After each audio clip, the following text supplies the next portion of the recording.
Before we begin, I want to ask a favour.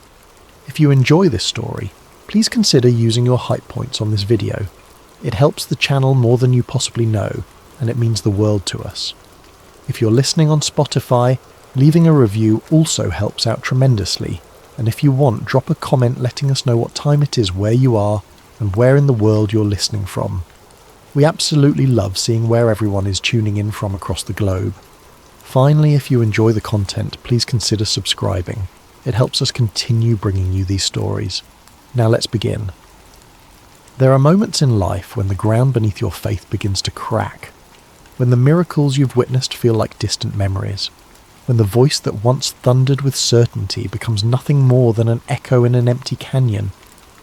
This is a story about one of those moments. A story about a man who spoke with God, who called down fire from heaven, who stood before kings without trembling, and then found himself alone in a cave waiting to die. His name was Elijah, and what happened to him on a mountain in the wilderness would change everything we think we know about how God speaks to broken people. This is the story of the whisper on the mountain. Chapter 1. A prophet at his peak. The kingdom of Israel had never been more divided. King Ahab sat on the throne, a man who had married power and called it love. His wife Jezebel came from Sidon, bringing with her the worship of Baal, a god of storms and fertility, a god whose priests promised rain and harvest in exchange for blood and devotion. Under their rule, the worship of Yahweh, the God of Abraham and Moses, had been pushed to the margins. Altars were torn down, prophets were hunted. The people who once knew their God now bowed before golden statues and carved poles, hoping the gods of other nations might hear them. But there was one man who refused to bend. Elijah the Tishbite came from Gilead, from the rough country beyond the Jordan River. He was not a man of palaces or priestly robes. He wore animal skins and spoke in absolutes. When he appeared before King Ahab, his message was simple and terrifying. As the Lord God of Israel lives, before whom I stand, there shall be neither dew nor rain these years, except by my word. It was a declaration of war, not between armies, but between gods. If Baal truly controlled the weather, let him prove it. If Yahweh alone was God, the skies would remain shut until he chose to open them, and the skies stayed shut. For 3 years the land withered. Rivers became dust, crops failed, livestock died. The people cried out to Baal, but no rain came. The prophets of Baal performed their rituals, cutting themselves, dancing, shouting until their voices broke, but the heavens remained silent. Then Elijah appeared again. He sent word to Ahab, "Gather all of Israel at Mount Carmel. Bring the 450 prophets of Baal." It was time to settle the question once and for all. When the people assembled, Elijah stood before them and posed a challenge that cut through years of compromise and confusion. How long will you waver between two opinions? If the Lord is God, follow him. But if Baal is God, follow him.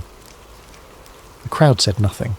They had learned to hedge their bets, to worship whichever god seemed most convenient. But Elijah was done with convenience. He proposed a test. 2 altars would be built. 2 bulls would be prepared as offerings. The prophets of Baal would call on their god. Elijah would call on his. Whichever god answered with fire would be proven true. The prophets of Baal went first. From morning until afternoon they called out, they danced, they cut themselves with swords and spears until their blood ran down their bodies. Elijah watched and mocked them. Shout louder. Maybe your God is deep in thought, or busy, or travelling.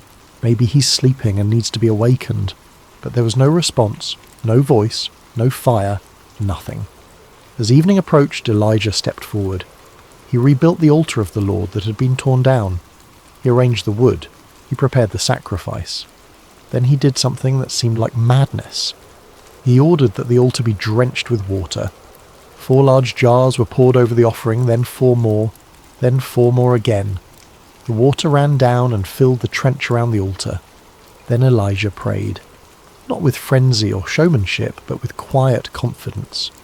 Lord, God of Abraham, Isaac, and Israel, let it be known today that you are God in Israel and that I am your servant and have done all these things at your command.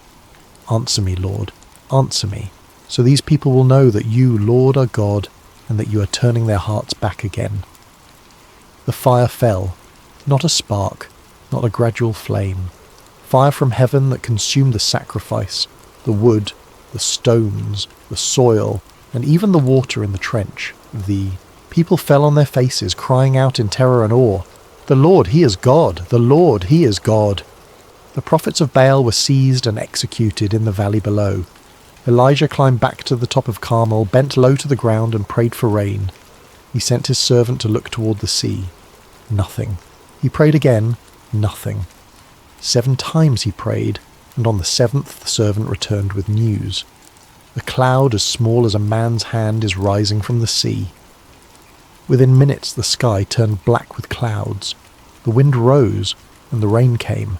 After 3 years of drought, the rain came in torrents. Elijah ran ahead of Ahab's chariot all the way to Jezreel, empowered by the hand of the Lord, his faith riding the crest of an undeniable miracle. He was at the peak of his prophetic power. He had stood before a nation and proven God's supremacy. He had called down fire and rain. He had witnessed the people return to worship the true God. In that moment, Elijah must have felt invincible. But that feeling would not last. Chapter 2. The Threat That Changes Everything. When King Ahab returned to Jezreel, he told Queen Jezebel everything that had happened. He described the challenge on Mount Carmel, the failure of Baal's prophets, the fire from heaven, the slaughter in the valley, and the rain that ended the drought. For Ahab, these were simply facts, events to be reported. But for Jezebel, they were a declaration of war against everything she had built. She sent a messenger to Elijah with a simple, chilling promise. "May the gods deal with me, be it ever so severely, if by this time tomorrow I do not make your life like that of one of them." She meant the dead prophets. She meant blood and execution. She meant that his victory would be meaningless if he did not live to see the next sunset. And something inside Elijah broke. This was the same man who had stood before King Ahab without fear, the same man who had challenged hundreds of false prophets alone, the same man who had just witnessed the most spectacular demonstration of God's power in a generation. But now, faced with the threat of one woman, he ran. He did not stand his ground. He did not call down fire. He did not wait for God to protect him. He simply ran. He fled south, out of Israel, into the territory of Judah. He travelled to Beersheba, the edge of the settled world, and left his servant there. Then he went another day's journey into the wilderness, alone. This moment is where the story becomes uncomfortably human. Elijah was not weak because he ran. He was human. Fear is not the absence of faith. It is the collision of faith with exhaustion, isolation, and the weight of carrying too much for too long. On Mount Carmel, Elijah had been surrounded by thousands. He had been vindicated publicly. He had seen God move in undeniable ways. But now, in the wilderness, he was alone. And in the silence, the questions that he had kept buried rose to the surface. Why was he the only one left? Why did serving God feel like constant danger? Why, after everything he had done, did it still feel like nothing had changed? The drought had ended, but Jezebel still reigned. The people had cried out in worship, but how long before they forgot? The prophets of Baal were dead, but their altars could be rebuilt. Elijah had won the battle, but the war felt endless. And so, he walked deeper into the wilderness, away from people, away from purpose, away from hope. Chapter 3. Collapse in the wilderness. Elijah found a solitary broom tree and sat down beneath its sparse shade. The desert stretched in every direction, vast and indifferent. The heat pressed down. The silence was absolute. And in that silence Elijah prayed the most honest prayer of his life. "I have had enough, Lord. Take my life. I am no better than my ancestors." This was not a prayer of faith. It was a prayer of surrender, not to God's will, but to despair. Elijah did not ask for deliverance. He did not ask for strength or clarity or a new mission. He asked for death. It is a jarring prayer, especially from a prophet who had just seen God move with such power, but it is also one of the most honest prayers in all of Scripture. Elijah did not hide behind religious language. He did not pretend to be stronger than he was. He simply said what he felt. I am done. I cannot do this anymore. I want it to end. This is the part of faith that people do not often talk about. The part where serving God does not feel glorious or meaningful. The part where the cost feels too high and the burden too heavy. The part where you wonder if you have given everything and received nothing in return. Elijah lay down beneath the tree and fell asleep, hoping he would not wake up. But then something happened, something gentle and unexpected. He felt a touch on his shoulder. A voice spoke, "Get up and eat." Elijah opened his eyes. Beside him was a freshly baked cake of bread on hot stones and a jar of water. There was no explanation, no sermon, no rebuke for his despair, just provision, just kindness. He ate, he drank, then he lay down again and slept. The angel returned, touched him again, spoke again. "Get up and eat, for the journey is too much for you." Elijah rose. He ate the bread and drank the water, and something shifted. Not in his emotions necessarily, but in his body. The food sustained him in a way that felt beyond natural. Strengthened by that meal, Elijah travelled for 40 days and 40 nights, walking deeper into the wilderness toward a destination he may not have fully understood yet. He was heading toward Horeb, the mountain of God, the same mountain where Moses had encountered the burning bush, the same mountain where the law had been given, the same mountain where the covenant between God and Israel had been forged. Elijah was returning to the source, to the place where it all began. And when he arrived, exhausted and empty, he found a cave and went inside. He crawled into the darkness and waited. Chapter 4. God provides before he speaks. There is something profound in the way God responded to Elijah's despair. He did not immediately correct him. He did not offer a theological explanation for suffering. He did not tell Elijah to have more faith or to stop feeling sorry for himself. Instead, God gave him bread and water. This is a pattern that runs throughout Scripture. God meets people in their physical needs before addressing their spiritual state. He provides rest before revelation. He gives strength before sending. When Elijah collapsed beneath the broom tree, he was not just spiritually depleted. He was physically and emotionally exhausted. He had been running on adrenaline and conviction for years. The confrontation on Mount Carmel was the culmination of a long and dangerous mission, and the moment it was over, the crash came. God understood this. The angel did not scold Elijah for his weakness. He simply fed him, twice, and then allowed him to rest. There was no rush, no immediate assignment, just the quiet provision of what was needed. This challenges the way we often think about faith. We imagine that God is most concerned with our spiritual state, our beliefs, our obedience. And while those things matter, God is also deeply concerned with our humanity. He knows that we are not merely souls housed in bodies. We are embodied beings whose physical state affects everything else. Rest is not a sign of weakness. It is a necessity. And sometimes the most faithful thing we can do is stop, eat, sleep, and let God sustain us. When Elijah finally set out again, strengthened by that miraculous provision, he travelled for 40 days and 40 nights. The number 40 appears again and again in Scripture. Moses spent 40 days on the mountain receiving the law. The Israelites wandered for 40 years in the wilderness. Jesus fasted for 40 days before beginning his ministry. It is a number associated with testing, transformation, and preparation. Elijah's journey to Horeb was not just physical. It was an internal pilgrimage. Every step took him further from the noise of his mission and deeper into the silence where God was waiting. He was not running away anymore. He was moving toward something, toward an encounter that would redefine everything he thought he knew about how God works. When he reached the mountain, he found a cave and went inside. The cave became a kind of womb, a place of darkness and waiting, and there, in the stillness, the word of the Lord came to him. "What are you doing here, Elijah?" It was not an accusation. It was an invitation, an opening for honesty. And Elijah responded with raw, unfiltered truth. "I have been very zealous for the Lord God Almighty. The Israelites have rejected your covenant, torn down your altars, and put your prophets to death with the sword. I am the only one left, and now they are trying to kill me too." This was Elijah's perspective. This was how it felt. He had given everything, and it seemed like nothing had changed. He felt alone, abandoned, and hunted. And God listened. He did not interrupt. He did not correct. Not yet. Instead, he gave Elijah an experience that would shift everything. Chapter 5. The Journey to the Mountain.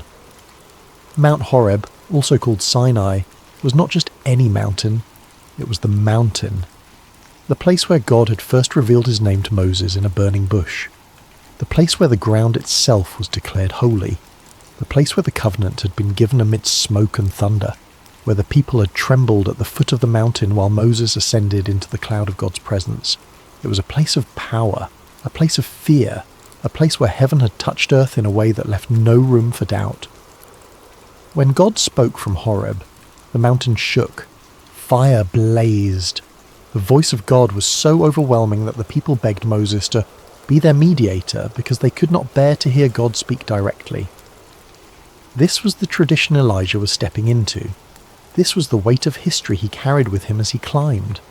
Perhaps he expected another Mount Carmel moment, another display of undeniable power, another public vindication. After all, this was where God had appeared before. This was where miracles happened.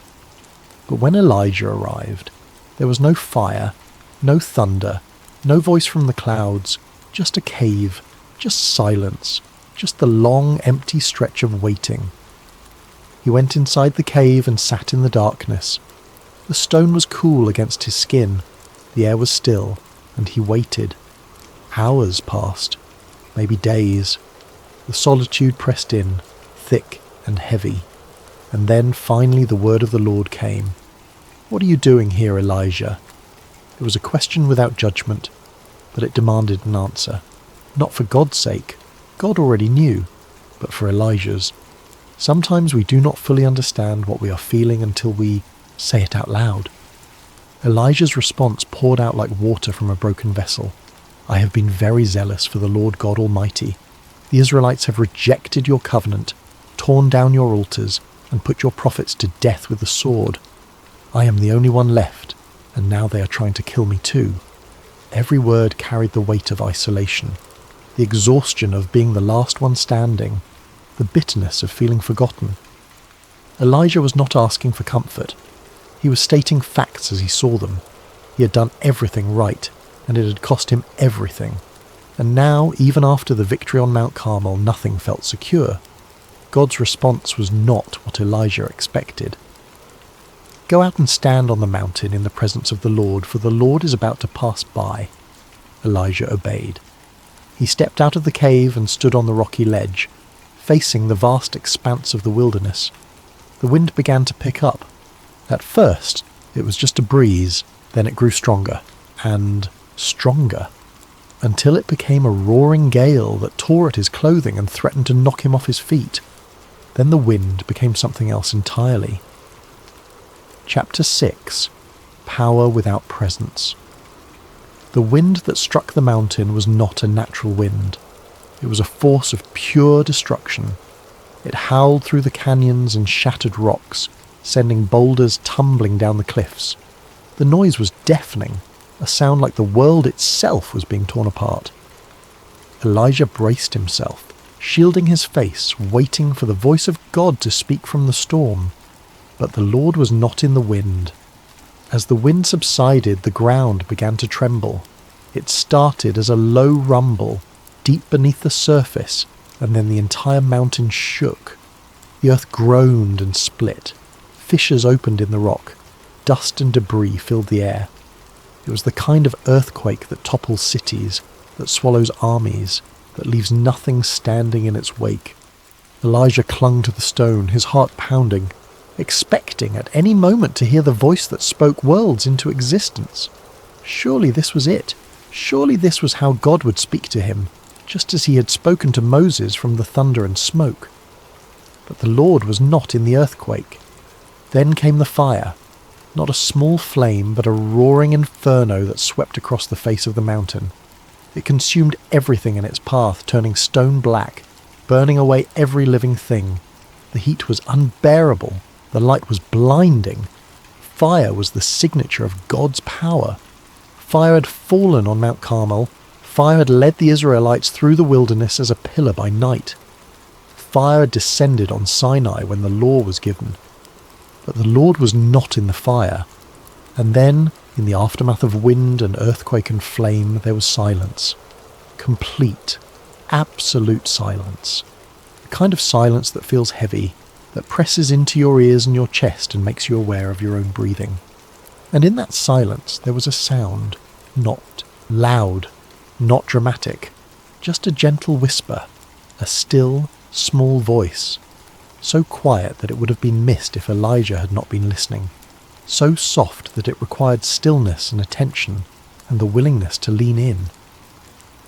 When Elijah heard it, he pulled his cloak over his face and went back to the entrance of the cave. He knew in that moment that he was standing in the presence of the living God, not because of power, but because of intimacy, not because of spectacle, but because of tenderness.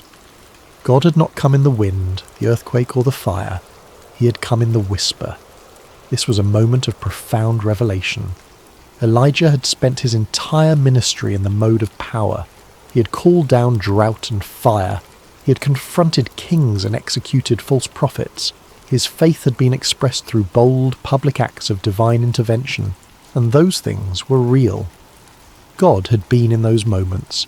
But here, on the mountain, God was teaching Elijah something new, that power is not the only way God speaks, that sometimes the most important truths are communicated not through spectacle, but through stillness, that the same God who can shake the earth and split the sky can also speak in a whisper so quiet that only those who are truly listening will hear it. The still, small voice was not weaker than the wind or the earthquake or the fire. It was more personal, more intimate, more direct.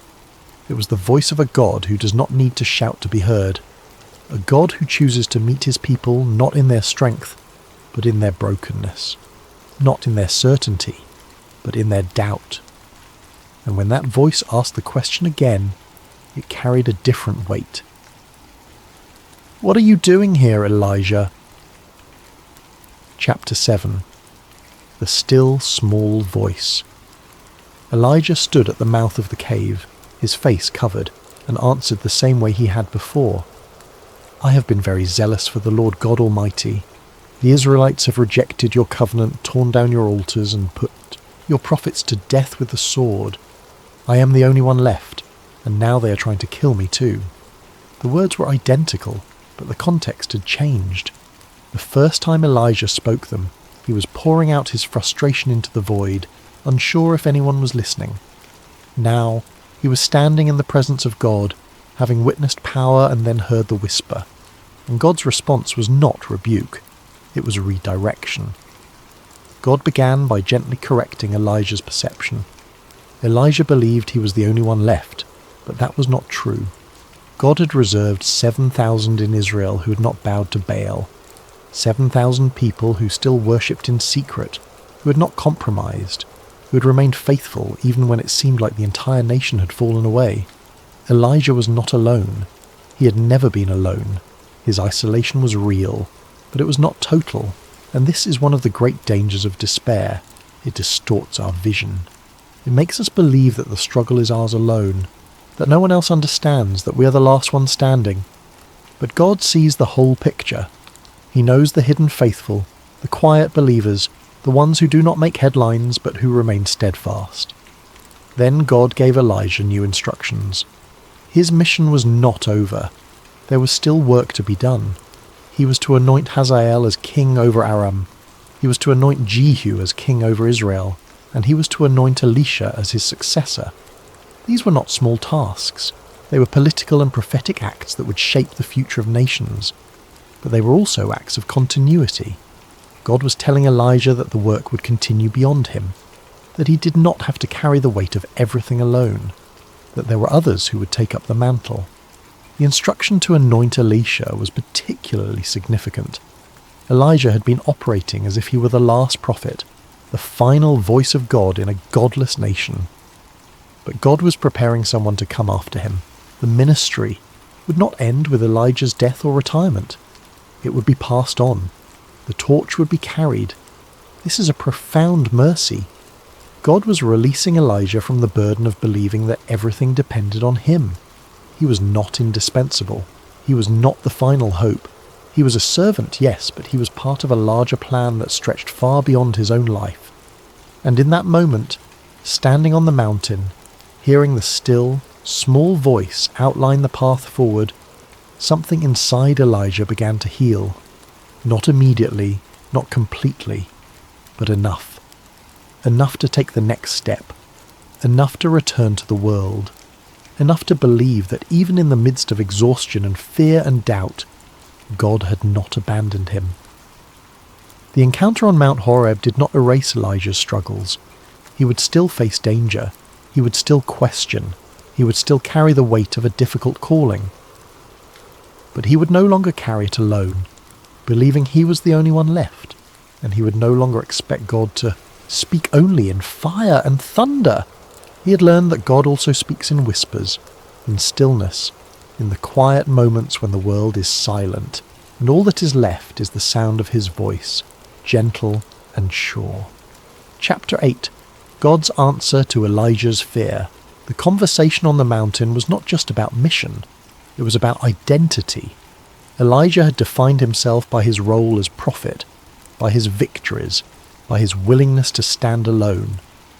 And when that identity felt threatened, when the victory on Mount Carmel did not result in permanent change, when Jezebel's threat reminded him that the fight was far from over, he collapsed.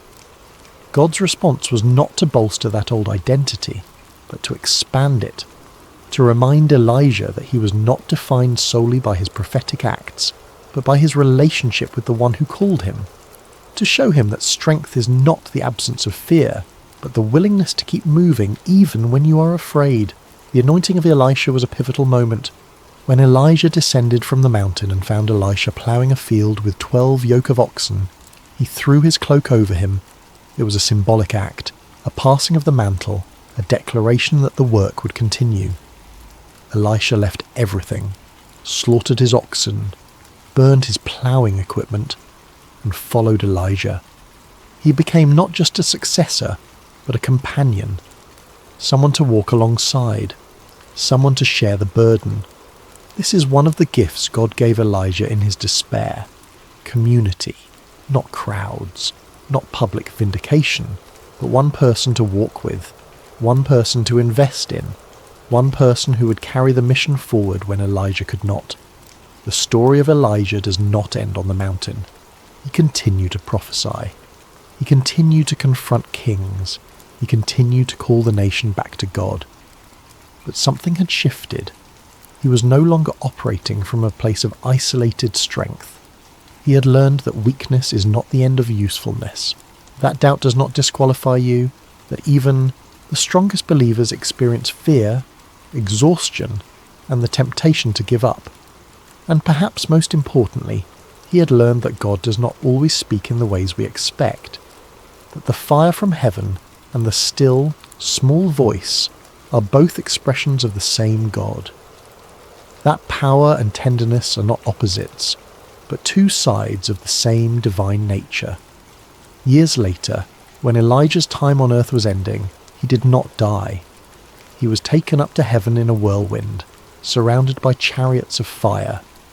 It was a dramatic conclusion to a dramatic life, but the lesson of Mount Horeb remained, that even in the whirlwind, even in the fire, God is most intimately known in the quiet moments, in the whisper, in the still, small voice that speaks to the deepest parts of who we are. Chapter 9. Passing the Mantle. The relationship between Elijah and Elisha was not just a professional arrangement. It was a mentorship, a friendship, a spiritual legacy being passed from one generation to the next. Elisha followed Elijah faithfully, learning not just the mechanics of prophecy, but the heart of it. He witnessed Elijah's continued struggles, his moments of courage, his flashes of doubt. He saw that being a prophet did not mean being perfect. It meant being obedient, even when obedience was costly. When the time came for Elijah to be taken, Elisha refused to leave his side. They travelled together from Gilgal to Bethel to Jericho to the Jordan River. At each stop, Elijah urged Elisha to stay behind, but Elisha insisted on accompanying him. He had seen what it cost to serve God. He had watched Elijah wrestle with fear and loneliness and the crushing weight of responsibility. And still, he chose to follow. At the Jordan River, Elijah struck the water with his cloak, and the river parted. They crossed on dry ground, an echo of Joshua and Moses, a reminder that God's power does not diminish with time. And on the other side, Elijah asked Elisha what he wanted before he was taken. Elisha's request was bold. "Let me inherit a double portion of your spirit." It was not a request for power, but for the ability to carry on the work, to have the strength to do what needed to be done, to continue the mission without collapsing under the weight of it. Elijah's response was honest. "You have asked a difficult thing, yet if you see me when I am taken from you, it will be yours. Otherwise it will not." Then it happened. A chariot of fire appeared, drawn by horses of fire, and swept between them. A whirlwind lifted Elijah up, carrying him into the heavens. Elisha watched, crying out, tearing his own clothes in grief and awe. And when it was over, Elijah's cloak fell from the sky. Elisha picked it up. He walked back to the Jordan River, struck the water with the cloak and cried out, "Where now is the Lord, the God of Elijah?" The water parted, and Elisha crossed over, carrying the mantle, carrying the mission, carrying the legacy. The work continued, the story did, not end. And the lesson remained that faith is not about individual heroics, but about faithful obedience passed from one generation to the next, that we are not called to do everything, but to do what is set before us and trust God with the rest. Epilogue. When God speaks softly, there is a temptation, especially in moments of crisis, to believe that God has abandoned us if we do not hear his voice in power. We wait for the burning bush, the pillar of fire, the parting of the sea. We expect miracles to be loud and undeniable, and sometimes they are. But the story of Elijah and the still, small voice reminds us that God's presence is not measured by volume, that the same God who spoke worlds into existence also whispers to broken hearts, that the most profound encounters with the divine often happen not in the middle of the storm, but in the silence after it passes. Elijah went to the mountain expecting power. He got intimacy. He expected vindication. He got companionship. He expected answers. He got a question. "What are you doing here?" And in that question was an invitation, not to explain himself, but to be known, to be seen, to be met in his exhaustion and doubt and fear, and to be reminded that he was not alone, that the work was bigger than him, that his weakness did not disqualify him, but made space for God's strength. The lesson of the still small voice is not that power is unimportant.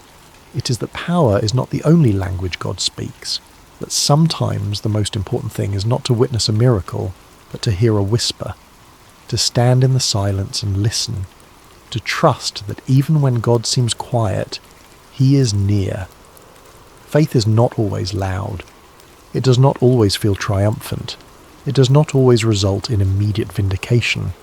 Sometimes faith is simply the willingness to stand at the mouth of the cave, face covered, listening for the voice that speaks not in thunder, but in stillness. And when that voice comes, it does not always give us what we want, but it gives us what we need. It reminds us that we are not alone, that our story is part of a larger story, that the mission we carry will be carried by others when we cannot carry it anymore. It tells us to rest, to eat, to be strengthened, and then, when we are ready, to take the next step, because God is not only in the fire, he is also in the whisper, and sometimes the whisper is all we need. Sleep well, and may you find peace in the stillness. Before we begin tonight's journey, I want to ask something of you. If you're enjoying this content, please consider using your hype points on this video. It helps the channel grow in ways you possibly cannot imagine, and it means the world to us. If you're listening on Spotify, leaving a review truly makes a massive difference in helping others discover these stories. And if you feel like it, drop a comment letting us know what time it is where you are and where in the world you're tuning in from. We absolutely love seeing where everyone is listening. It connects us all in this shared experience of exploration and reflection. And of course, if you're enjoying the content, subscribing helps us continue bringing you these stories night after night. Now, let's begin. There are moments in history when the divine crashes into the ordinary, when the sacred interrupts the mundane rhythm of daily life. Most of us imagine such encounters arriving with thunder, with angels descending on pillars of light with voices that shake mountains and part seas. But sometimes the presence of God arrives quietly, carrying with it not spectacle but a test of character. Sometimes holiness doesn't announce itself with fanfare. It simply waits at your doorstep asking a single question. Will you make room? This is the story of a man whose name appears only briefly in the ancient texts. No miracles are attributed to him. No prophecies emerge from his lips. He delivers no sermons, leads no armies, builds no temples. Yet his quiet obedience became the hinge upon which an entire nation's relationship with the divine would turn. His name was Obed-Edom, and for 3 months his home became the dwelling place of God's presence on earth. What happened within those walls would reveal something profound about faith, reverence, and the nature of blessing itself. Chapter 1. A Nation and its Sacred Object. To understand Obed-Edom's story, we must first understand what arrived at his door. The Ark of the Covenant was not merely a religious artifact. It was not simply a box of sacred relics or a symbol used in ceremonies. According to the ancient Israelites, the Ark was the throne of God himself, the meeting place between heaven and earth, the physical manifestation of divine presence among mortal people. Crafted according to precise specifications given to Moses on Mount Sinai, it was overlaid with pure gold, crowned with cherubim whose wings touched above its mercy seat. Inside rested the stone tablets bearing the 10 Commandments, a jar of manna from the wilderness, and the staff of Aaron that had miraculously budded with life. For generations the ark had travelled with Israel. It had crossed the Jordan River on dry ground when the priest carrying it stepped into the water. It had circled the walls of Jericho before they fell. It had dwelt in the tabernacle, hidden behind thick curtains in the Holy of Holies, where only the high priest could approach once a year, and even then with trembling reverence. The ark represented everything Israel was meant to be, a people set apart, chosen, dwelling in the presence of the living God. But the ark's history was also marked by moments of profound terror. When the Philistines had once captured it in battle, plagues broke out in every city where they housed it. Tumours appeared on the bodies of the people, rats infested their lands, their gods toppled in the temples where the ark was placed. The Philistines had learned what it meant to treat the presence of God with casual disrespect, and they had returned the ark to Israel with desperate haste, sending it back on a cart pulled by cows, accompanied by gold offerings meant to appease the God whose power they had witnessed. Now, decades later, a new king sat on Israel's throne. His name was David, a shepherd boy turned warrior turned monarch, a man described in Scripture as one after God's own heart. David had united the tribes, conquered Jerusalem, and established it as his capital. But something weighed on his conscience. While he lived in a palace of cedar, the Ark of God remained in a tent relegated to the edges of the nation's consciousness. This seemed wrong to David, improper. How could the symbol of God's presence dwell in something temporary while the king enjoyed permanent luxury? So David made a decision. He would bring the Ark to Jerusalem. He would establish it in the centre of the nation's life, create a dwelling place worthy of the divine presence. It would be a moment of national celebration, a homecoming for the very symbol of Israel's identity. Word spread throughout the kingdom. The people gathered. Musicians assembled with harps and lyres, with tambourines and cymbals. 30,000 chosen men of Israel came together for the procession. This would not be a quiet, somber march. This would be a festival, a declaration that God was returning to his rightful place among his people. The ark was placed on a new cart, pulled by oxen. Leading the procession were Uzzah and Ahio, sons of Abinadab, in whose house the ark had been kept. The cart began to move, and with it the celebration erupted. Music filled the air. People danced, voices raised in songs of praise. David himself celebrated before the Lord with all his might, lost in the joy of the moment. Everything seemed perfect. The sun shone. The crowds cheered. The journey to Jerusalem had begun, and with it, a new chapter in Israel's story. Finally, after years of wandering and warfare, after seasons of distance and silence, God's presence was coming home. No one suspected that within minutes, everything would change.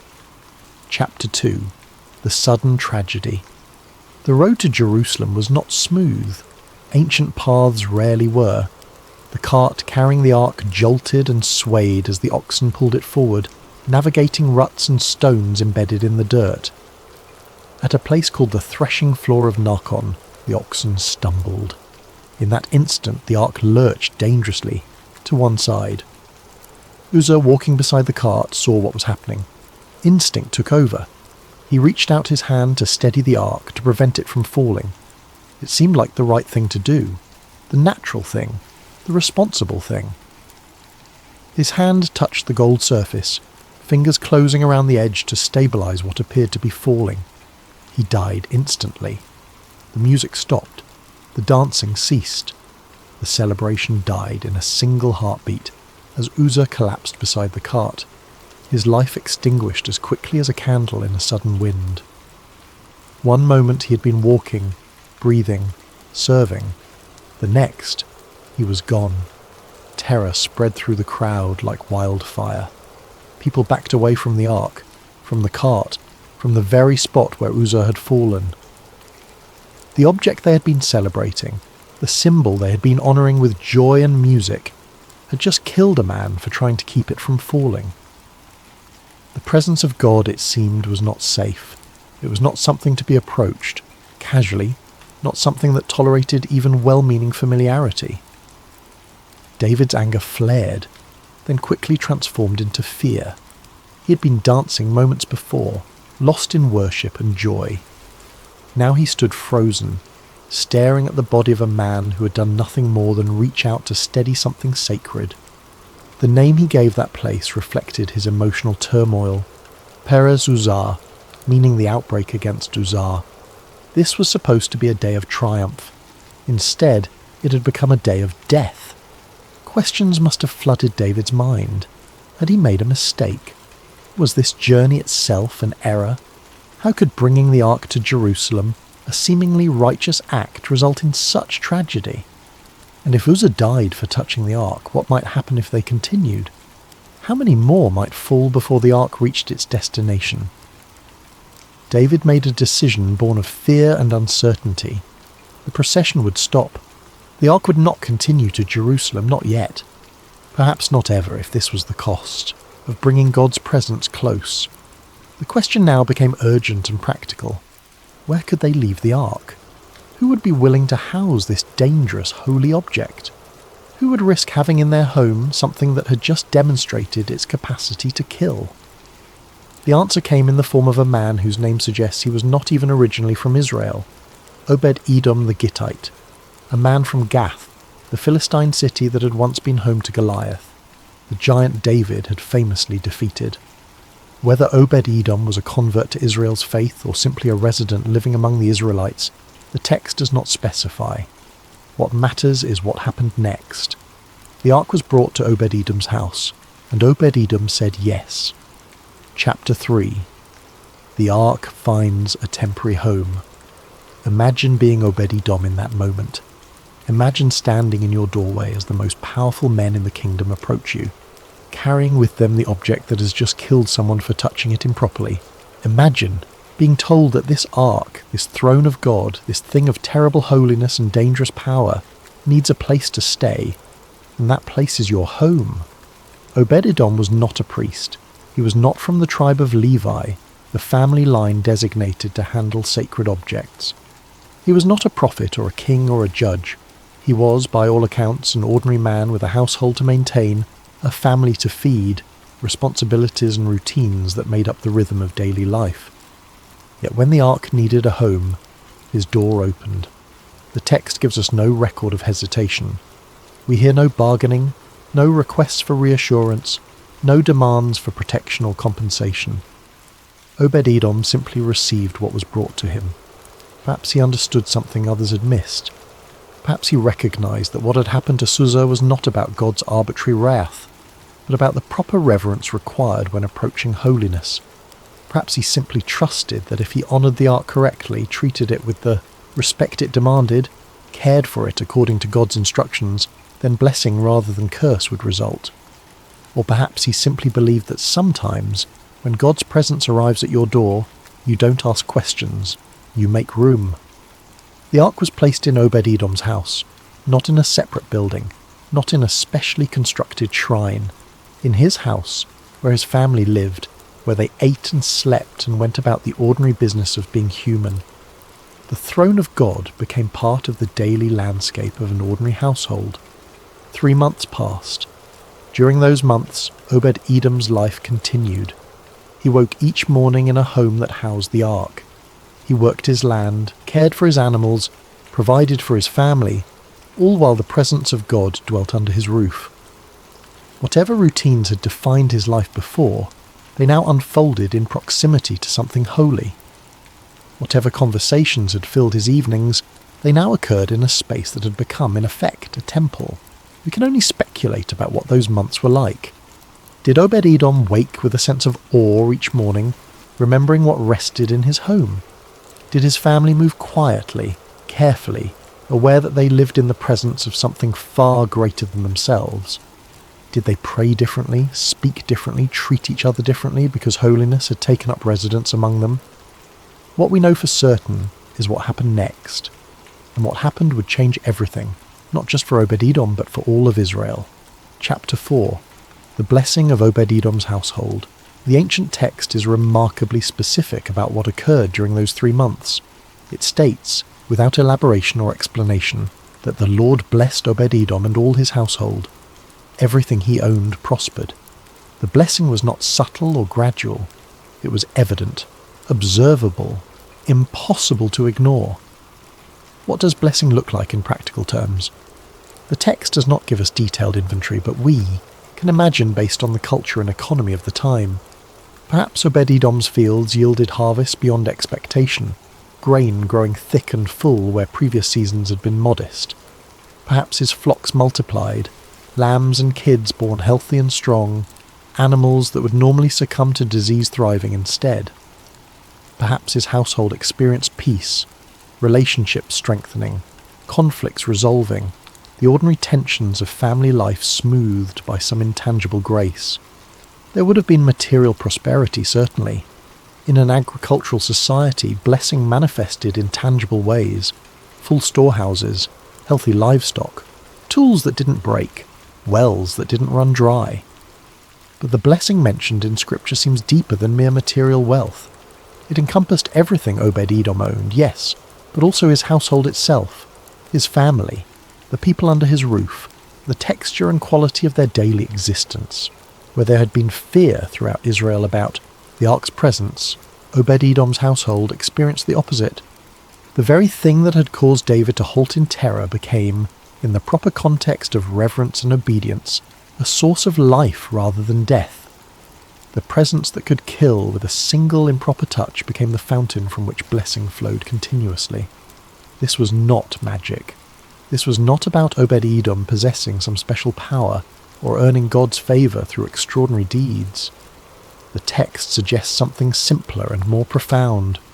When the presence of God is honoured appropriately, when holiness is treated with the reverence it requires, when fear transforms into worship rather than avoidance, then blessing becomes the natural result. Think about what this means. The ark had not changed. God's holiness had not diminished or become less dangerous. What had killed Uzzah remained capable of killing. But in Obed-Edom's household, proper relationship to that holiness produced not death, but abundant life. The difference was not in the object, but in the approach, not in God's nature, but in human response. We might imagine the neighbours noticing first. Obed-Edom's crops growing taller than theirs, his animals healthier, his children thriving. Questions would have been asked. How are you doing so well? What has changed? And the answer, when it came, must have seemed both simple and impossible. The Ark of God is in my house. For 3 months, Obed-Edom's home became a living demonstration of what it meant to dwell in God's presence. Not in fear, though surely reverence was present. Not in careless familiarity, though daily life continued. But in that balanced place where holiness is honoured, where the divine is neither treated as tame nor fled from in terror, where respect and relationship coexist. News of this blessing could not remain contained within the walls of a single household. Word spread, travellers carried stories, market conversations buzzed with reports, and eventually, inevitably, those reports reached the palace in Jerusalem, where a king still wrestled with the question of what to do about the ark he had been too afraid to bring home. Chapter 5. News reaches the king. David had not forgotten about the ark. How could he? The memory of that day, of Uzzah falling dead beside the cart, of the celebration transforming into tragedy in a single heartbeat, must have haunted him during the month that followed. The ark sat in someone else's home while David's original vision remained unfulfilled. Jerusalem was still without the symbol of God's presence. The thing David had most wanted to accomplish remained undone, stalled by fear and uncertainty. Then came the reports about Obed-Edom. At first, perhaps David dismissed them as exaggeration. People loved to gossip, to embellish, to transform modest success into miraculous blessing. But the reports kept coming, consistent in their details, insistent in their testimony. Obed-Edom's household was thriving, not just surviving, not just getting by, thriving in ways that defied normal explanation. The blessing was real, undeniable, observable. For David, this news must have been both encouraging and convicting. It proved that the ark itself was not the problem. God's presence did not inherently bring destruction. The tragedy that had occurred was not about divine caprice or arbitrary wrath. It was about approach, about reverence, about understanding the proper way to honour holiness. The realization likely came gradually, piecing together what had gone wrong during that initial attempt. The ark had been placed on a cart like common cargo. It had been pulled by oxen, as if it were a farmer's load being transported to market. While the celebration had been joyous and well-intentioned, the method had violated specific instructions given generations earlier about how the ark was to be moved. It was supposed to be carried by Levites, using poles that slid through rings on its sides. No hands were meant to touch the ark itself.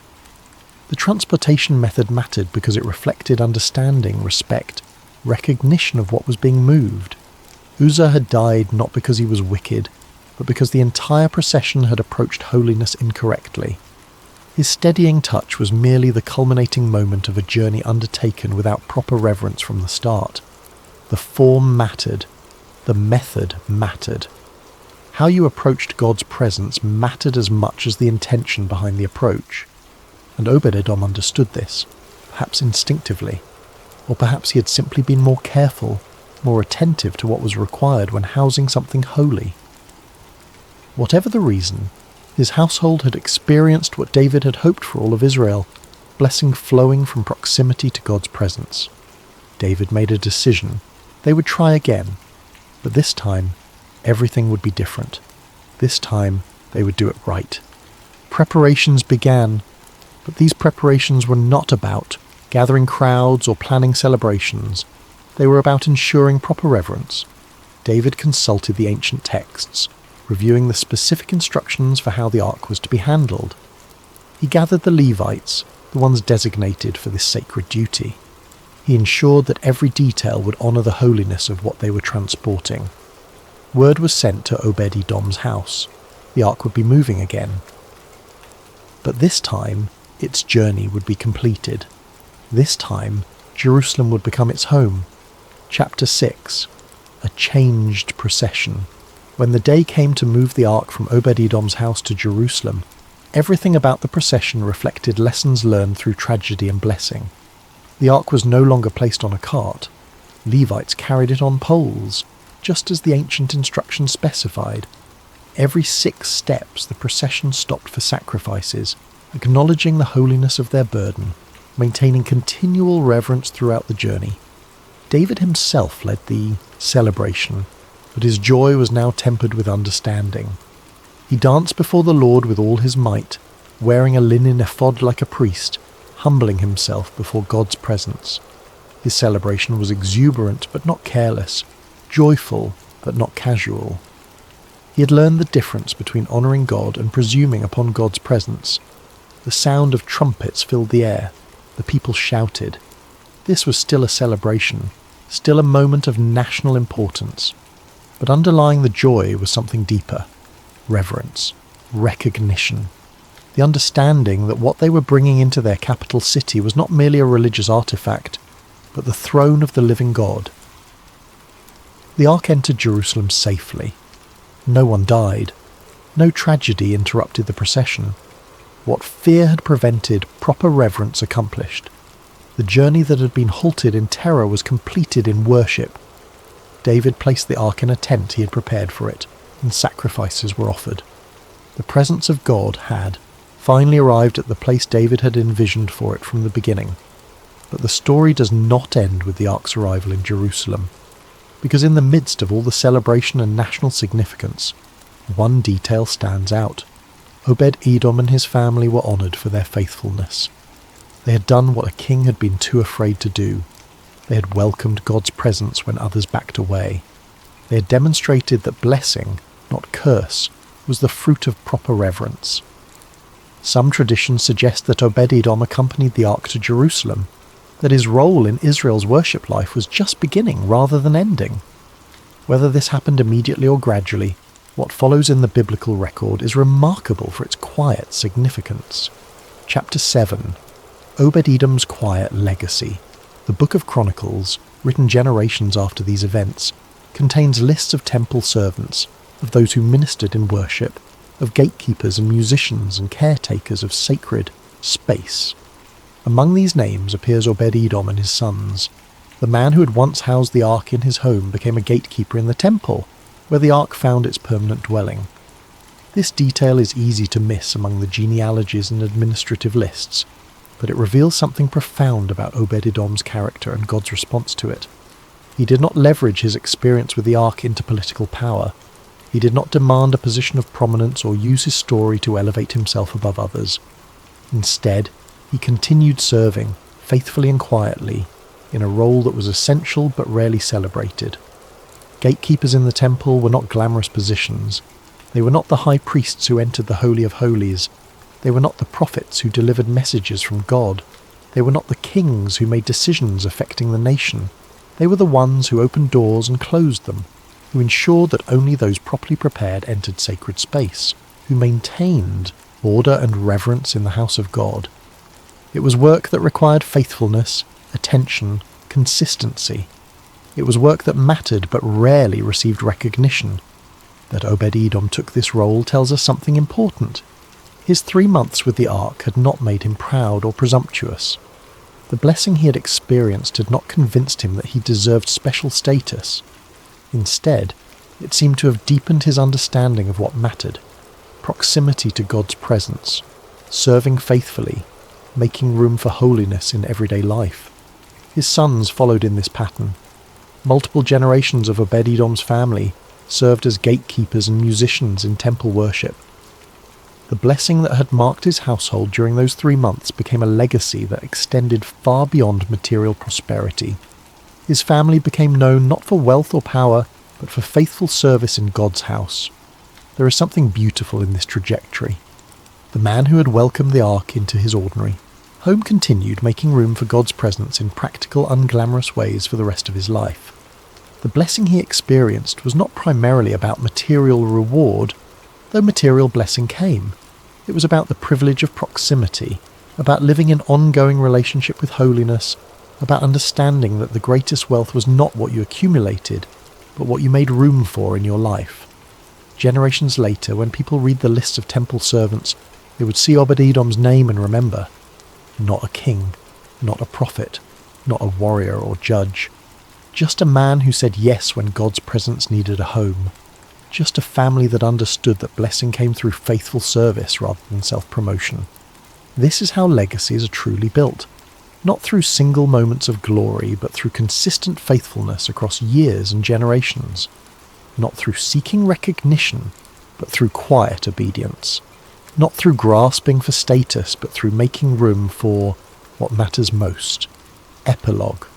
The meaning of the story. On the surface, Obed-Edom's story seems simple, almost incidental to the larger narrative of David's reign and the ark's journey to Jerusalem. 3 months, one household, a detail easily overlooked among the grand sweep of Israel's history. But within this small story lives a truth that resonates across centuries, across cultures, across the diverse experiences of human encounter with the divine. God's presence is not meant to be feared in the sense of terror and avoidance. The reaction to Uzzah's death, while understandable, was incomplete. Yes, holiness demands reverence. Yes, approaching God carelessly or presumptuously carries consequences. But the proper response to these truths is not to flee from God's presence, but to learn how to approach it rightly. Fear should lead not to distance, but to deeper understanding of what reverence requires. Obed-Edom understood this, whether through wisdom or intuition or simply trusting. Obedience. When others backed away, he made room. When fear paralyzed the nation, he opened his door. And in doing so, he discovered what many before and after him would learn, that God's presence, when honored properly, becomes the source of abundant blessing rather than danger. Consider what blessing meant in Obed-Edom's story. It was not merely about material increase, though that was part of it. The blessing encompassed his entire household, affecting relationships, peace, the quality of daily existence. This suggests that proximity to God's presence, when approached with reverence, transforms more than circumstances. It transforms atmosphere. It changes the texture of life itself. This has implications for how we understand blessing in general. We often think of blessing as something external, good fortune, favourable circumstances, obstacles removed from our path. But Obed-Edom's story suggests blessing is also about what happens internally when we make room for holiness in our lives. The ark did not change, God's nature did not shift, but Obed-Edom's household was transformed by living in constant awareness of sacred presence. His faith was quiet. There are no recorded prayers of Obed-Edom, no prophecies or teachings or dramatic declarations. His faith expressed itself through action, receiving what was brought to him, caring for it properly, continuing his daily life while honouring the sacred presence in his home. This is faith as obedience rather than emotion, as sustained practice rather than single moment, as way of life rather than isolated event. In our modern context, far removed from ancient Israel and its specific religious practices, Obed-Edom's story still speaks. It reminds us that sometimes the greatest acts of faith are not dramatic or public, but quiet and consistent. That blessing often comes not through seeking it directly, but through making room for what matters most. That proximity to the divine is less about extraordinary experiences and more about daily reverence. The contrast with David is instructive.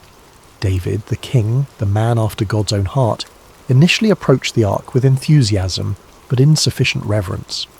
Obed-Edom, the ordinary man from Gath, approached it with proper respect and consistent care. Status and reputation did not determine who could safely host God's presence. What mattered was reverence, understanding, willingness to honour holiness appropriately. This democratizes divine encounter in a way that should encourage us. You do not need to be a king or priest or prophet to welcome God's presence into your life. You do not need special status or extraordinary gifts. What you need is willingness, reverence, and understanding that making room for holiness requires both courage and humility. Courage to say yes when others back away. Humility to honour properly what you have welcomed. Obed-Edom's 3 months with the ark became a turning point not just for his own household but for the entire nation. His experience proved that God's presence could be safely approached, that blessing rather than curse was possible, that fear could transform into worship. David learned from Obed-Edom's example, and the ark's journey could be completed. Sometimes the faith of ordinary people teaches kings what they need to know. The legacy Obed-Edom left was not built on that 3-month period alone. It was built on what came after. Years of faithful service as a gatekeeper, generations of his family continuing in temple worship. The blessing he experienced was not a momentary windfall, but the beginning of a life oriented around proximity to God's presence. He had tasted what it meant to live with holiness under his roof, and he chose to continue that life in whatever form it could take. This is perhaps the deepest lesson of Obed-Edom's story, that encountering God's presence is not meant to be a single event we return to in memory, but a pattern we establish for life. The 3 months were significant, but more significant was what Obed-Edom did with the rest of his years. He did not rest on the reputation of having housed the ark. He did not use that experience as a credential to elevate himself. He simply continued making room for God's presence day after day, year after year, in whatever form that took. We live in an age that often seeks extraordinary experiences, dramatic moments of divine encounter, spectacular demonstrations of God's presence. Obed-Edom's story suggests something different, that the most profound blessing may come through consistent, quiet, daily faithfulness, through opening our doors when others close theirs, through caring properly for what is sacred, through understanding that reverence is not about fear, but about right relationship. Sometimes God's presence arrives not in thunder, but in a question. Will you make room? Obed-Edom's answer was yes, and in that simple affirmation, his life became a testament to what happens when ordinary people respond to divine invitation with reverence and trust. The greatest blessings often come when we simply make room for God, not through striving or self-promotion, not through seeking recognition or demanding status, but through quiet obedience, through consistent faithfulness, through opening our doors and our lives to sacred presence, and through honouring properly what we have welcomed. Obed-Edom's name means servant of Edom, or perhaps worshipper of Edom. But his life redefined what those words could mean. He became a servant not of a place, but of presence. A worshipper not seeking glory, but making room for glory to dwell. His story, brief as it appears in Scripture, echoes with the truth that transcends time and place. That blessing comes to those who welcome what others fear, who honour what others neglect, who make space in their ordinary lives for the extraordinary presence of the divine. May we all have the courage to say yes when that presence arrives at our door. May we have the wisdom to honour it properly. May we have the faithfulness to continue making room for it, day after day, in whatever form it comes. This is the legacy of Obed-Edom. This is the lesson of blessing through reverence. This is the promise that still stands, that God's presence, when welcomed with proper respect, transforms everything it touches into a source of abundant life. Hello, dear listener, and welcome to Sacred Slumber. Before we begin tonight's story, I'd love to know how your day has been. Whether it was filled with joy or challenges, you're exactly where you need to be right now. What time is it where you are in the world? Are you settling down for the evening, or perhaps finding a quiet moment in the middle of your day? Wherever you are listening from, know that you are part of our global community of souls, seeking peace and spiritual connection. If this is your first time joining us, please consider subscribing to Sacred Slumber. We're here to bring you stories that nourish the spirit and calm the mind. Tonight, we journey to ancient Judah, to a time when God called a young man named Jeremiah to carry a message of both warning and hope. This is a story about divine calling, about being reshaped by loving hands, and about finding purpose even in the midst of struggle. So settle in, take a deep breath, and let us begin. In the 13th year of King Josiah's reign over the kingdom of Judah, when the morning mist still clung to the hills of Anathoth, a young man named Jeremiah sat beneath the shade of an ancient olive tree. The leaves whispered secrets in the gentle breeze, and somewhere in that whisper something stirred within his heart. Something he couldn't yet name, but could feel as surely as the warm earth beneath his feet. Jeremiah was not like the other young men of his village. While they spoke boldly of their plans and dreams, he preferred the quiet company of his thoughts. While they gathered in the marketplace to debate and jest, he found himself drawn to solitary places where he could listen to the deeper rhythms of life. His father, Hilkiah, was a priest, and perhaps that was why Jeremiah felt such a natural pull toward the sacred, toward the spaces where heaven seemed to touch earth.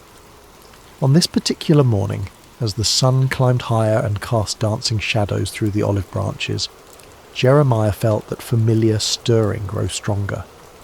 It was as if someone were calling his name from a great distance, though he heard no voice with his ears. The sensation was both thrilling and terrifying, like standing at the edge of a vast ocean, knowing you were meant to step in but uncertain of your ability to swim. Then, as clearly as if someone had spoken directly into his ear, came the words that would change everything. "Before I formed you in the womb, I knew you. Before you were born, I set you apart. I appointed you as a prophet to the nations." Jeremiah's heart raced. He looked around, half expecting to see someone standing nearby, but he was alone with only the olive tree and the endless blue sky as witnesses. The voice came again, gentle yet unmistakable. "Jeremiah, I have called you to be my messenger." The young man's immediate response was one of panic. "Sovereign Lord," he whispered, his voice barely audible even to himself, "I don't know how to speak. I am too young. Who would listen to me? I am nobody special, just a priest's son from a small village. Surely you have made a mistake." But the presence that surrounded him was filled with such love and certainty that his fears began to quiet. "Do not say you are too young," came the gentle correction. "You must go to everyone I send you to and say whatever I command you. Do not be afraid of them, for I am with you and will rescue you." In that moment, Jeremiah felt something touch his lips. Not a physical touch, but something deeper, more real than anything he had ever experienced. "I have put my words in your mouth," the voice continued. "See, today I appoint you over nations and kingdoms to uproot and tear down, to destroy and overthrow, to build and to plant." As the presence gradually faded, leaving only the normal sounds of morning, birds singing, leaves rustling, the distant lowing of cattle, Jeremiah remained sitting beneath the olive tree, stunned by what had just occurred. His life had been ordinary just moments before, and now he was being called to something extraordinary. The weight of it should have crushed him, but instead he felt a strange peace settling over his spirit. He didn't yet understand what lay ahead, couldn't foresee the years of rejection and persecution that awaited him, or the deep wells of sorrow he would have to draw from. He only knew that the God of his fathers had spoken to him, had chosen him for a purpose that was both terrible and wonderful. And though he trembled at the thought of it, something deep within him whispered back, "Yes, Lord, I will go." Months passed after Jeremiah's calling, and he found himself struggling with the enormity of his task. The messages that came to him were not easy ones. Words of warning about the spiritual condition of Judah, prophecies of coming judgment if the people didn't turn back to their God. How could he, a young man with no credentials or authority, stand before the elders and priests and kings with such heavy words? One morning, as Jeremiah prayed in the quiet of his chamber, seeking guidance for this impossible mission, he heard the familiar voice of the Lord speaking to him once again. "Go down to the potter's house, and there I will give you my message." Jeremiah had passed by the potter's house countless times in his life, but had never paid it much attention. It was a humble building on the outskirts of the village, marked by the constant sound of the spinning wheel and the earthy smell of wet clay. As he approached that day, however, he felt a sense of anticipation, as if he were about to witness something profound.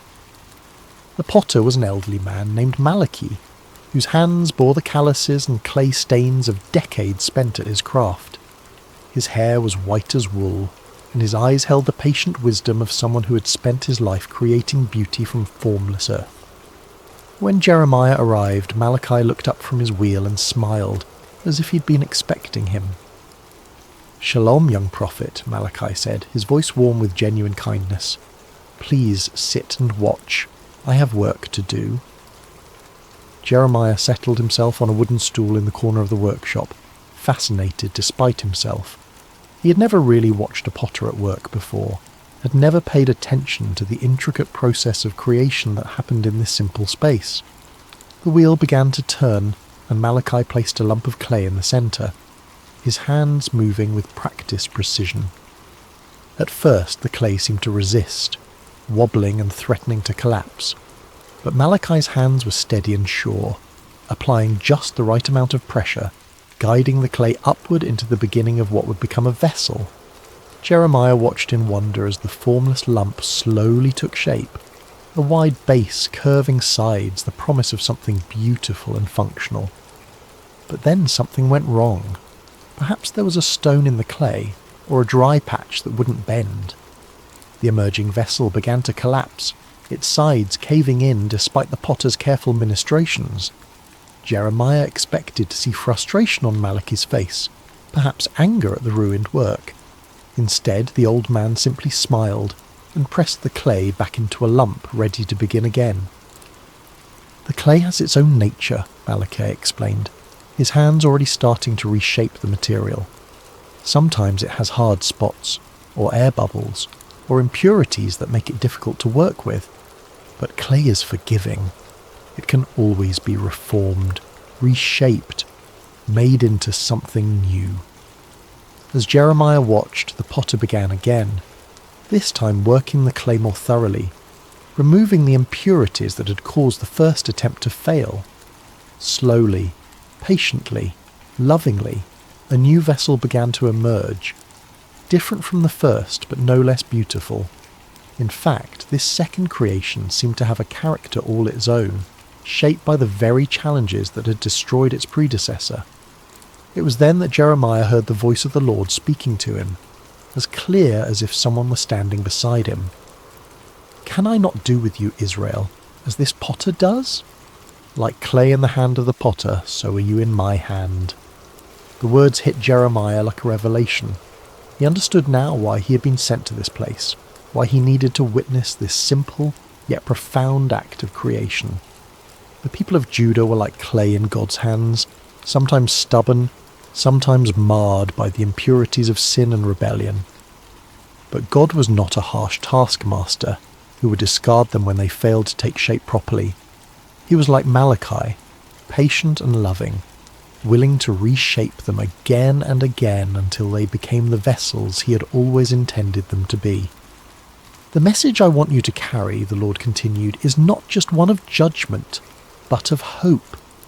Yes, I must sometimes tear down what is corrupt and broken, but I tear down in order to build up again, in order to create something better and more beautiful than before." Jeremiah felt tears welling up in his eyes as he watched the potter's hands continue their gentle work. Here was a picture of God's character that he had never fully grasped before, not the angry judge he had sometimes imagined, but the patient artist who sees potential in every lump of clay, who never gives up on his creation, who can bring beauty from the most unlikely materials. "Thank you," he whispered to Malachi as he prepared to leave. The old potter looked up from his work and smiled. "The clay thanks the potter by yielding to his hands," Malachi replied. "Perhaps that is all any of us can do, yield to the hands that know how to shape us into something beautiful." As Jeremiah walked home through the narrow streets of his village, he felt a new understanding of his calling beginning to take root in his heart. He was not just a bearer of bad news, but a messenger of hope. The God who had called him was not a destroyer but a creator, not a tyrant but a loving craftsman who would never abandon his work. The words came to him then, the message he would carry to the people of Judah. "If at any time I announce that a nation or kingdom is to be uprooted, torn down and destroyed, and if that nation I warned repents of its evil, then I will relent and not inflict on it the disaster I had planned. And if at another time I announce that a nation or kingdom is to be built up and planted, and if it does evil in my sight and does not obey me, then I will reconsider the good I had intended to do for it." It was a message of both warning and promise. of judgment and mercy intertwined. Like the potter's hands, God's discipline was always aimed at restoration, always working toward the creation of something more beautiful than before. Armed with this new understanding, Jeremiah began his prophetic ministry in earnest. But if he had hoped that his message of God's love and patience would be readily received, he was quickly disillusioned.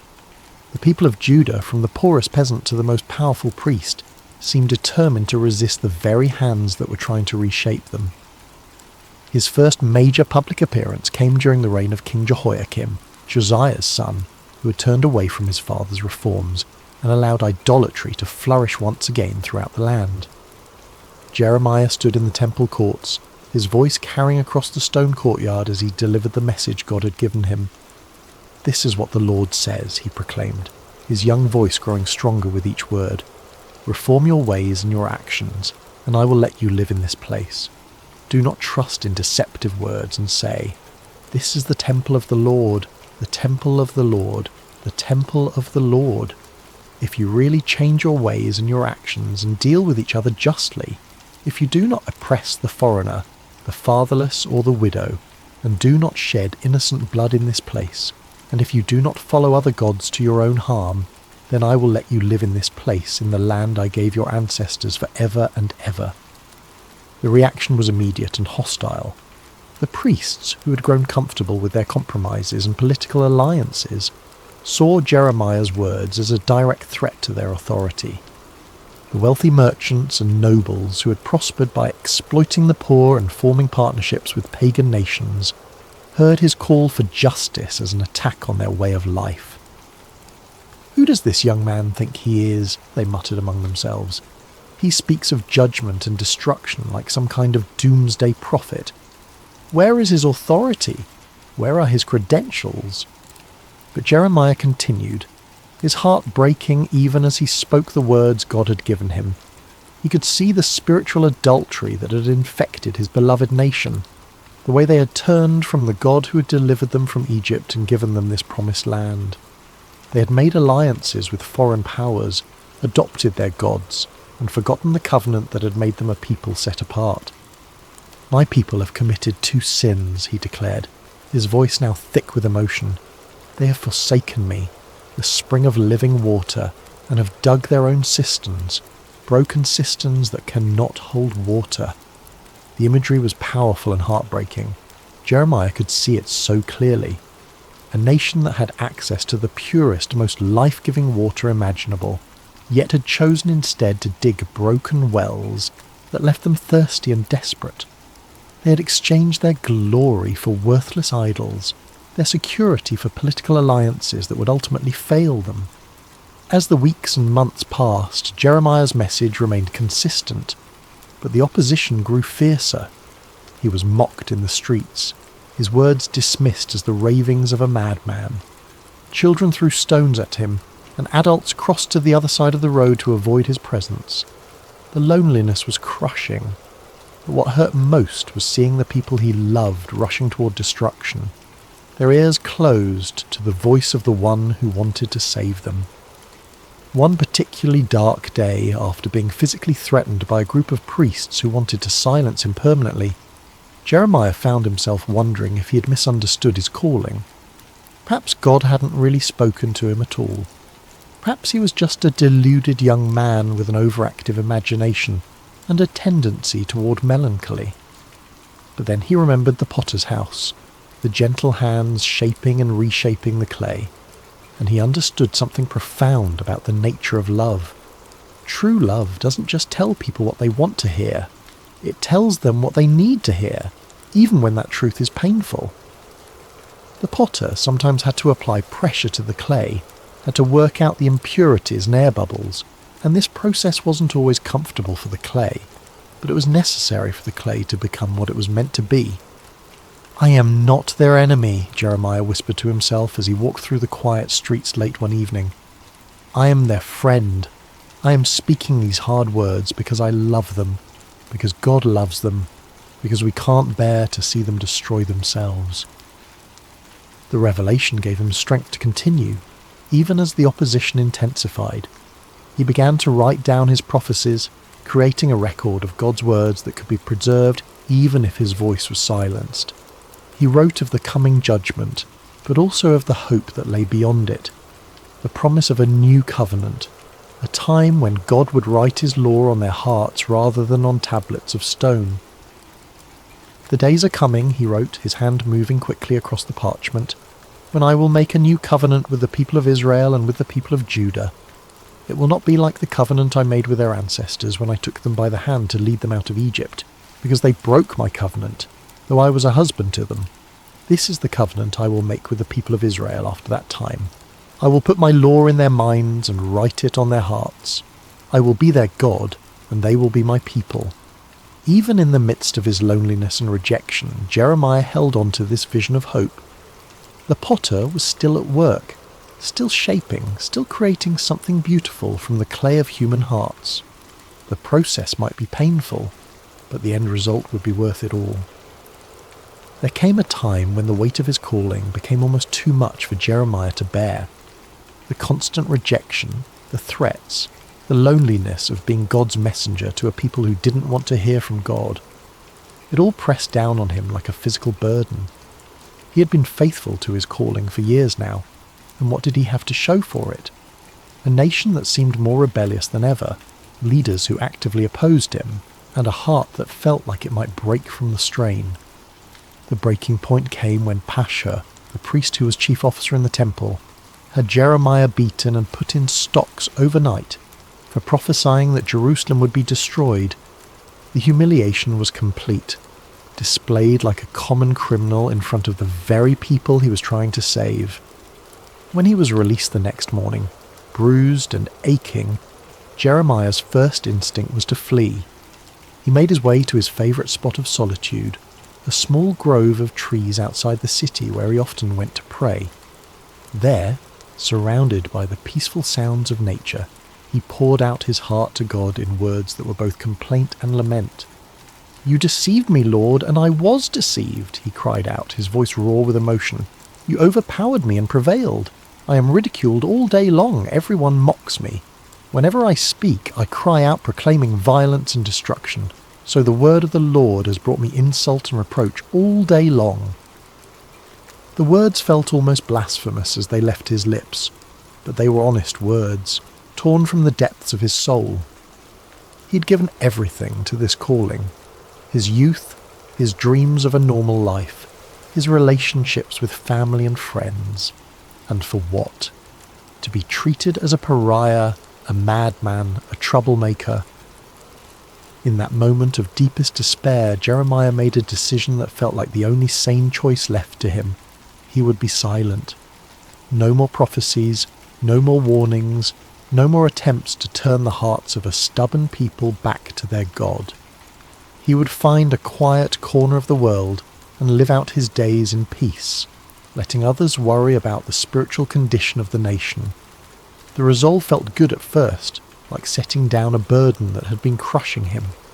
For several days, he said nothing about the visions that continued to come to him, ignored the urgings in his spirit to speak out against the injustices he witnessed.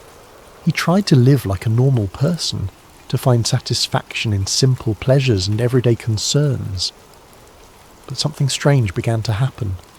The more he tried to suppress the words God had given him, the more they seemed to burn within him.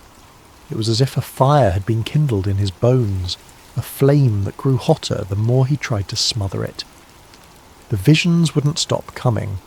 The burden for his people wouldn't lift, and the words of God seemed to be blazing inside him like a furnace. "But if I say, I will not mention his word or speak any more in his name," he found himself whispering, "his word is in my heart like a fire shut up in my bones. I am weary of holding it in. Indeed, I cannot." The realization came to him gradually, like dawn breaking over the mountains. He couldn't stop being a prophet any more than he could stop being human. This wasn't just something he did. It was who he was. God had formed him in the womb for this purpose, had written this calling into the very fabric of his being. To deny it would be to deny himself, to attempt to live as someone he was never meant to be.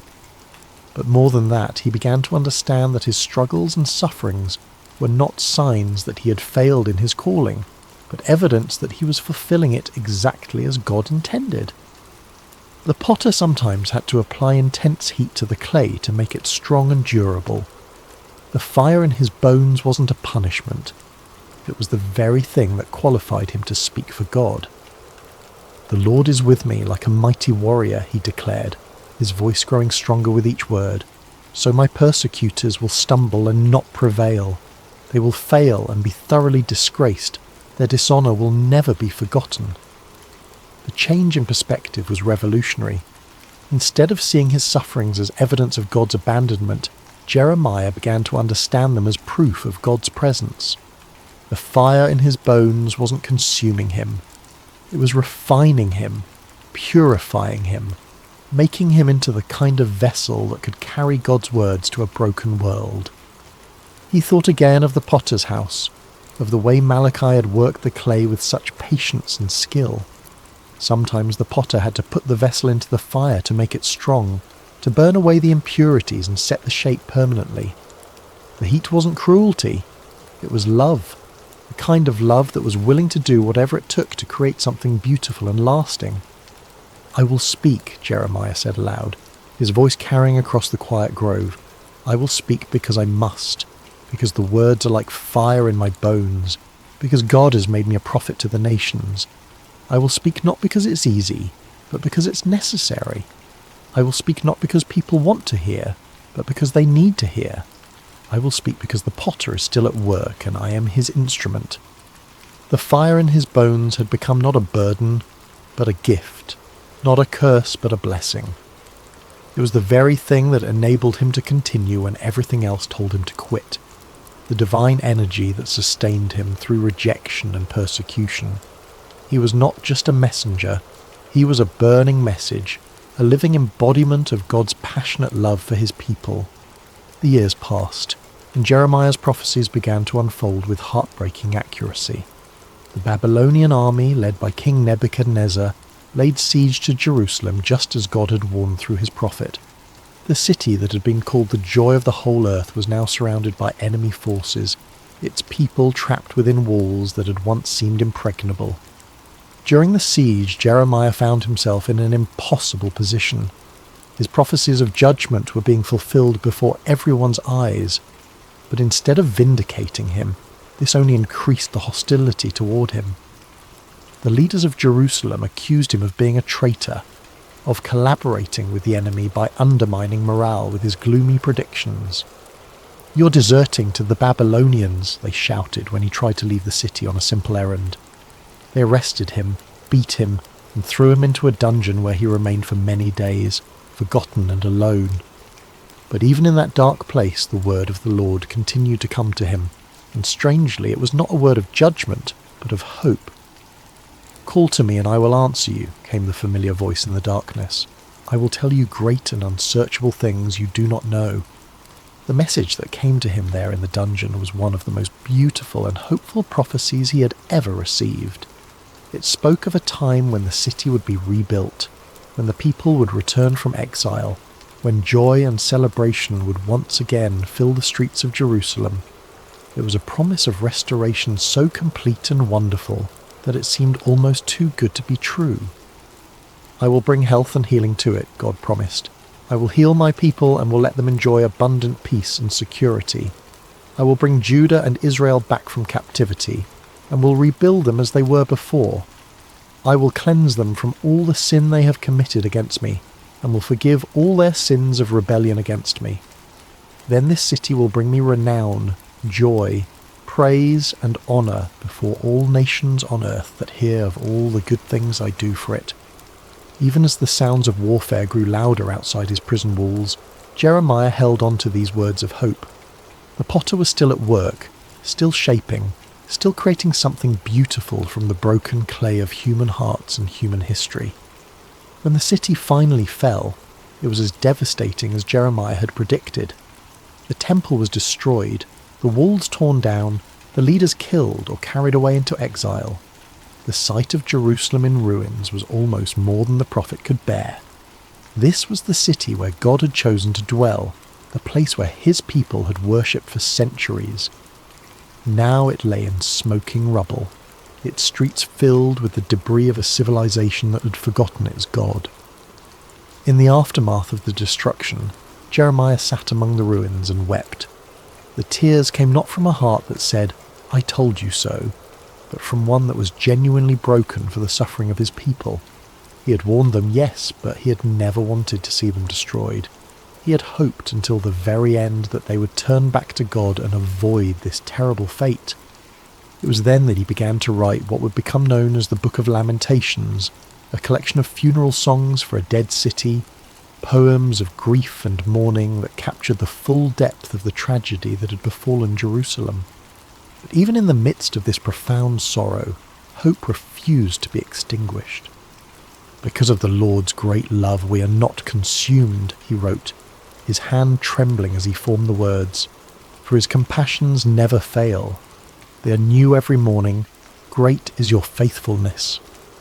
The words seemed to come from somewhere deeper than his own understanding, as if the Spirit of God was using his human grief to express a divine truth that transcended the immediate circumstances. Yes, Jerusalem had fallen. Yes, the people were scattered and the temple destroyed. But God's love had not failed. His faithfulness had not ended. His compassions were indeed new every morning, even in the darkest of times. "The Lord is good to those whose hope is in him," he continued, "to the one who seeks him. It is good to wait quietly for the salvation of the Lord." As he wrote these words, Jeremiah began to understand something profound about the nature of hope. It wasn't based on circumstances or on the absence of suffering. True hope was rooted in the character of God himself, in his unchanging love and faithfulness. The potter might allow the clay to be broken, but he would never abandon it. He might permit the vessel to be shattered, but only so that he could create something even more beautiful from the pieces. "For no one is cast off by the Lord forever," he wrote, his voice growing stronger with each word. "Though he brings grief, he will show compassion. So great is his unfailing love. For he does not willingly bring affliction or grief to anyone." The ruins of Jerusalem became, in a strange way, a place of worship for Jeremiah. There among the broken stones and scattered debris, he found a closeness to God that he had never experienced before. The external symbols of faith were gone, but faith itself remained. The building had been destroyed, but the builder continued his work. People would come to him there, survivors of the siege who were struggling to make sense of what had happened. They would ask him why God had allowed such suffering, why the innocent had to pay for the sins of the guilty, why the city of God had been given over to pagan armies. "I cannot answer all your questions," Jeremiah would tell them gently, "but I can tell you what I have learned in my years of walking with the Lord. He is like a potter who shapes clay, and sometimes the shaping process is painful. But he never works without purpose, and he never abandons what he has begun. The vessel may be broken, but the potter's hands are still at work creating something new from the pieces." In the final years of his life, Jeremiah found himself in Egypt, carried there against his will by a group of Jewish refugees who feared remaining in the land of Judah. It was not where he had expected to end his days, far from the city he had loved and served for so many years. But even in this foreign land, he continued to speak the words God gave him, continued to comfort and challenge the people who had been scattered by the winds of history. As he sat one evening by the banks of the Nile watching the sunset over the ancient land of the Pharaohs, Jeremiah reflected on the long journey that had brought him to this place. He was no longer the young man who had trembled beneath the olive tree at his first calling. His hair was now white, his hands marked by years of writing and rewriting God's words, his heart scarred by decades of rejection and persecution. But he was not bitter. Somehow, through all the pain and struggle, he had learned to see his life as part of a larger tapestry that God was weaving through history. He was just one thread in that tapestry, but he had been woven in exactly the right place, at exactly the right time, for exactly the right purpose. A young Jewish woman approached him as he sat by the water, her eyes reflecting the same uncertainty and pain he had seen in so many faces over the years. "Prophet," she said softly, "my heart is broken. I have lost everything. My home, my family, my future. How can I believe that God still cares about me?" Jeremiah smiled and gestured for her to sit beside him. "Let me tell you a story," he said, his voice warm with the wisdom of long experience. "Once God sent me to a potter's house to watch him work. The potter was shaping a vessel on his wheel, but something went wrong. The clay became marred, misshapen, useless for its intended purpose." The young woman leaned forward, intrigued despite her sorrow. "I expected the potter to throw the clay away," Jeremiah continued. "After all, it was ruined, wasn't it? But instead, he gathered it up and began again. He worked the clay, removed the impurities, and slowly shaped it into something new. The second vessel was different from the first, but it was beautiful in its own way. Perhaps even more beautiful because it bore the marks of the potter's patient love." "But what does this mean for me?" the woman asked. "How does this help me with my broken heart?" Jeremiah reached down and picked up a small piece of clay from the riverbank. "This is what God showed me that day," he said, working the clay gently in his hands. "You are not ruined. You are not beyond hope. You are clay in the potter's hands, and he is still shaping you. The breaking you've experienced is not the end of your story. It's the beginning of a new chapter." As he spoke, the clay in his hands began to take shape, becoming a small but perfectly formed vessel. "God's love is like this potter's skill," he continued. "It can take the most broken, damaged clay and create something beautiful from it. Your pain is not wasted. Your tears are not meaningless. They are part of the process by which God is making you into the person he always intended you to be." The woman began to weep, but they were not tears of despair. They were tears of hope, of recognition, of a heart that was beginning to heal. "How do you know this?" she whispered. "How can you be so sure?" Jeremiah smiled, and in that smile was the peace of a man who had wrestled with God and found him faithful. "Because I have been clay in the potter's hands for 40 years, he said simply. "I have been broken and reshaped more times than I can count. I have questioned, doubted, even tried to run away from his calling. But through it all, I have learned one thing. The potter never gives up on his clay. He never throws it away. He keeps working, keeps shaping, keeps creating until the vessel is exactly what he envisioned it to be." As the stars began to appear in the darkening sky, Jeremiah continued to speak with the young woman and others who had gathered around them. He told them of the promises God had made, of a time when the exiles would return, when the city would be rebuilt, when God would make a new covenant with his people. He reminded them that their current suffering was not the end of the story, but part of a larger narrative of redemption and restoration. "The potter is still at work," he said as the evening drew to a close. "In your lives, in the life of our nation, in the great sweep of history itself, he's shaping something beautiful from the clay of human hearts and human history.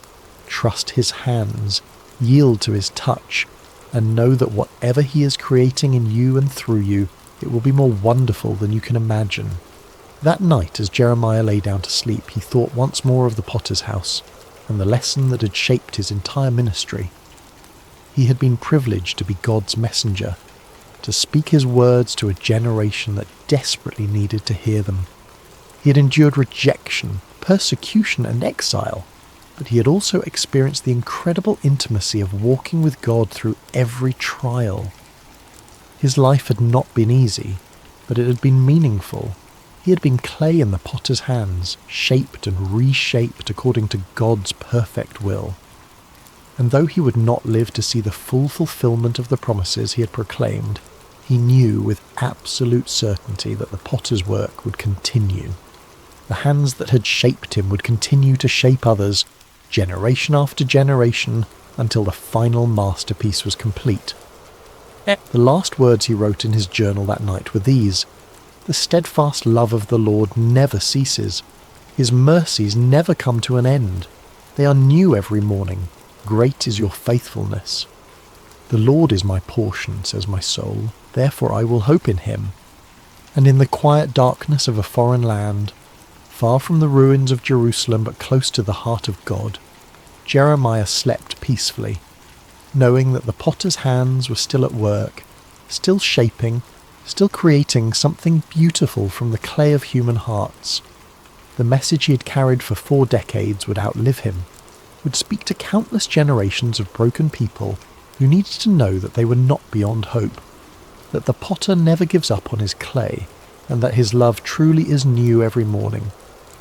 The story of Jeremiah reminds us that even in our darkest moments, even when our lives seem shattered beyond repair, we are never beyond the reach of the potter's hands. Like clay on the wheel, we may be broken, but we are never discarded. We are loved, shaped, and reshaped by hands that know exactly what we can become. And in the end, that is enough. That is everything.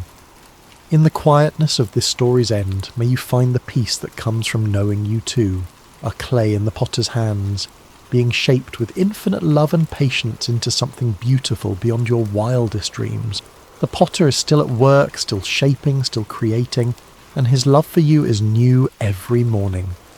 Hey everyone, welcome back to Sacred Slumber. Before we dive into tonight's story, I want to ask you something that would genuinely help us out. If you're enjoying this content, please consider using your hype points on this video. It really helps the channel more than you possibly know. Seriously, it makes a massive difference in getting these stories out to more people who love this kind of content. Also, if you want to, drop a comment telling us what time it is for you right now and where in the world you're listening from. We absolutely love seeing where everyone is tuning in from. No pressure though, only if you feel like it. And of course, if you haven't already, hit that subscribe button. It keeps us going. All right, let's get into it. A whisper in the darkness. Imagine a night so quiet you can hear the oil lamps flickering. Picture a massive stone sanctuary in the ancient city of Shiloh, where shadows dance across walls that have witnessed centuries of worship. The air is thick with the scent of incense and burning oil, that peculiar combination of cedar smoke and olive essence that clings to sacred spaces. Outside, the wind moves through the hills of Israel like a whispered prayer, carrying with it the distant bleating of sheep settling for the night and the occasional call of a desert owl. Inside, in the sacred chambers near the Ark of the Covenant, a young boy lies sleeping on a simple mat. The stones beneath him still hold the warmth of the day's sun, though the night air has begun to cool. His breathing is steady, deep, the kind of sleep that comes from honest physical labour and a clear conscience. His name is Samuel.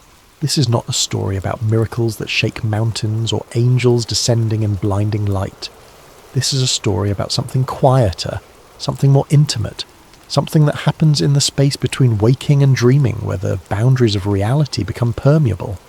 It is about a voice in the darkness, a child who learned to listen when the entire world had gone deaf, and a moment that would alter the spiritual trajectory of an entire nation. Because sometimes the most profound truths do not arrive with thunder and earthquake. Sometimes they do not announce themselves with burning bushes or pillars of fire. Sometimes they arrive in whispers, in the stillness between breaths, in the gentle calling of a name spoken 3 times before it is finally understood. What you're about to hear is one of the most mysterious and beautiful moments in ancient scripture. A moment when heaven reached down to touch earth, not through spectacular signs, but through the simple act of calling a child's name in the night. But it is also a story about silence broken, about the end of a spiritual drought, about what happens when the divine decides to speak again after generations of absence. This is the story of Samuel, the boy who heard God speak when the rest of the world had forgotten how to listen, and perhaps, hidden within this ancient narrative, there are questions we have forgotten to ask. Questions about why heaven goes silent. Questions about who gets chosen to break that silence. Questions about whether the voice that called to Samuel in that darkened sanctuary is still calling, still speaking, still searching for those rare individuals who know how to say, "I am listening." Chapter 1. Hannah's Promise. To understand Samuel's calling, we must first understand how he came to be sleeping in that sanctuary. His story begins not with him, but with his mother, a woman named Hannah, who knew the bitter taste of desperation and the hollow ache of prayers that seemed to vanish into an empty sky. In the hill country of Ephraim, in a small village whose name has been lost to history, there lived a man named Elkanah who had 2 wives, as was common in that era. His first wife, Peninnah, had given him several children, sons to carry his name, daughters to arrange in marriage, a legacy written in flesh and blood. His second wife, Hannah, had given him only heartache and unanswered prayers. Year after year, Hannah remained childless, and in a culture where a woman's worth was often measured by her ability to bear children, this was not just a personal grief.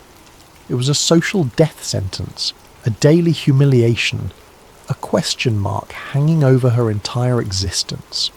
Neighbours would whisper, extended family would exchange knowing glances, even well-meaning friends would offer useless advice or suggest that perhaps she had offended God in some way, that her barrenness was divine punishment for some unknown sin. Elkanah loved Hannah. The text makes this clear. He would give her double portions at feasts, trying to compensate with material generosity for what biology had denied her. He would ask her with genuine confusion, "Am I not better to you than 10 sons?" It was a question born of love but blind to understanding. He could not fathom that the issue went deeper than his affection, that Hannah's grief was not about him at all, but about her own sense of purpose, of completion, of being seen as fully human by the society around her. Peninnah, with the cruelty that can only come from insecurity dressed as triumph, would taunt Hannah relentlessly. Every time the family made their annual pilgrimage to the sanctuary at Shiloh to worship and offer sacrifices, Peninnah would remind Hannah of her barrenness. The taunts were not subtle. They were designed to cut deep, to remind Hannah that in the eyes of the world she was incomplete, cursed, forgotten by the very God she came to worship. Peninnah would parade her children before Hannah, would make comments about how blessed she was, would turn every moment of worship into a reminder of Hannah's failure. And Hannah would weep. She would refuse to eat. The pain went beyond physical longing for a child. It touched something deeper, the existential question that haunts anyone who feels overlooked by the divine. Does God see me? Does he hear my prayers? Am I worthy of his attention? Or am I simply background noise in a universe too vast to care about one woman's grief? The pilgrimage to Shiloh was supposed to be a time of joy, of celebration, of renewal. But for Hannah, it became an annual reminder of everything she lacked. Year after year she would go through the motions of worship, while her heart broke quietly in places no one could see. One year, during their pilgrimage to Shiloh, Hannah could bear it no longer. The weight of accumulated grief, the years of disappointment, the constant humiliation, all of it reached a breaking point. While the rest of the family feasted after the sacrifice, celebrating with wine and roasted meat, Hannah slipped away to the entrance of the sanctuary. She stood there, in the place where earth met heaven, in the threshold between the mundane and the sacred, and she prayed with an intensity that went beyond words. Her lips moved, but no sound emerged. Her whole body shook with the force of her grief and desperation. Tears streamed down her face. Her hands trembled. This was not the polite, ritualized prayer of public worship. This was raw, unfiltered communion with the divine. This was a woman pouring out her soul, holding nothing back, demanding to be heard by a God who had seemed deaf to her pleas for years. She made a vow that day, one that would echo through generations. If God would grant her a son, she would give him back to God. Not for a season, not for a few years, but for his entire life. The child would be dedicated to divine service from the moment he was weaned. It was the prayer of a woman who understood that sometimes the greatest gift we can receive is not something to hold on to, but something to offer back to its source. She was not bargaining with God so much as she was declaring her willingness to participate in something larger than her own desires. Eli, the high priest, sat by the doorpost of the sanctuary and watched this strange woman swaying and muttering. In his aging, perhaps cynical view of human nature shaped by years of dealing with corrupt worshippers and his own corrupt sons, he assumed she was drunk. The accusation was harsh, almost cruel. "What are you doing here, intoxicated in the house of the Lord? How dare you bring your drunkenness into this sacred space?"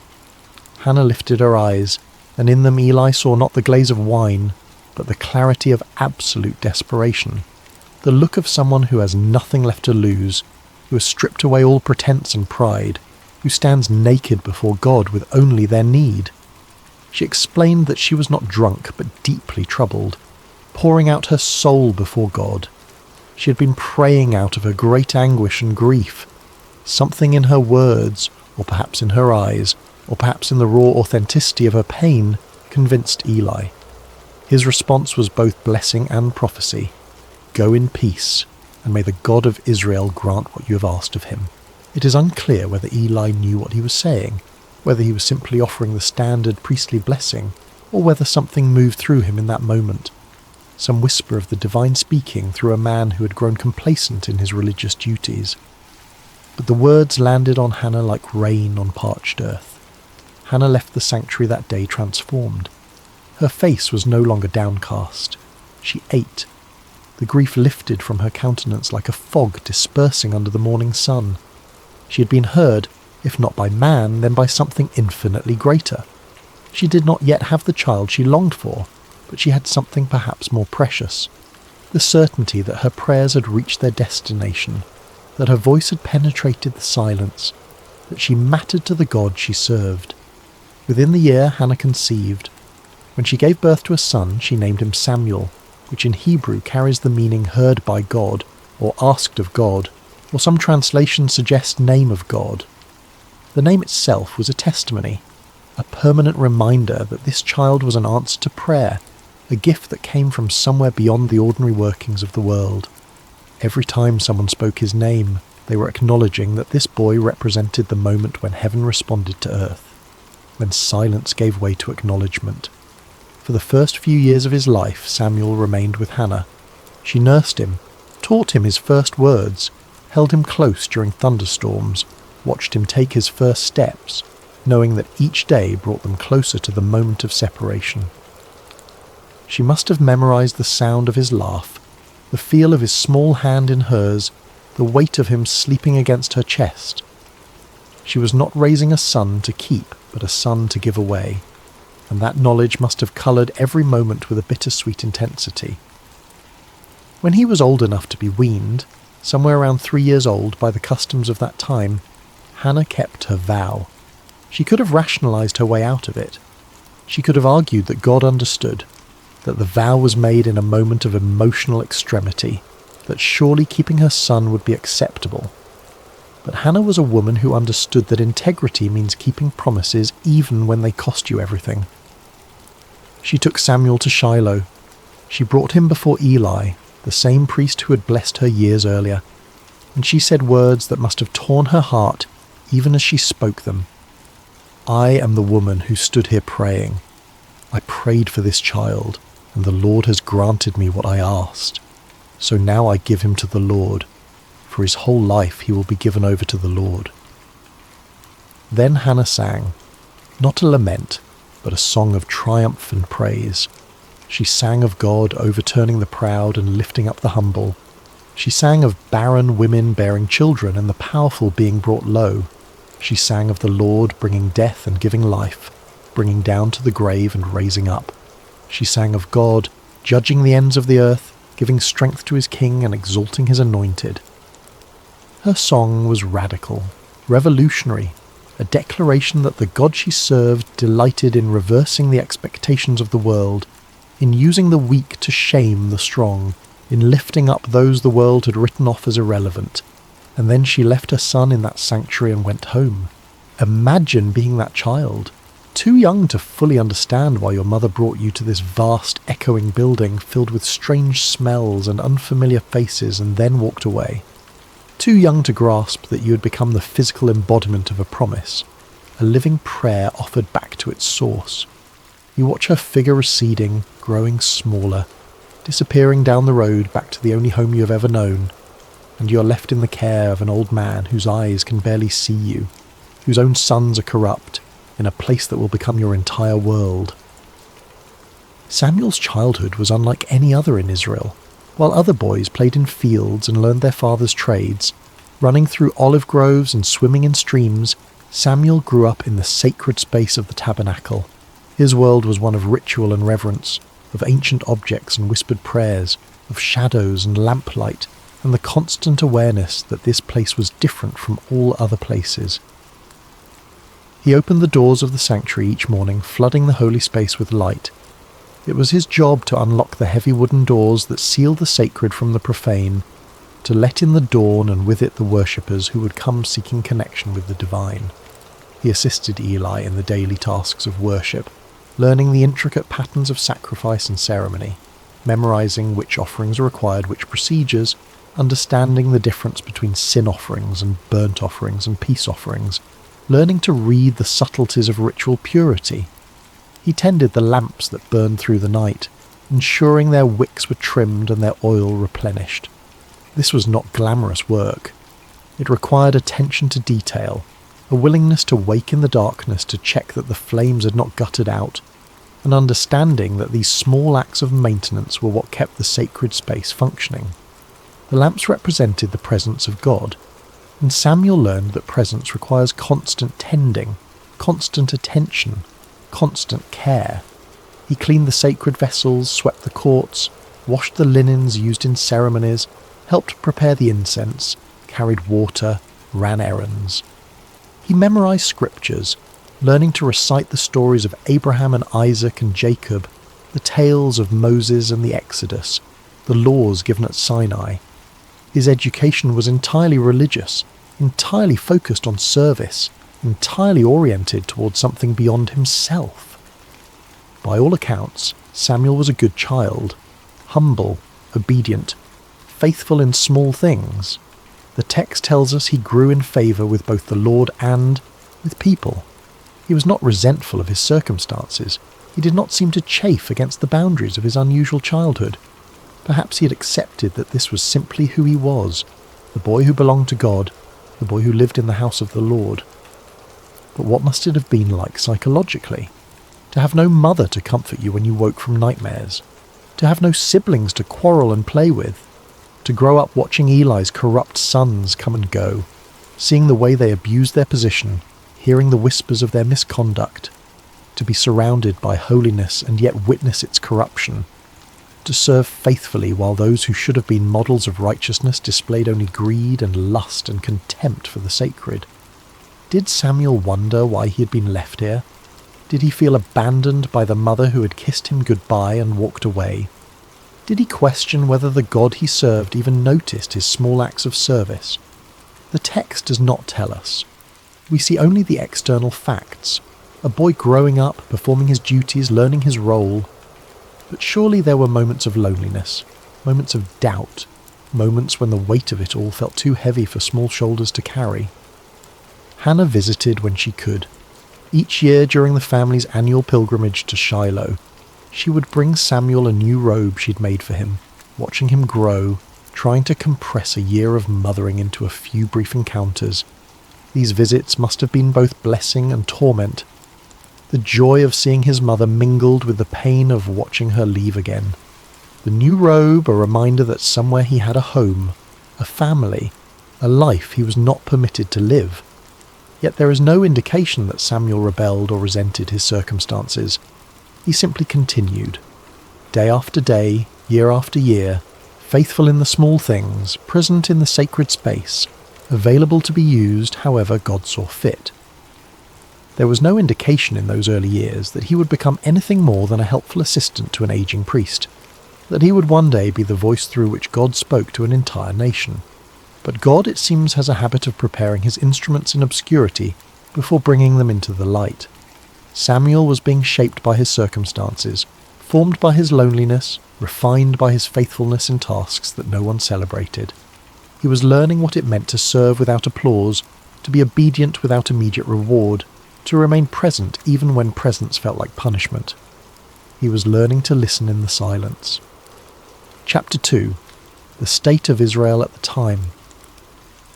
To appreciate what happened on that quiet night when God called Samuel's name, You need to understand the spiritual condition of Israel during this period. It was, to put it simply, a disaster. But the disaster raises uncomfortable questions that the text never fully answers. Questions about divine silence. Questions about why systems of worship become corrupt. Questions about what happens when the mediators between heaven and earth become obstacles instead of conduits. The problem started with Eli's sons, Hophni and Phinehas. These two men had inherited their father's position as priests, but they had not inherited his reverence for the sacred. They were corrupt in ways that went beyond simple moral failing. They actively perverted the worship of God, treating the sacrifices and offerings as opportunities for personal gain, turning the sacred into the profane with a systematic cruelty that suggests something darker than mere greed. When people brought animals to sacrifice at Shiloh, the priests were entitled to a specific portion of the meat according to the law of Moses. But Hophni and Phinehas were not content with their allotted share, with what had been designated as rightfully theirs. They wanted more. They wanted the best. They wanted what belonged to God. They would send their servants to threaten worshippers, demanding the choicest cuts of meat before the fat was even burned on the altar, as required by law. The fat belonged to God. That was non-negotiable in the sacrificial system. The burning of the fat was the moment when the sacrifice became truly sacred, when the offering transitioned from human gift to divine acceptance. But Hophni and Phinehas did not care about divine acceptance. They cared about their appetites. If people objected, if they tried to follow the proper procedures and insist that the fat be burned first, the servants would respond with threats of violence. "We will take it by force if necessary." The priests were literally stealing from God, taking what belonged to the altar and consuming it themselves. They were turning worship into extortion, using their position of spiritual authority to exploit the vulnerable and the faithful. But their corruption went even darker, into territories that the text only hints at with uncomfortable brevity. They engaged in sexual immorality with women who served at the entrance to the sanctuary. These were women who had dedicated themselves to service at the tabernacle, who came to worship and serve with sincere devotion, and Hophni and Phinehas exploited them, used their authority and position to prey upon those who should have been under their protection. They turned the house of God into a place of exploitation and abuse, where the very people who were supposed to represent divine holiness became perpetrators of trauma. Worship became a source of fear rather than transcendence. People stopped coming, or when they came with cynicism and resentment, going through the motions but empty of faith. How could you trust a system where the gatekeepers were predators? How could you believe in the holiness of a place where the priests defiled it daily? The sanctuary at Shiloh, which was meant to be the central hub of Israel's spiritual life, became instead a monument to religious corruption. Eli knew what his sons were doing. The text makes this painfully clear. People told him. They came with reports of misconduct, of abuse, of exploitation. He heard the rumours and saw the evidence. He was not ignorant. He was not blind to their crimes. And to his credit, he confronted them. But his rebukes were weak, almost apologetic, carrying no weight and no consequence. Why do you do such things? I hear reports from the people about your wicked deeds. If someone sins against another person, God may mediate. But if someone sins against the Lord, who will intercede? The words acknowledge the problem but offer no solution. There is no threat of removal from office, no stripping of authority, no punishment that might actually deter the behaviour. Just words, just disappointment, just a father hoping his wayward sons might suddenly develop a conscience they had never demonstrated. Hophni and Phinehas ignored their father and continued their corruption. Why wouldn't they? There were no consequences. Eli's position as high priest gave him the authority to remove them, to appoint others, to enforce standards. But he did nothing, and his inaction was itself a form of action, a choice that enabled the continued degradation of worship. The impact on Israel's spiritual life was catastrophic. The text records it with devastating simplicity. The people came to despise the offerings to the Lord. Think about what that means. The sacrificial system was the heart of Israel's covenant relationship with God. It was how sins were atoned for, how gratitude was expressed, how the community maintained its connection with the divine. And people were learning to despise it. to see it as corrupt and meaningless, to associate worship with exploitation rather than with holiness. Faith withered. Cynicism spread. A generation was growing up believing that God either did not care about corruption in his own house, or that he was powerless to stop it, or worse, that he did not exist at all, and the whole system was simply a mechanism for priestly power and exploitation. But perhaps the most devastating aspect of this era, the detail that haunts the narrative with its implications, was not the corruption of the priests. It was the silence of heaven. The scripture records it with haunting simplicity. In those days, the word of the Lord was rare. There were not many visions. Think about what that means. In a culture where prophets and priests were meant to be the conduits between God and humanity, the channel had gone quiet. God was not speaking, or if he was, no one was hearing. Prophecies were scarce to the point of being legendary.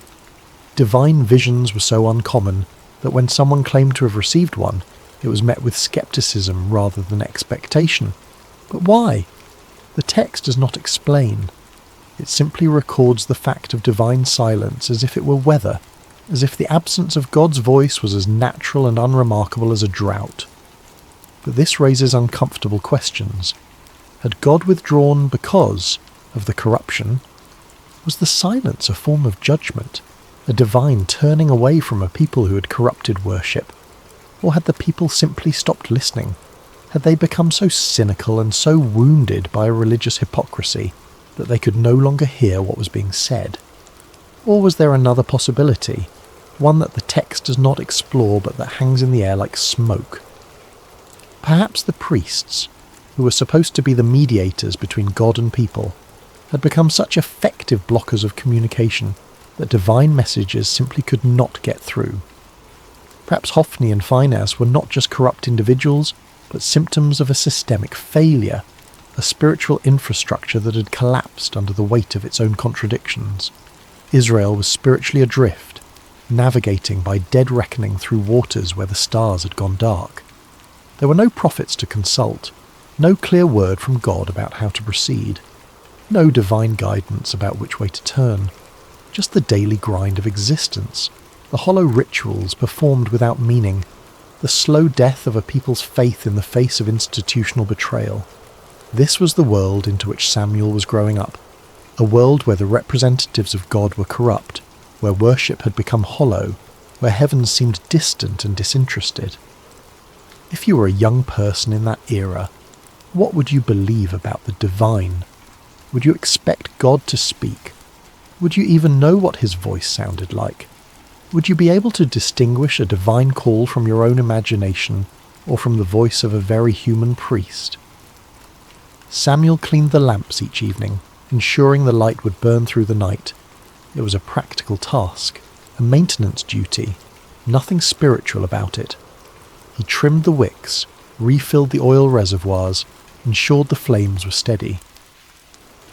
But in that small act, there was a symbol that perhaps Samuel himself did not fully understand.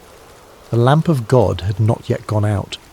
Somewhere in the darkness a light still burned, and into that darkness, cutting through the silence that had lasted for generations, a voice was about to break through. Chapter 3. The night God spoke. The night began like any other. Samuel had completed his duties for the day, working through the familiar routines that structured his life. The sanctuary was clean, the floors swept, the vessels washed and arranged in their proper places. The lamps were lit, their flames steady, casting dancing shadows across the ancient stones. The sacred space was prepared for the silence of the evening hours, for the long watch through darkness toward dawn. Eli, now elderly and nearly blind, his eyes grown dim from age and perhaps from seeing too much corruption without acting, had retired to his usual place. He moved slowly now, carefully, feeling his way along walls he had walked beside for decades. His sleeping area was separate but nearby, close enough that Samuel could hear him if he called, out in the night. Samuel lay down in his customary sleeping spot somewhere near the chamber where the Ark of the Covenant rested. The exact location is not specified in the text, but the implication is clear. He slept in proximity to the most sacred object in all of Israel, closer to the physical representation of God's presence than anyone else in the nation that night. The ark was the most sacred object in Israel, a gold-covered chest containing the tablets of the law, a jar of manna, and Aaron's staff that had budded. But more than its contents, the ark represented the very presence of God among his people. It was the throne of the invisible king, the place where heaven touched earth, the point of contact between the divine and the mortal. To sleep near it was to sleep in the shadow of holiness, though Samuel likely thought nothing of it. This was simply where he slept, as ordinary to him as any bedroom, as familiar as his own breathing. The lamp of God was still burning, casting flickering shadows across the stone walls. This detail matters more than it might initially seem. In the Jewish tradition, the lamp in the sanctuary, the menorah that burned with consecrated oil, was not allowed to go out until morning light made it unnecessary. It represented the presence of God, the light that persisted even in darkness, the hope that had not yet been extinguished. The phrase, "the lamp of God had not yet gone out," carries within it both promise and warning. Not yet, but it could. The light was still burning, but barely. The presence was still there, but fading. As long as the lamp burned, there was hope. As long as the light persisted against the encroaching darkness, God had not abandoned his dwelling place entirely. Samuel drifted into sleep, a boy exhausted from the honest labour of serving in the house of God. His breathing slowed, his muscles relaxed. He sank into that deep, dreamless sleep that comes from physical work and a clear conscience. The sanctuary around him settled into its nighttime sounds. The creak of cooling stone, the whisper of wind through high windows, the distant cry of a night bird, the soft flutter of the lamp flames, and then, in the darkness, cutting through the silence like a knife through cloth, he heard his name, Samuel. The voice was clear, distinct, personal. Not a shout that would echo through the halls, but not a whisper that could be mistaken for imagination either. It had the quality of someone standing nearby, speaking with intention and purpose, with the certainty that they would be heard. It was a voice that expected a response. Samuel's eyes snapped open. His heart leaped in his chest. There was no confusion, no moment of disorientation. He knew immediately that someone had called him. The voice had been too clear, too deliberate, too unmistakably directed at him. In the darkness, with the lamp casting its uncertain light, Samuel did what made perfect sense to a boy who had grown up serving under an elderly priest. Eli must need something. The old priest was nearly blind now, stumbling in the darkness. Perhaps he had dropped something. Perhaps he needed water. Perhaps he was unwell and required assistance. Samuel threw off whatever covering he used against the night chill and ran to where Eli slept. "Here I am. You called me?" The response was immediate, instinctive. "Here I am." Two words that would become the defining posture of Samuel's entire life. Not, "What do you want?" Not, "Can it wait until morning?" Just presence. Just availability. Here I am. Eli, pulled from sleep and confused, his mind foggy with the remnants of dreams, looked in the direction of Samuel's voice with eyes that could barely make out shapes in the darkness. "I did not call. Go back and lie down." Samuel returned to his place, perhaps a little puzzled, but not overly concerned. Perhaps he had been dreaming. Perhaps the transition from sleep to waking had jumbled his perceptions. Perhaps the old man had called out in his sleep and forgotten. These things happen. The mind plays tricks in the boundary spaces between consciousness and unconsciousness. He lay back down, pulled his covering around him, and closed his eyes, willing himself back towards sleep. The sanctuary settled back into silence. The lamp continued its steady burning. Outside, the wind moved through the hills with a sound like breathing. Samuel's heartbeat slowed back to its resting rhythm. Samuel? Again. The same voice, the same clarity, the same undeniable sense that someone was speaking directly to him, calling him by name with purpose and intention. This was not imagination. This was not the remnant of a dream clinging to the edge of waking. This was not the echo of Eli's voice misheard in the darkness. Someone had called his name clearly and deliberately, as real as the stone beneath him and the lamplight flickering against the walls. Once more, Samuel got up and went to Eli. His bare feet made soft sounds against the cold stone floor. His breathing was quicker now, his confusion deeper. If Eli had not called the first time, then who had? "Here I am. You called me." Eli, now more awake and perhaps slightly irritated at being disturbed a second time, sent him away again with a tone that suggested both confusion and mild frustration. "I did not call, my son. Go back and lie down." Samuel returned, but now there was a question forming in his mind that would not be silenced. If Eli was not calling him, then who was? Was someone playing a trick? Was there an intruder in the sanctuary hiding in the shadows, calling his name for some unknown purpose? But the voice had not seemed mischievous or threatening. It had been steady, certain, intimate, the kind of voice that knows you, that has the right to call your name. He lay back down, but this time sleep did not come easily. His eyes stayed open, staring into the darkness above him. His ears strained for any sound, any indication of who or what had spoken to him. The lamp flickered. A moth circled near its flame. Time stretched and compressed in that strange way it does when you are lying awake in the dark, unsure whether minutes or hours are passing. Samuel. The third time, Samuel abandoned any doubt or hesitation. Someone was calling him, and if it was not Eli, then perhaps the old priest was confused. Perhaps he was calling out without realizing it. Perhaps his dreams were speaking through him. Samuel got up once more, faster now, urgent, and went to Eli. He stood at the foot of the old priest's sleeping mat, his young face barely visible in the dim light that filtered in from the main chamber. "Here I am. You called me." And finally, after decades of serving in the sanctuary, after years of watching the word of the Lord become rare and vision scarce, after witnessing the corruption of his sons and the slow death of Israel's faith, Eli understood. The realization must have hit him like a physical blow. God was calling the boy, not the high priest, not the experienced religious leader, not the man who had served in this place for decades. The boy who cleaned the floors and tended the lamps and slept near the ark without fully comprehending what that meant. Eli's response is one of the most beautiful moments in the entire narrative.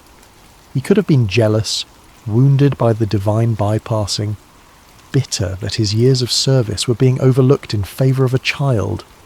He could have been defensive, questioning whether this was really happening, whether Samuel was perhaps confused or making things up. He could have claimed the voice for himself, insisted that any divine communication should come through proper channels, through the established hierarchy of priesthood.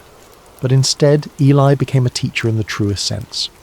He gave Samuel the gift of understanding and the words that would change everything. He put aside whatever personal feelings he might have had, and focused entirely on helping Samuel navigate what was about to happen. "Go and lie down," Eli said, and you can hear in those words both resignation and hope, both the sadness of being passed over and the wonder that God was speaking again at all. And if he calls you, say, "Speak, Lord, for your servant is listening." Those words, "Speak, Lord, for your servant is listening," not "Who are you?" not "What do you want?" not "Prove yourself to me." Just openness, just availability, just the humble acknowledgement that if God is speaking, the only appropriate response is to listen. Samuel returned to his place one more time. He lay down in the darkness, the lamp of God still burning nearby, casting its uncertain light across ancient stones, and he waited. His heart must have been pounding so hard he could hear it in his ears. His mind must have been racing with questions and fears and wonder. What does the voice of God sound like? What will he say? Am I worthy to hear it? What if I do not understand? What if I get it wrong? The silence stretched. The lamp flickered. Outside, the night continued its slow progression toward dawn. And then, for the fourth time, the voice came. But this time there was a difference. This time the name was repeated, spoken twice, with an intimacy and urgency that had not been there before. Samuel, Samuel. The repetition is significant. In Hebrew, when a name is called twice, it indicates intimacy, urgency, importance. Abraham, Abraham, Moses, Moses. Now Samuel, Samuel. This was not a casual summons. This was personal, direct, unmistakable. This time, the boy was ready. Following Eli's instructions exactly, word for word, he responded with the words that have echoed through millennia as the perfect posture of faith, the ideal response to divine initiative. Speak, for your servant is listening. And God spoke. What happened next was not what a child would want to hear. God did not give Samuel a message of encouragement or blessing. He did not reveal some beautiful mystery or share some cosmic secret about the nature of reality or the structure of heaven. He did not offer comfort or promise Samuel a glorious future. Instead, God gave Samuel a prophecy of judgment, and the judgment was against Eli's household, against the man who had been like a father to him, against the only family he had truly known. God told Samuel that he was about to do something in Israel that would make the ears of everyone who heard it tingle. That phrase, ears tingling, suggests something shocking, something that would reverberate through the nation like a physical sensation. This was not going to be a quiet judgment, a private correction. This was going to be public, unmistakable, impossible to ignore. He was going to carry out against Eli everything he had spoken concerning his family, from beginning to end. There had been warnings before. A prophet had come to Eli years earlier with a similar message, speaking of judgment to come, of the priesthood being taken from his lineage, of his sons dying on the same day. That prophecy had been spoken and then seemingly forgotten, filed away as one of those uncomfortable truths that people acknowledge but never really expect to see fulfilled. But God was saying now that the time of fulfillment had come. The warnings were over. The judgment was at hand. The reason was clear and devastating. Eli knew about the sins of his sons. He knew they were blaspheming God, treating the sacred as profane, exploiting women, stealing from the altar, corrupting worship itself. He had heard the reports. He had seen the evidence. He had confronted them, yes, but his rebukes were empty, carrying no weight, leading to no consequences. He had failed to restrain them, failed to use his authority to stop them, failed to choose God's honour over his son's comfort, and that failure, that complicity through inaction, meant that the guilt of Eli's house would never be atoned for by sacrifice or offering. Think about what that means.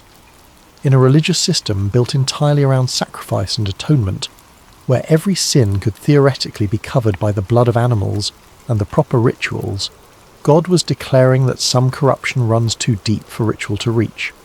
Some betrayals are so fundamental that the system itself cannot address them. Eli's family would carry their guilt to the grave and beyond, marked forever by their choice to prioritize family loyalty over divine justice. Imagine being Samuel in that moment.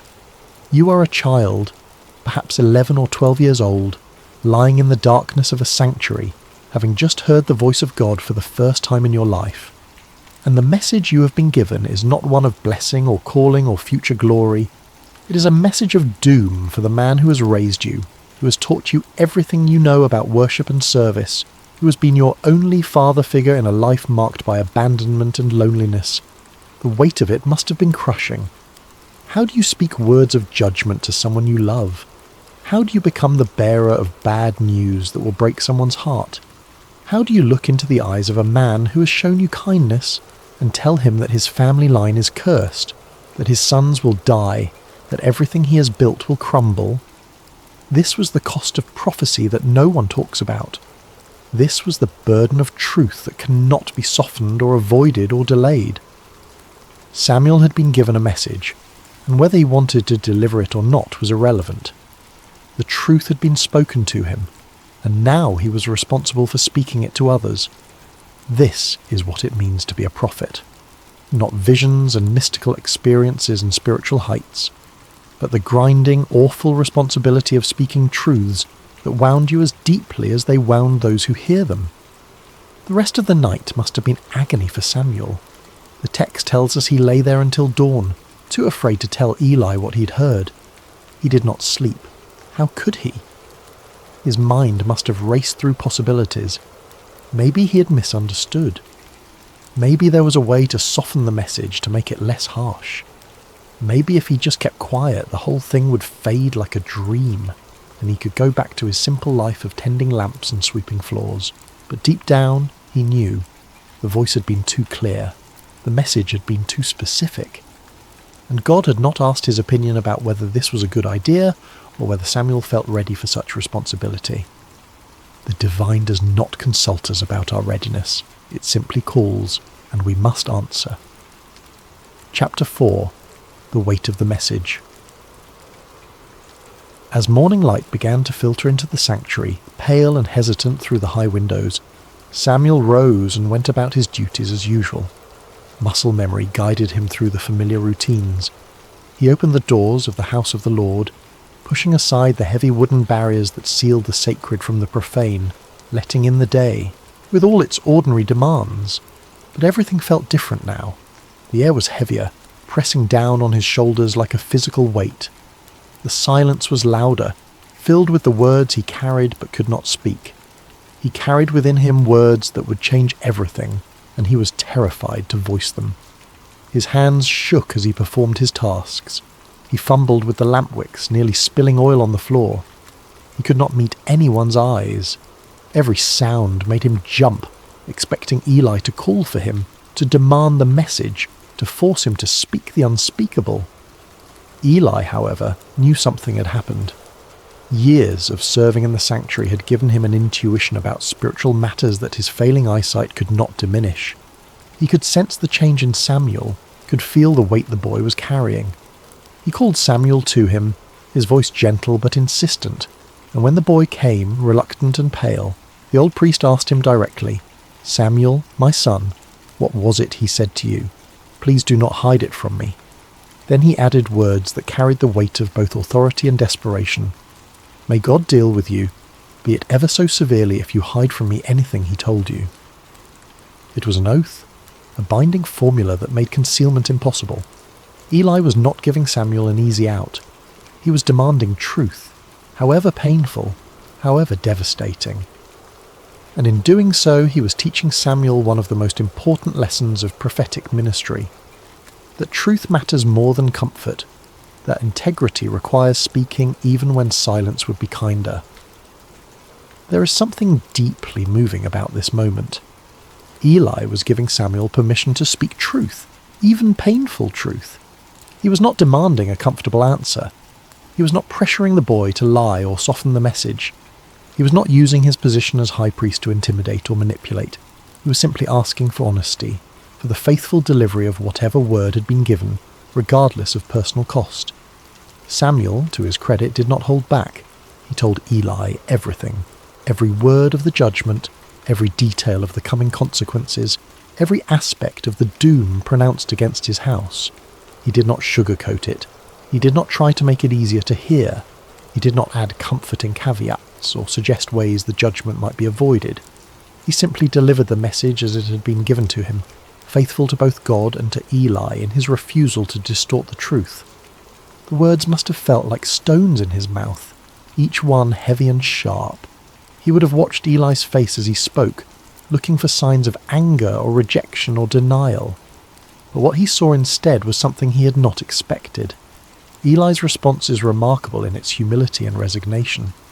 He did not rage against the pronouncement. He did not question Samuel's experience or suggest the boy had misunderstood or imagined things. He did not blame Samuel for being the messenger or accuse him of disloyalty or ingratitude. He simply said, with a weariness that spoke of years of knowing this moment would come, "He is the Lord.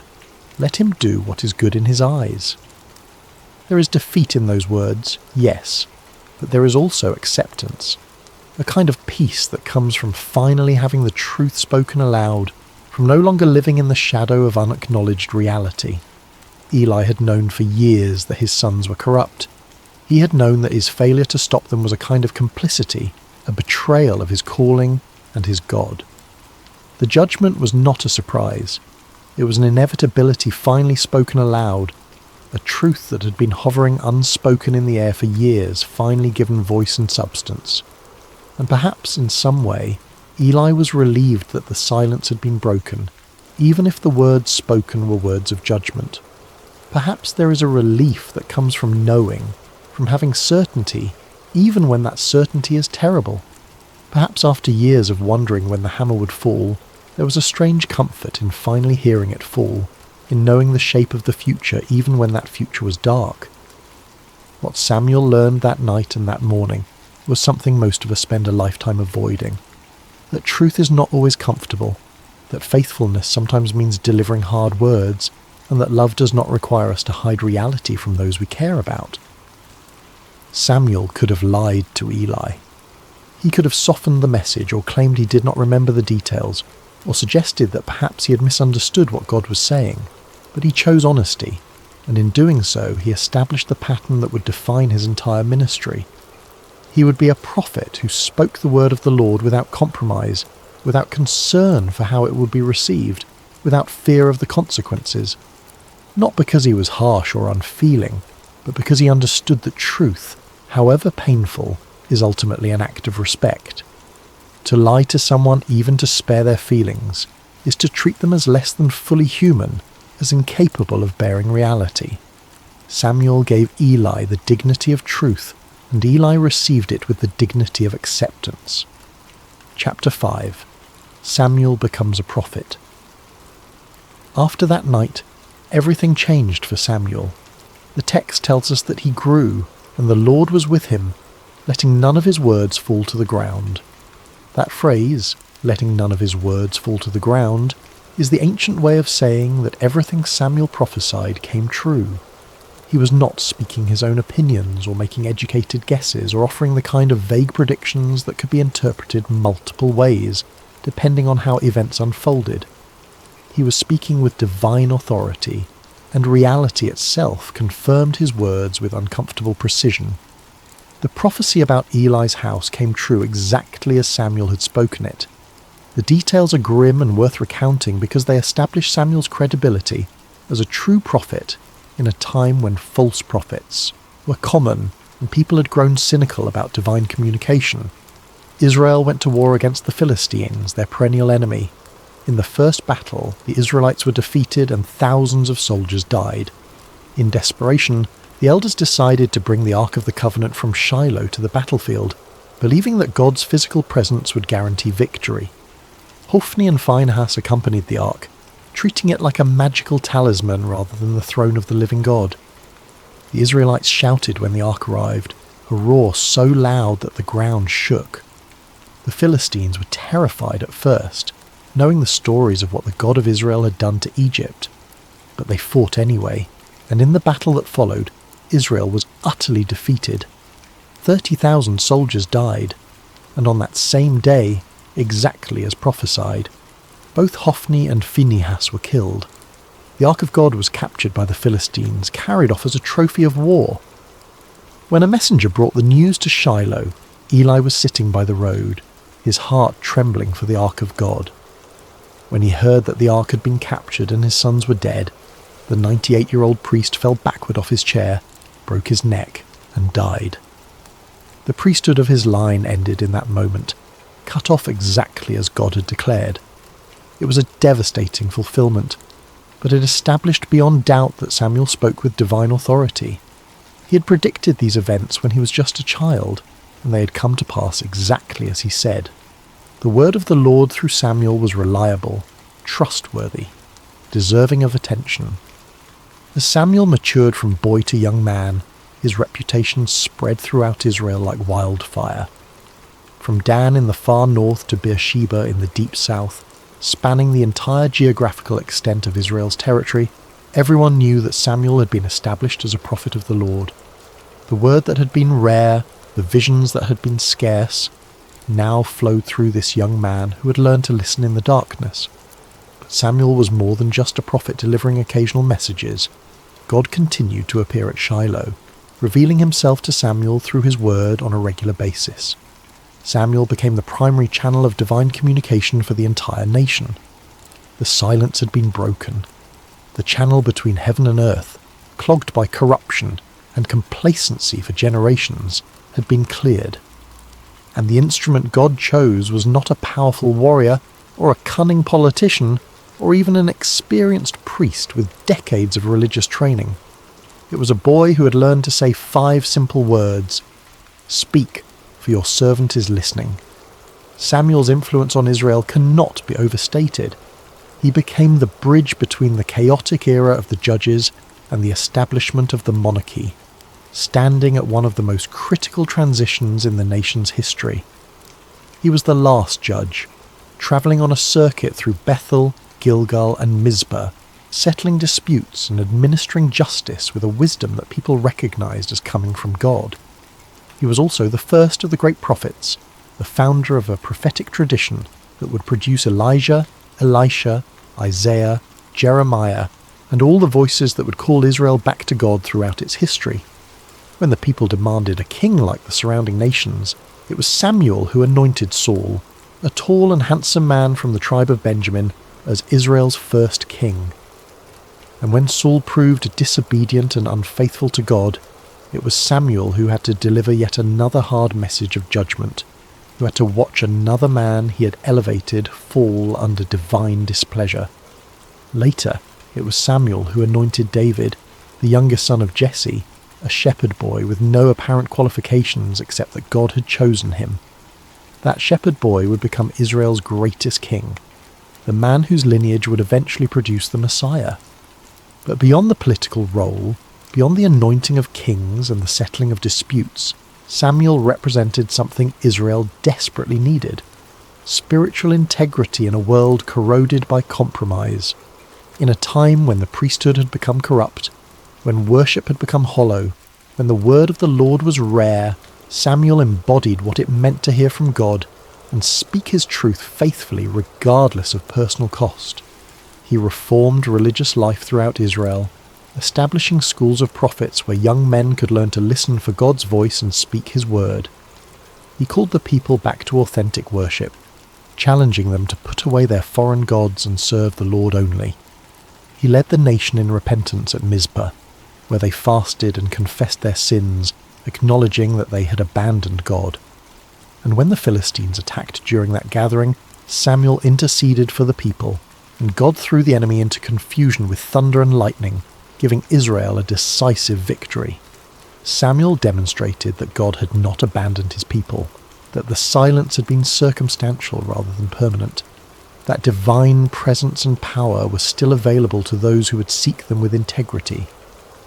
The boy who once cleaned floors and trimmed lamp wicks became the conscience of a nation. The child who slept near the ark became the voice through which God spoke to kings and commoners alike. His authority came not from position, or political power, or military might, but from the simple fact that he had learned to listen and had the courage to speak what he heard, even when speaking cost him dearly. Chapter 6. The Legacy of the Story. So what do we take from this ancient narrative? What does it mean for us, centuries removed from oil lamps and tabernacles and sleeping near the Ark of the Covenant? And perhaps more intriguingly, what questions does this story raise that it never fully answers? First, there is the theme of listening. God can speak in quiet places, in ordinary moments, when we least expect it. Samuel was not performing some elaborate spiritual ritual when God called his name. He was not fasting on a mountain. He was not in a trance or a vision quest. He was sleeping, exhausted from a day of mundane labour. He was simply present in a sacred space, available to be awakened. How often do we miss the voice of the divine because we are too busy, too distracted, too convinced that revelation only comes in spectacular packages? We wait for burning bushes and angelic visitations, for dramatic signs and unmistakable interventions, while the still small voice speaks in the darkness and we mistake it for our imagination, or for human conversation, or for nothing at all. Samuel teaches us that sometimes the most profound moments arrive softly, in the space between waking and sleeping, in the darkness when our defences are down and our minds are quiet enough to hear what has always been speaking. But this raises uncomfortable questions. How many times has that voice spoken and we have ignored it? How many times have we attributed divine communication to coincidence or psychology or wish fulfillment because we have lost the ability to recognise it for what it is? Second, there is the theme of obedience. Samuel's first response when he heard his name was immediate and complete. Here I am. No hesitation, no calculation, no weighing of options or considering whether this was a good time, just presence and availability. Not, what do you want, but here I am. Not, let me think about it, but immediate response. Later, when Eli gave him the words to use, Samuel followed the instruction exactly. He did not improvise or try to improve on the formula or insert his own personality into the exchange. He simply said what he had been taught to say, "Speak, for your servant is listening." Obedience in this story is not about blind submission to authority. It is about being teachable, about recognizing when someone knows more than you do, about trusting guidance even when you do not fully understand where it is leading.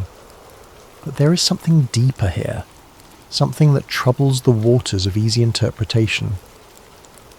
Samuel was obedient to a voice he had never heard before, to a presence he could not see, based entirely on the instruction of a priest whose own family was corrupt and whose judgment had been compromised by his failure to discipline his sons. What made Samuel so certain that this was God speaking and not some other voice? What internal compass guided him toward trust when skepticism would have been equally reasonable? Third, there is the theme of humility. Samuel's greatness began in small acts of service. He was faithful in opening doors, in cleaning, in tending lamps, in all the unglamorous work that keeps a sacred space functioning. He did not despise the small things or consider himself above menial tasks. He swept floors with the same attention he later brought to anointing kings. He trimmed lamp wicks with the same care he would later exercise in delivering prophetic words, and it was in that posture of humble service, in the daily repetition of small faithful acts, that God found him. How different this is from our modern obsession with platform and visibility, with making a name for ourselves and ensuring everyone knows our accomplishments, with treating service as a stepping stone to something better rather than as its own reward. Samuel reminds us that true influence is built in obscurity, that character is formed in the small decisions no one sees, that greatness is the fruit of faithfulness in little things rather than the result of ambitious self-promotion. But again, there is a mystery here. Why Samuel? What was it about this particular boy that made him suitable for this calling? The text gives no indication that he was exceptional in any way. He was simply there, simply faithful, simply available. Which raises the question, are there others who are equally faithful, equally available, who never heard their name called? Is divine calling arbitrary, or is there some hidden criteria that determines who hears the voice and who does not? Fourth, there is the theme of responsibility. Sometimes truth is hard but necessary. Samuel's first message from God was a message of judgment, and he had to deliver it to someone he loved. This is the cost of being a conduit for truth.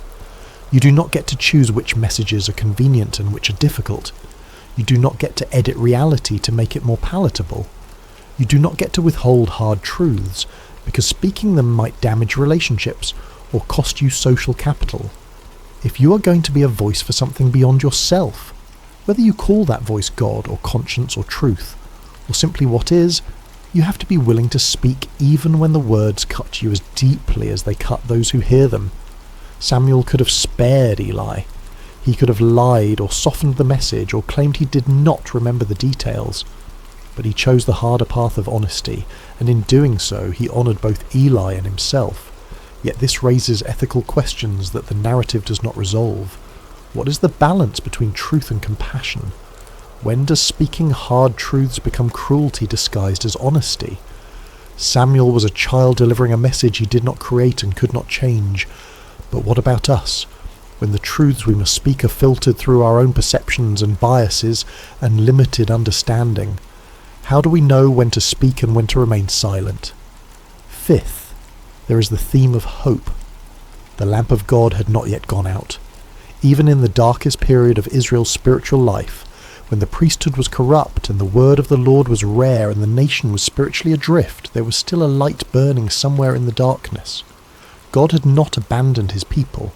He was simply waiting for someone who would listen, someone who would respond, someone who would be faithful with what was given to them. Samuel represents the truth that it is never too late for renewal, that no matter how far things have fallen, no matter how corrupt the systems or how cynical the people, there is always the possibility of a voice in the darkness calling us back to what matters. The light may be flickering, the wick may be nearly consumed, the oil may be running low, but as long as there is any light at all, there is hope for rekindling, for replenishment, for the dawn that follows even the longest night.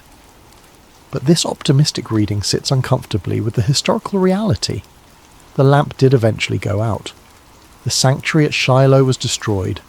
The ark was captured and never returned to that place. The line of Eli ended in blood and disgrace. Samuel's calling did not prevent disaster. It only narrated it before it happened. So what kind of hope is this? Is it simply the hope that truth will be spoken, even if it changes nothing? Is it the hope that someone will bear witness, even in the midst of collapse? Finally, there is something unspoken in this narrative that deserves attention. God bypassed the entire religious hierarchy to speak to a child. He did not go through official channels. He did not honour the established order. He did not consult with the high priest or seek permission from religious authorities.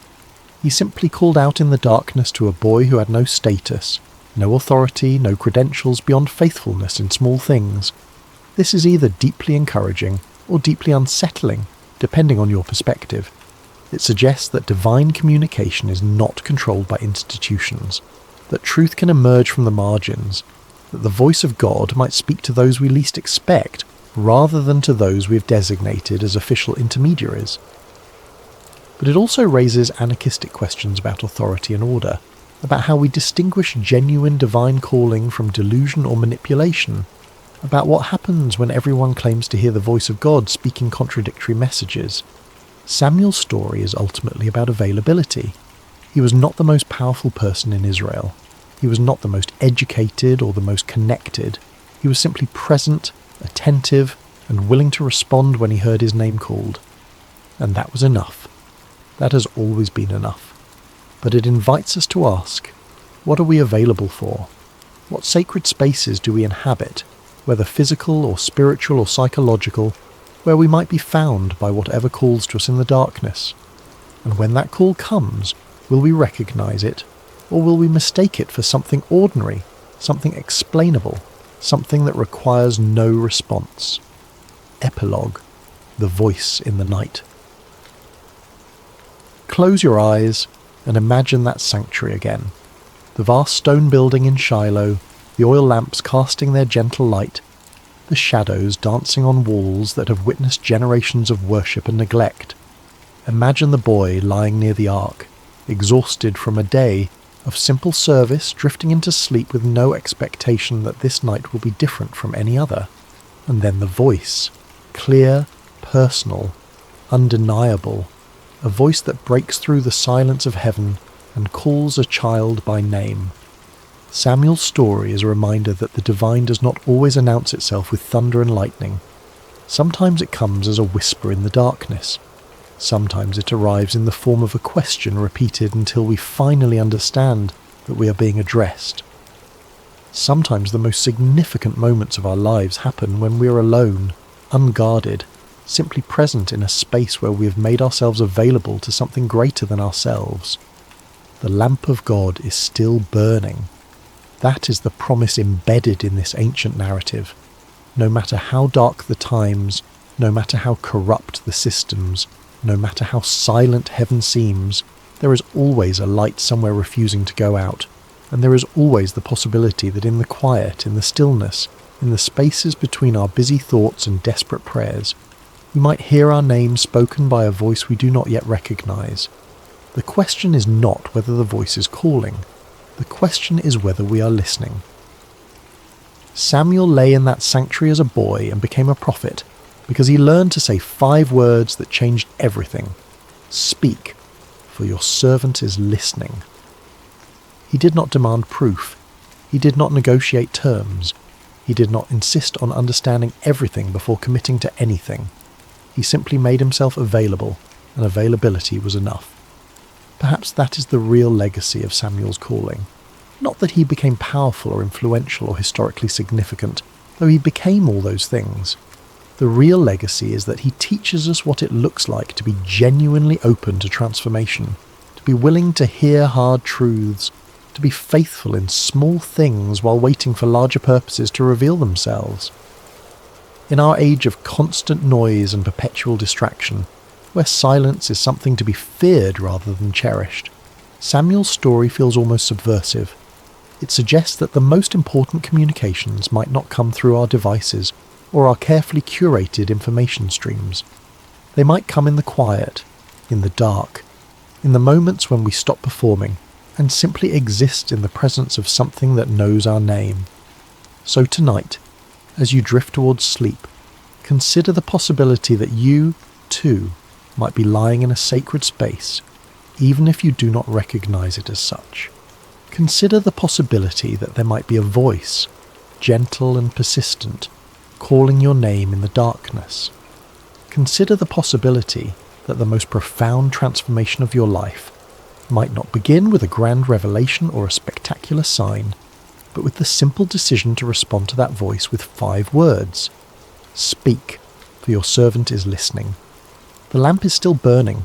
The voice is still calling. The only question is whether we have ears to hear. If you're enjoying this story and finding value in this content, using your hype points on this video truly helps the channel more than you could possibly know. It makes a genuine difference in reaching more listeners like you. If you're tuning in on Spotify, leaving a review helps out so much and means the world to us. And if you feel like it, drop a comment letting us know what time it is where you are and where in the world you're listening from. We absolutely love seeing where everyone is tuning in from. It really connects us all. And if you enjoy this content and want more stories like this, consider subscribing. It keeps these stories coming. Now, let's begin. There are moments in history when everything hangs in the balance.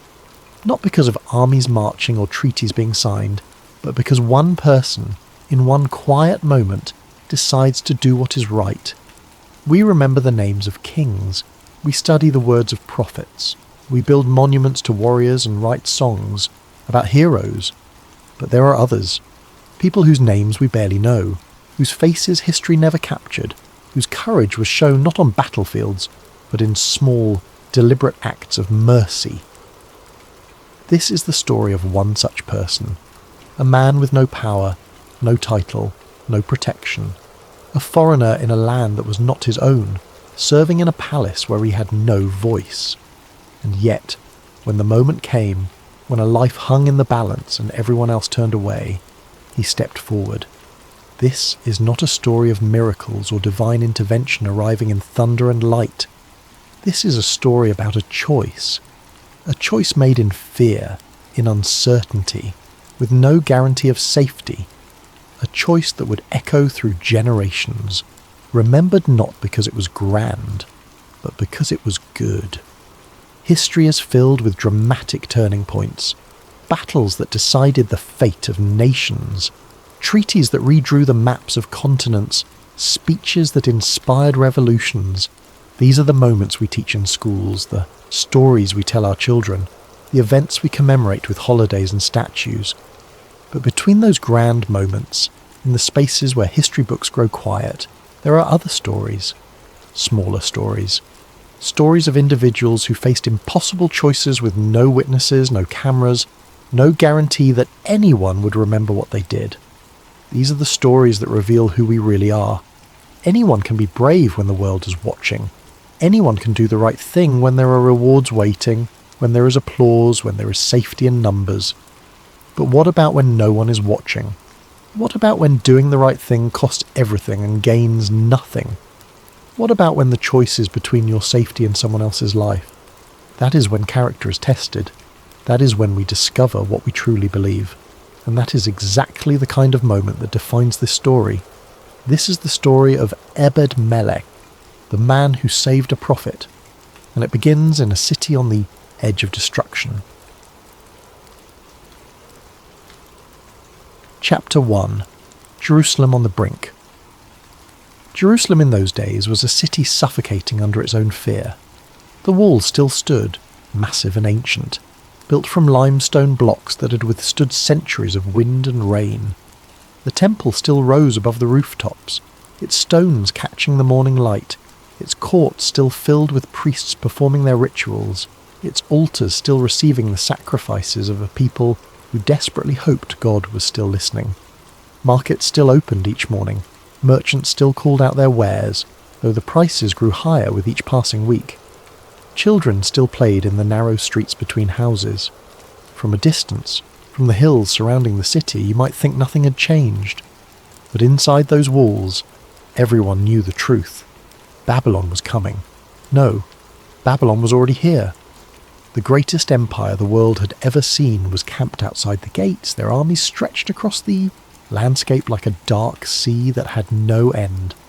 Their siege engines stood ready, enormous wooden structures that towered over the walls, mechanisms of destruction built by engineers who had conquered city after city, who knew exactly how to break stone and shatter gates and reduce proud civilizations to rubble. Their soldiers waited with the patience of men who knew the outcome was already decided. They did not need to attack yet. They could simply wait. Wait for the food to run out. Wait for the water to run low. Wait for disease and hunger and despair to do their work. They had time. Jerusalem did not. It was not a question of if Jerusalem would fall. It was a question of when. And everyone inside those walls knew it. You could see it in the faces of the people, the way they moved through the streets with their eyes down, their voices quiet, their steps hurried. The way mothers held their children a little tighter, the way men gathered in doorways speaking in low tones, glancing over, their shoulders, afraid even their words might bring trouble. The city had become a pressure vessel, sealed tight, with no release. Fear had a way of building in enclosed spaces. It pressed down on people, made them desperate, made them turn on each other. When there is no external enemy you can reach, you find enemies within. Inside the city, the people were divided. Some believed they could negotiate. There were diplomats who thought if they could just get a message to the Babylonian king, if they could offer tribute, if they could make the right promises, perhaps the city could be spared. They remembered that Jerusalem had survived threats before. Surely God would not allow his holy city to fall. Some believed they could fight. There were soldiers, younger men mostly, who argued that the walls had never been breached, that they had supplies enough for months if they rationed carefully, that the Babylonians would eventually give up and move on to easier targets. They spoke of heroic last stands, of glory in battle, of dying with honour rather than surrendering to pagans. Some believed God would intervene at the last moment, as he had done before. They told stories of the night when the Assyrian army had camped outside these same walls more than a century earlier, and how an angel of the Lord had struck down thousands of enemy soldiers in a single night, and how the Assyrian king had fled back to his own land in terror and shame. If God had done it once, surely he would do it again. Surely he would not abandon his people. Surely deliverance was coming. But these were the desperate hopes of people who had run out of options. The rational voices, the ones who looked at the situation clearly and honestly, knew better. They knew that Babylon was not Assyria. They knew that this time was different. They knew that Jerusalem had brought this upon itself through years of rebellion, of ignoring warnings, of breaking covenants, of turning away from the very God. They now begged to save them. And then there was Jeremiah. The prophet had been warning them for years, not months, not weeks, years. His message had never changed. Not once. Not even when it made him hated. Not even when it made him a target. Not even when it would have been so much easier to tell the people what they wanted to hear. Repent. Turn back to God. Surrender to Babylon, because judgment has already been decided. If you surrender, you will live. If you resist, you will die. It was not a popular message. The officials hated him. They saw him as a traitor, a defeatist, a man who was actively working to undermine the city's defense. How could he tell people to surrender? How could he say that resistance was futile? How could he claim to speak for God while advocating for submission to a pagan empire? The priests dismissed him. They performed their rituals, they offered their sacrifices, they assured the people that God would protect his temple. They had their position, their authority, their comfortable certainty. Jeremiah threatened all of that with his message of judgment and destruction. The people called him a coward. They wanted a prophet who would promise victory, who would assure them that righteousness would triumph, who would tell them that their suffering had meaning and that rescue was coming. Jeremiah offered none of that. He offered only the hard truth. You are being destroyed because you have abandoned God, and your only hope now is to accept the consequences of your choices. But Jeremiah kept speaking. He had no choice. The word of the Lord burned inside him like a fire, and he could not hold it in. He stood in the courtyards of the temple. He walked through the streets of the city. He spoke to anyone who would listen, and to many who would not, and his words were always the same. This is what the Lord says: surrender and live, resist and die. He did not soften the message. He did not try to make it more palatable.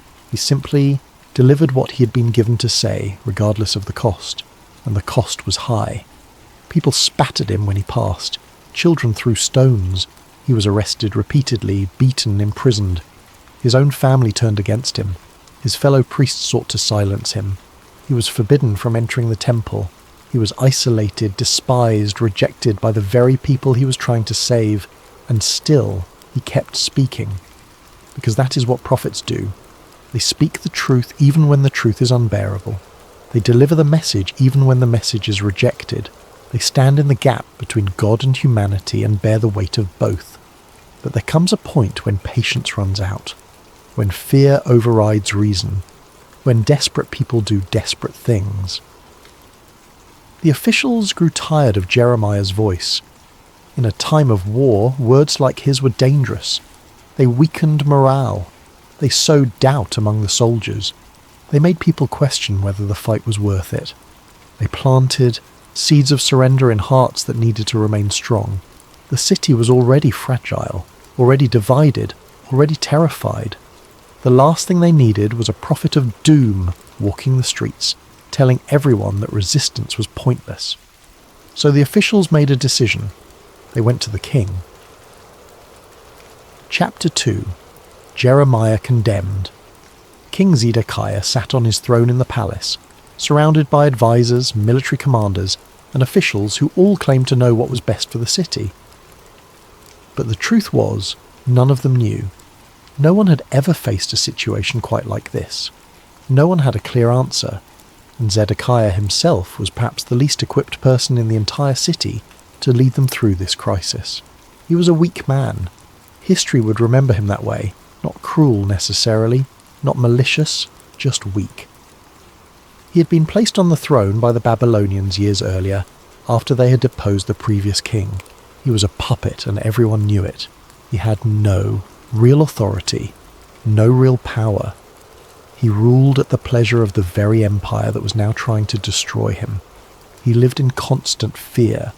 Fear of the Babylonians, fear of his own officials, fear of the people, fear of the prophets, fear of God. He feared everything, and so he did nothing. He was a man trapped between impossible choices, unable to commit to any of them. When Jeremiah had first begun prophesying surrender, Zedekiah had secretly consulted with him. Late at night, when no one else could see, the king would send for the prophet and ask him privately what God was saying, and Jeremiah would tell him the same thing he told everyone else: surrender to Babylon and you will live. Resist and you will die. But Zedekiah could not bring himself to do it. To surrender would be to admit defeat, to humiliate himself before the very empire that had made him king. It would be to betray the trust of his officials, his soldiers, his people. It would be to guarantee that history would remember him as the king who gave up without a fight. So he did nothing. He allowed the officials to continue their plans for resistance. He allowed the priests to continue promising divine deliverance. He allowed the situation to deteriorate day by day, unable to make the hard choice that might have saved thousands of lives. And then the officials came to him with a proposal. There were 4 of them: Shephatiah son of Mattain, Gedaliah son of Pasha, Jehukal son of Shelemiah, Pasha son of Malchijah, men of influence, men who had the king's ear, men who had made their position clear. "My lord king," they said, their voices respectful but firm, "we must speak with you about Jeremiah the prophet." Zedekiah shifted in his seat. He knew where this was going. He had been dreading this conversation. "What about him?" the king asked, though he already knew. "He continues to prophesy defeat," one of them said. "He tells the soldiers that anyone who stays in the city will die by sword, or famine, or plague, but anyone who goes over to the Babylonians will live. He is actively encouraging desertion. He is undermining the defense of this city. He tells the people that this city will certainly be given into the hands of the king of Babylon's army," another added. "He offers no hope, no encouragement, only doom." The king was silent. What could he say? Everything they said was true. Jeremiah was saying exactly those things, but Jeremiah claimed to speak for God. And if he truly spoke for God, then what right did anyone have to silence him? "This man should be put to death," the officials said, their tone leaving no room for debate. "He is discouraging the soldiers and all the people with his words. He does not seek the good of this city, but its ruin. He is a traitor, my lord, and traitors, especially in wartime, deserve death." There it was. The request was clear. They wanted permission to execute Jeremiah, and they were essentially telling the king that if he did not give that permission, they would question his loyalty to the city. Zedekiah felt the familiar weight of impossible choices settling on his shoulders. If he protected Jeremiah, he would anger the officials, lose what little authority he had left, and possibly spark internal conflict at the worst possible time. If he condemned Jeremiah, he would be silencing a prophet of God, and what would the consequences of that be? He took the coward's way out. "He is in your hands," Zedekiah said quietly, not meeting their eyes. "The king can do nothing to oppose you." It was a masterpiece of political cowardice. He did not give explicit permission. He did not order Jeremiah's death. He simply removed himself from the equation, claimed powerlessness, and allowed the officials to do whatever they wanted. It was permission by abdication. The officials bowed and left immediately. They had what they needed. They came for Jeremiah in the early morning, when the city was just beginning to wake. There was no public announcement, no formal charges, no opportunity for defence. This was not a trial. It was an execution. But they could not simply kill him outright. There were still people in the city who respected the prophet, who believed his words might be true. An obvious execution could spark unrest. So they chose a method that would be slower, quieter, more deniable. They would bury him alive. The guards surrounded Jeremiah where he had been confined in the courtyard of the guard. He did not resist. He had long ago accepted that his calling would likely cost him his life. He had made peace with that possibility years earlier. They led him through the streets, past people who watched from doorways but said nothing. Some pitied him, some hated him, some feared him. Most were simply too afraid to intervene, too worn down by their own suffering to care about anyone else's.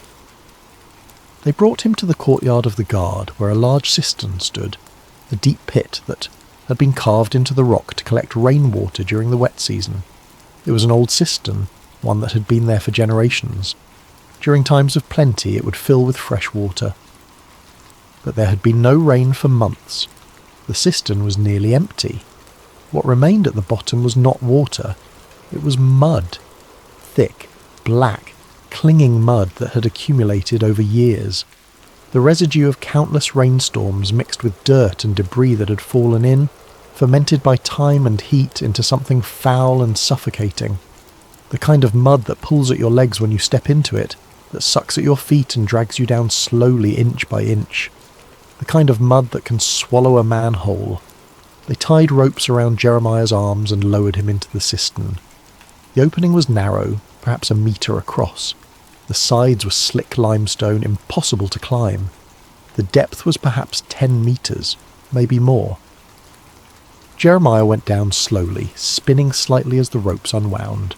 The circle of sky above him grew smaller and smaller. The sounds of the city faded, and then his feet touched the surface of the mud. It was cold, shockingly cold, and immediately he felt it pulling at him, clinging to his legs, resisting every attempt to move, and then they let go. The ropes were pulled back up, slithering against the stone walls. The sound of footsteps faded, voices grew distant, and Jeremiah was left alone in the pit, slowly sinking into the cold, suffocating earth. There was no food, no water, no light except the narrow circle of sky far above, so distant it might as well have been the moon. The walls were slick and impossible to climb. Even if he had the strength, there was nothing to grip, no way to ascend. The mud rose to his thighs, then his waist, holding him in place like a living tomb. He could not sit. The mud would engulf him. He could not lie down. He could only stand, muscles straining, fighting against the constant pull of the earth, and wait for the end. The cold seeped into his bones. His legs began to ache. Hours passed. The circle of sky above darkened as clouds moved across the sun, then brightened again. Time lost meaning. He prayed. What else could he do? He prayed not for rescue. He had learned long ago not to assume God would spare him from suffering, but for strength to endure, for peace in his final hours, for forgiveness for those who had done this to him. And above him, the city went on with its life. People bought bread in the markets, though it cost more each day. Soldiers stood watch on the walls, squinting at the Babylonian armies camped in the distance. Officials made plans, held meetings, argued about strategy. Priests performed sacrifices in the temple, assuring worshippers that God would protect them. And a prophet of God was buried alive beneath their feet, and no one did anything. The mud continued to pull at him. His legs trembled with exhaustion. The cold became unbearable, thirst began to claw at his throat. And still, no one came. But someone noticed. Dust. Chapter 3. The outsider who notices his name was Obed-Melech. The name itself is interesting. In Hebrew it means servant of the king. It might not have been his birth name at all, but rather a title, a designation of his role. We do not know his original name. We do not know when he came to Jerusalem or how he ended up in the king's service. What we do know is that he was not from Jerusalem. He was not from Judah. He was not even from anywhere nearby. He was from Cush, what we now call Ethiopia, though the ancient borders were different, encompassing regions that today include Sudan and parts of Egypt. It was a land far to the south, beyond the deserts and the great river Nile, a place most people in Jerusalem had only heard about in stories. His skin was darker than those around him. His features were different. His accent, when he spoke Hebrew, marked him immediately as foreign. He stood out in every crowd, not by choice, but by the simple fact of his existence in a place where he did not naturally belong. He was a servant in the king's household. The text specifies that he was a eunuch, which tells us several important things. First, it means he had been taken from his homeland, almost certainly as a young man, possibly even as a boy. This was common practice in ancient times. Conquered peoples, subject nations, and those seeking favour with powerful kingdoms would sometimes send young men to serve in foreign courts. These young men would be castrated to ensure they could be trusted around the royal household, particularly the king's wives and concubines, and then trained for service. It was a brutal practice, one that robbed these men not only of their bodily autonomy, but of any hope for a normal life. They would never have families, never have children, never have the future that most people took for granted. They existed in a strange liminal space, neither slave nor free, neither citizen nor foreigner, neither man nor something else. They were invisible in a sense. People looked through them rather than at them. They were functionaries, tools, useful objects that performed necessary tasks, but were not considered fully human in the way that other people were. Obed-Melech would have understood what it meant to be powerless. He lived it every day. He had no family in Jerusalem, no wife, no children, no brothers or cousins or uncles who might support him or defend him. He had no inheritance waiting for him, no land, no wealth of his own. Everything he had His clothes, his food, his very place to sleep existed at the pleasure of the king. He could be dismissed at any moment, sold, cast out, and if that happened, where would he go? Back to Cush, after years or even decades away.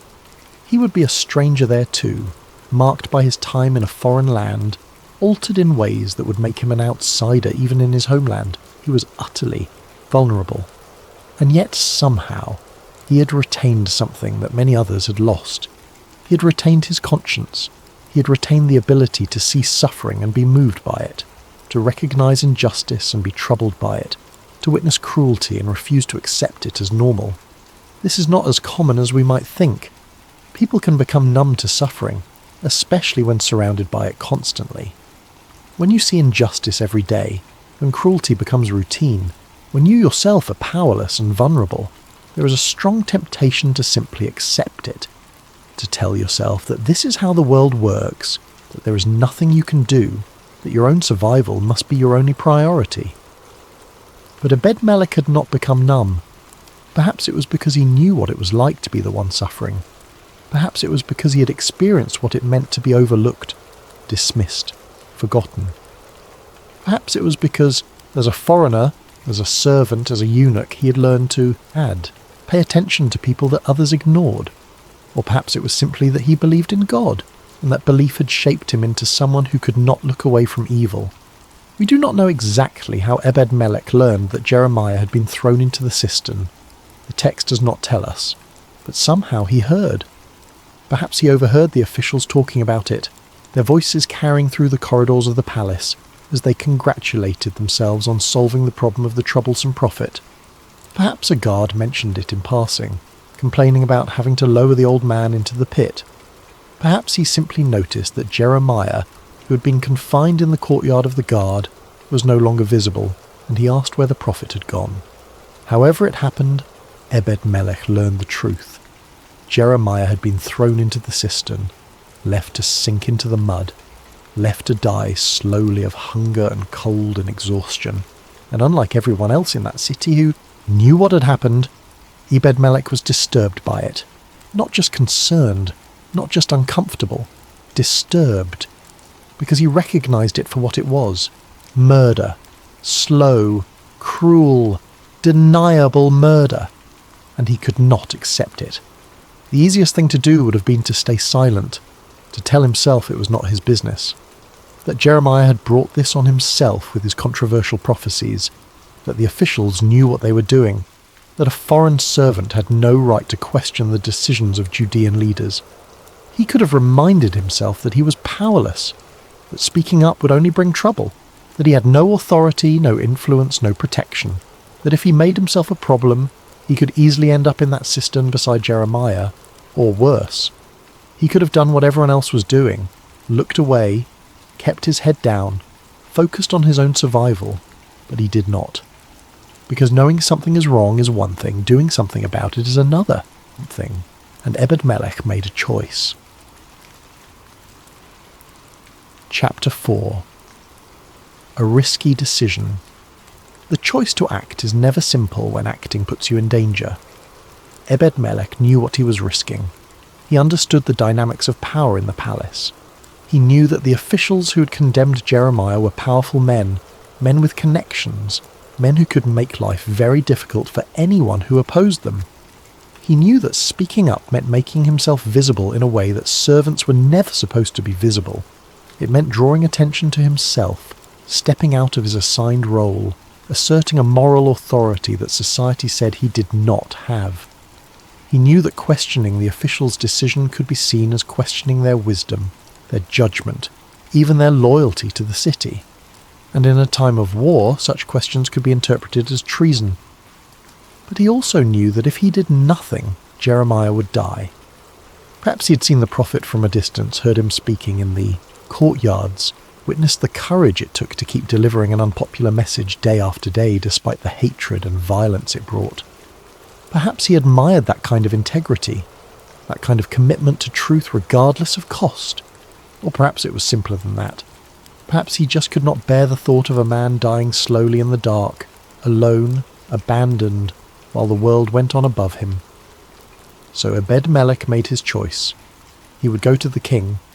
This was not a small decision. Approaching the king directly was something servants simply did not do. There were protocols, hierarchies, chains of command. You did not just walk up to the king and start talking. Especially not about a matter as sensitive as this. Especially not in contradiction to the official's decision. But Obed-Melech knew that if he went through proper channels, his request would be blocked. The officials would ensure that the king never heard about it, or they would frame it in a way that made Obed-Melech seem presumptuous, disloyal, dangerous. No, if he was going to do this, he had to do it directly. He had to find a moment when the king was accessible, and he had to speak before anyone could stop him. That moment came when King Zedekiah was sitting in the Benjamin Gate. The Benjamin Gate was the main entrance to the city, located on the northern side. It was not just a gate, but a complex structure with rooms and chambers where legal matters were conducted, where the king would sometimes hold court, where public business was transacted. Zedekiah was there that day, surrounded by advisors and officials conducting the routine business of a city under siege. There were disputes to settle, resources to allocate, reports to hear. Obed-Melech walked toward the gate with his heart pounding. Every step felt weighted with consequence. He could turn back. No one would blame him. No one expected him to do this. But he kept walking. When he reached the gate, he saw the king seated with his counselors around him. The same officials who had condemned Jeremiah were there. Shephatiah, Gedaliah, Jehukal, Pashur. They stood near the king, speaking in low tones, their body language relaxed and confident. Obed-Melech approached. Heads turned, conversations paused. Who was this servant, and why was he interrupting? But before anyone could stop him, Obed-Melech spoke. "My lord the king." His voice was steady, despite the fear coursing through him. This was the moment. There was no going back now. Zedekiah looked up, surprised. "Yes? What is it?" Obed-Melech did not hesitate. He knew that if he paused, if he showed any uncertainty, he would be dismissed immediately. So he spoke clearly, firmly, with the kind of moral authority that comes not from position, but from conviction. "My lord, these men have acted wickedly in all they have done to Jeremiah the prophet. They have thrown him into a cistern, where he will starve to death when there is no longer any bread in the city." The words hung in the air like an accusation, and they were an accusation. Direct, unambiguous. He called it what it was, wicked. He didn't say unfortunate. He did not say regrettable. He did not use diplomatic language or careful phrasing. He called it wickedness, and he pointed directly at the men responsible. The officials stared at him, their expression shifting from surprise to anger. Who was this foreign servant to call them wicked? Who was he to question their decisions? Who was he to speak to the king about matters of state? But Obed-Melech did not back down. He stood there, meeting the king's eyes, waiting for a response. There was a moment of tense silence. The king could have dismissed him, could have had him arrested for speaking out of turn, could have sided with the officials and rebuked this servant for his presumption. But something in Obed-Melech's words struck home. Perhaps it was the directness of the accusation. Perhaps it was the reminder that Jeremiah would starve to death, not die in battle, not be executed cleanly, but starve slowly in the dark. Perhaps it was simply that the king still felt guilty about his earlier cowardice, about telling the officials that he could do nothing to stop them. Whatever the reason, Zedekiah made a decision. "Take 30 men from here with you," the king said, his voice firm for once, "and lift Jeremiah the prophet out of the cistern before he dies." 30 men. That was a significant number, more than necessary for a simple rescue. But the king understood the dynamics at play. He was giving Obed-Melech not just permission, but protection. 30 men meant that no one would interfere. It meant that the officials could not quietly stop the rescue. It meant that this was now a royal command, not a servant's request. The officials' expressions hardened, but they said nothing. The king had spoken, and while Zedekiah was weak in many ways, he was still the king. This was his palace, his guard. For the moment at least, his word carried weight. Obed-Melech bowed deeply, acknowledging the king's command.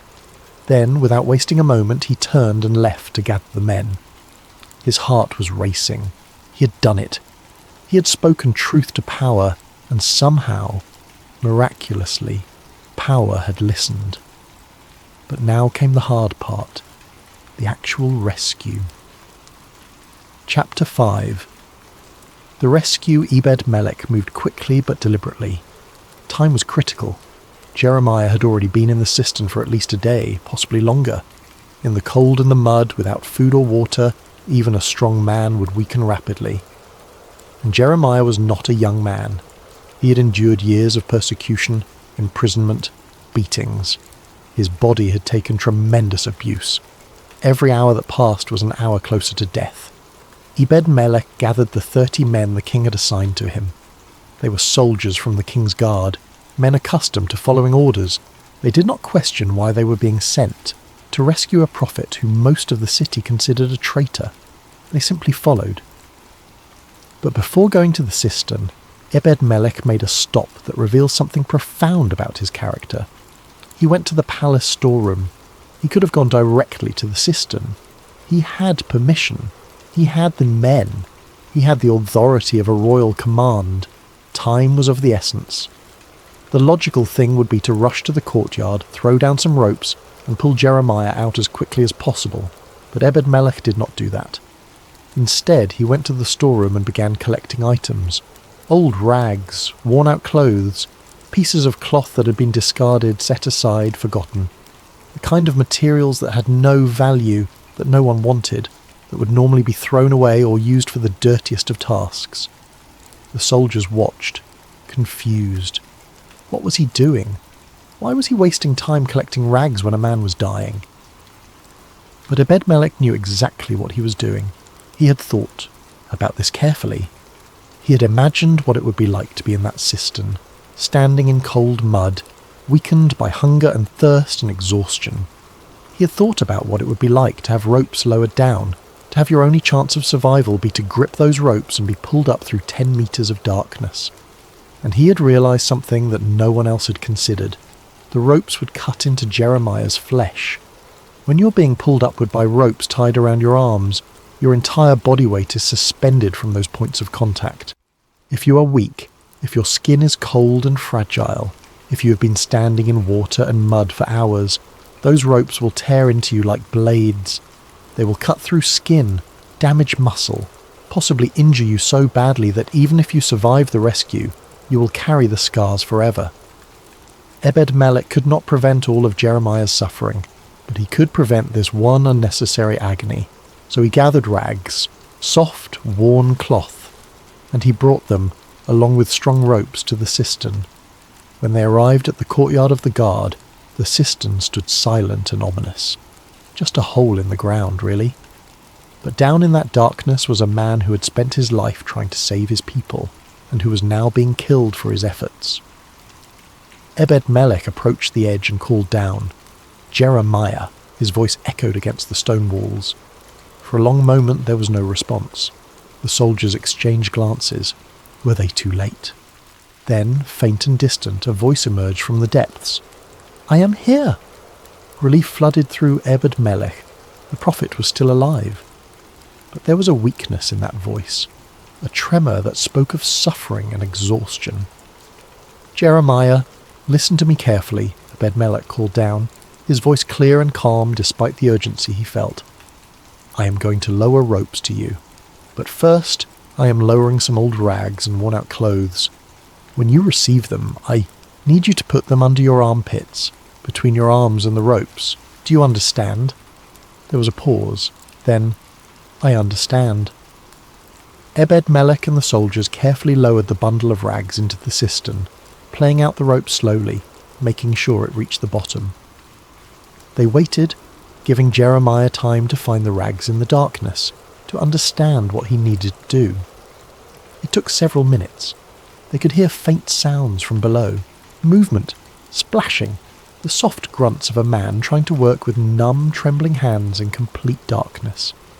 Then Jeremiah's voice came again, stronger this time. "I am ready." Now they lowered the rescue ropes, thick and strong.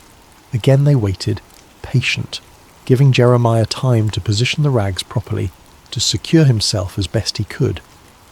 "Pull," came the voice from below. Obed-Melech organised the men, 30 soldiers, working in coordinated teams. They did not yank, they did not rush. They pulled steadily, smoothly, distributing the weight evenly, making sure the ascent was as gentle as possible. It was harder than they expected. Jeremiah was not a large man, but he was covered in thick mud that clung to him like weights, and the mud in the bottom of the cistern was deep. It released him reluctantly, sucking at his legs, trying to pull him back down. The soldiers strained. The ropes creaked. Slowly, inch by inch, Jeremiah rose through the darkness. It took time, much more time than a simple lift should take. But Obed-Melech had insisted, slowly, carefully, no sudden movements. They could not risk the rope slipping or Jeremiah losing his grip. The circle of light at the top of the cistern must have seemed impossibly far away to Jeremiah as he spun slowly in the darkness, arms burning, body shaking with exhaustion. But that circle grew larger, closer, until finally his head emerged into the daylight. The soldiers reached down, gripping his arms, his shoulders, helping to lift him those final few feet. And then Jeremiah was out, lying on the ground beside the cistern, gasping for air, covered head to foot in black mud, trembling with cold and shock and relief. Obed-Melech knelt beside him immediately. He did not recoil from the mud or the smell. He simply placed a hand on Jeremiah's shoulder, a gesture of comfort, of solidarity, of human connection. "You're safe now," he said quietly. "You're safe." Jeremiah looked up at him, his eyes, the only part of his face not covered in mud, filled with tears. Not tears of sadness, but of overwhelming gratitude. He tried to speak, but could not find words. Obed-Melech understood. "Rest," he said. "Just rest." The soldiers stood around, some looking uncomfortable, others moved by what they had just witnessed. They had expected to simply follow orders, to perform a task. They had not expected this moment of raw humanity, of compassion cutting through the darkness of their circumstances. Obed-Melech arranged for Jeremiah to be taken to a place where he could be cleaned, given water and food, allowed to recover. The prophet was returned to the courtyard of the guard, to confinement. The king's order had been to rescue him, not to free him, but at least he was alive. And as Obed-Melech watched the prophet being led away, he felt something he had not felt in a long time. Peace. Not the peace of safety or security, not the peace of knowing his own troubles were over, but the peace that comes from doing what is right, regardless of cost. The peace that comes from acting in alignment with your deepest values, from being the kind of person you believe you should be. He had saved a life, and in doing so, perhaps he had saved something in himself as well. Chapter 6. Compassion in small details. There is something profound about the way Obed-Melech conducted this rescue that deserves deeper reflection. He could have approached it differently. He had royal permission. He had 30 soldiers at his command. He had every right to simply throw down a rope and haul Jeremiah out as quickly as possible, treating the rescue as a logistical problem to be solved efficiently. No one would have questioned that approach. No one would have thought less of him for it. In fact, most people would have considered it perfectly appropriate. This was a time of war, a time of crisis. Speed and efficiency were paramount. Taking extra time to worry about comfort or dignity might have seemed like an unnecessary luxury. But Obed-Melech saw it differently. He saw a man who had already suffered enormously, a man who had been betrayed by his own people, condemned by those he had tried to save, thrown into a pit and left to die in the most degrading way imaginable. And Obed-Melech decided that this man deserved more than just survival. He deserved dignity. The rags were such a small thing. Worn-out cloth, worthless scraps. It would have taken only minutes to collect them. But those minutes mattered. Because when you have been treated as worthless, when you have been discarded and left to die, when you have been shown cruelty and indifference, The experience of someone treating you with care, with genuine, thoughtful care, is transformative. Jeremiah was not just pulled out of a cistern that day. He was pulled out with tenderness, with attention to his pain, with an understanding that rescue is not just about extracting a body from danger, but about restoring a person's humanity.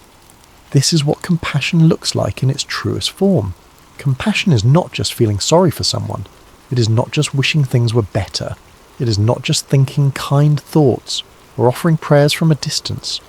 Compassion is active. It is practical. It is willing to get its hands dirty, to take extra time, to do things thoroughly rather than quickly. Compassion sees the person, not just the problem. Think about what Obed-Edom could have done differently. He could have lowered ropes and shouted down, "Grab the ropes! We are pulling you up!" And Jeremiah would have grabbed them, because what choice did he have?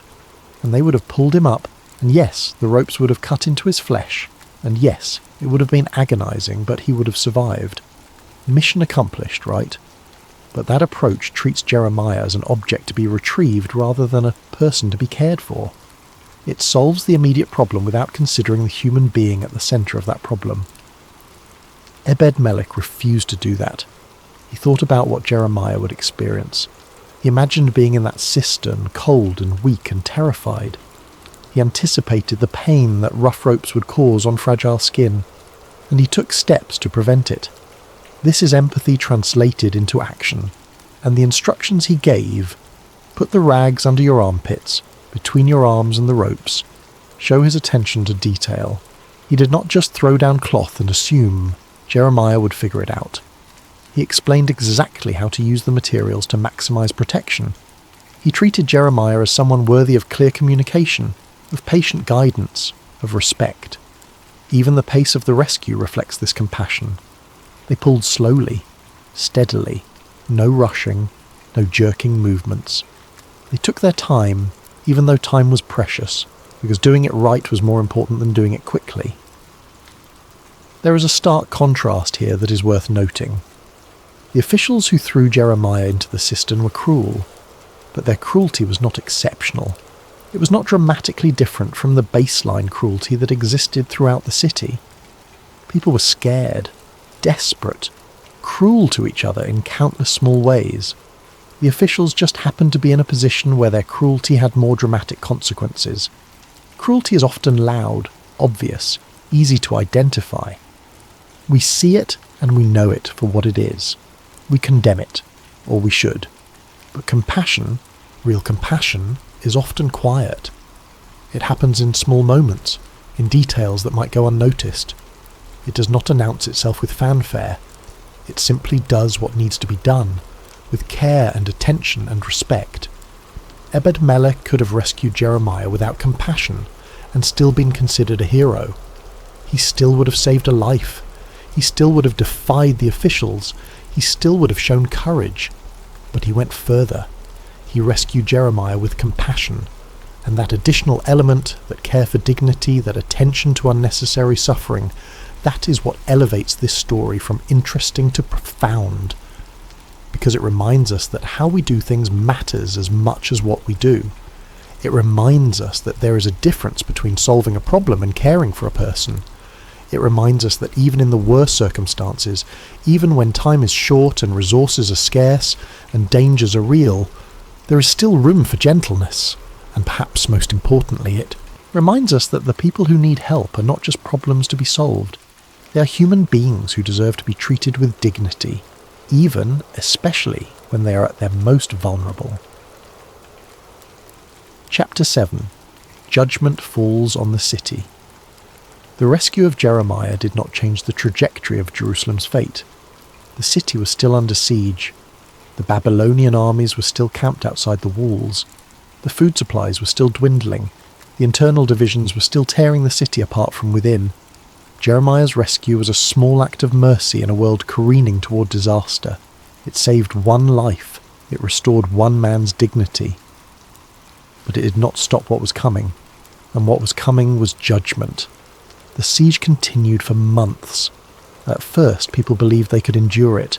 They rationed food carefully. They collected every drop of water. They encouraged each other with stories of past victories, past deliverances, but weeks turned into months, and months turned into something darker. Hunger became famine. Famine became starvation. People began to die, not from violence, but simply from having nothing left to sustain them.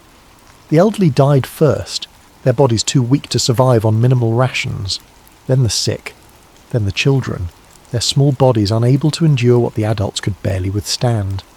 The streets, once bustling with activity, grew quiet. People moved slowly, conserving energy, their faces hollow and gaunt. Mothers held their babies and wept dry tears, unable to produce milk, unable to comfort their starving children. Disease spread through the crowded city.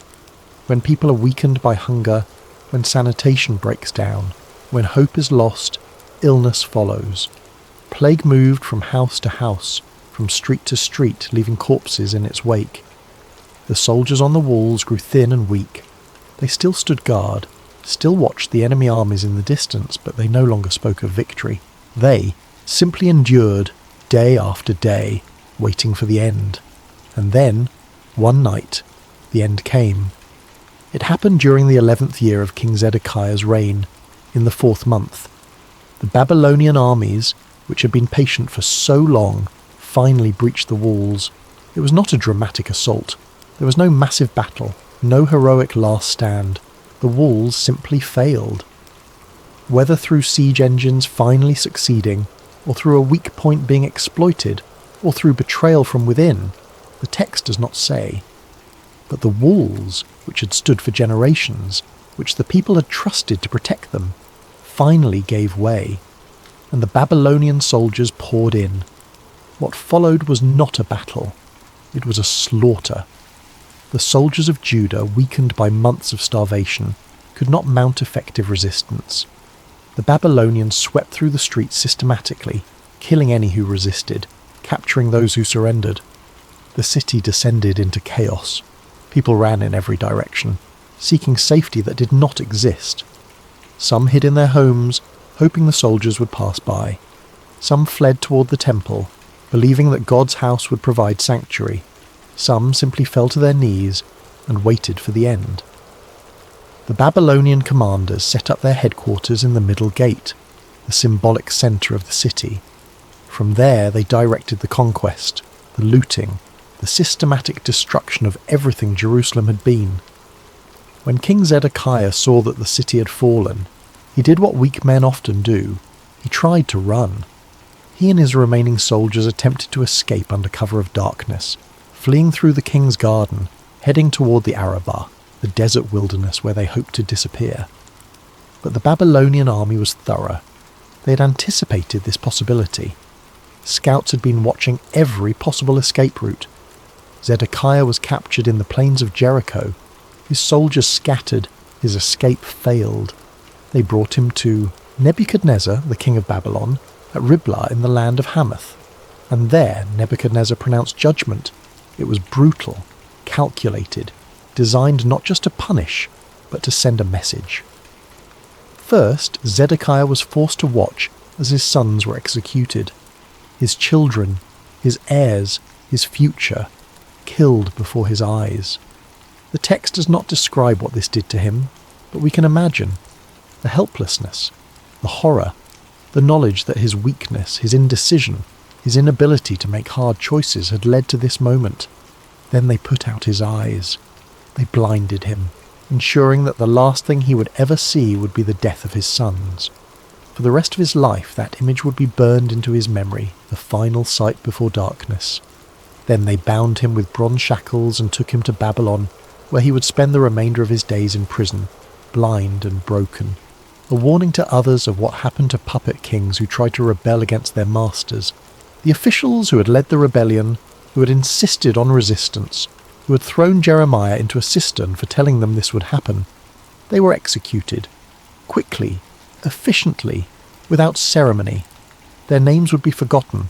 Their plans had failed. Their defiance had accomplished nothing but death. The temple, which had stood for centuries, which the people had believed was inviolable because it was God's dwelling place, it was looted first, then burned. The priests tried to stop it, tried to reason with the soldiers, tried to explain that this was a holy place. They were cut down where they stood. The soldiers took the gold and silver vessels that had been used in worship, the treasures that had been accumulated over generations, and carried them away to Babylon. Then they set fires that consumed the wooden structures, that cracked the stone walls, that reduced the house of God to rubble and ash. The palace was burned. The houses of the officials were burned. These walls of Jerusalem, which had protected the city for so long, were systematically torn down.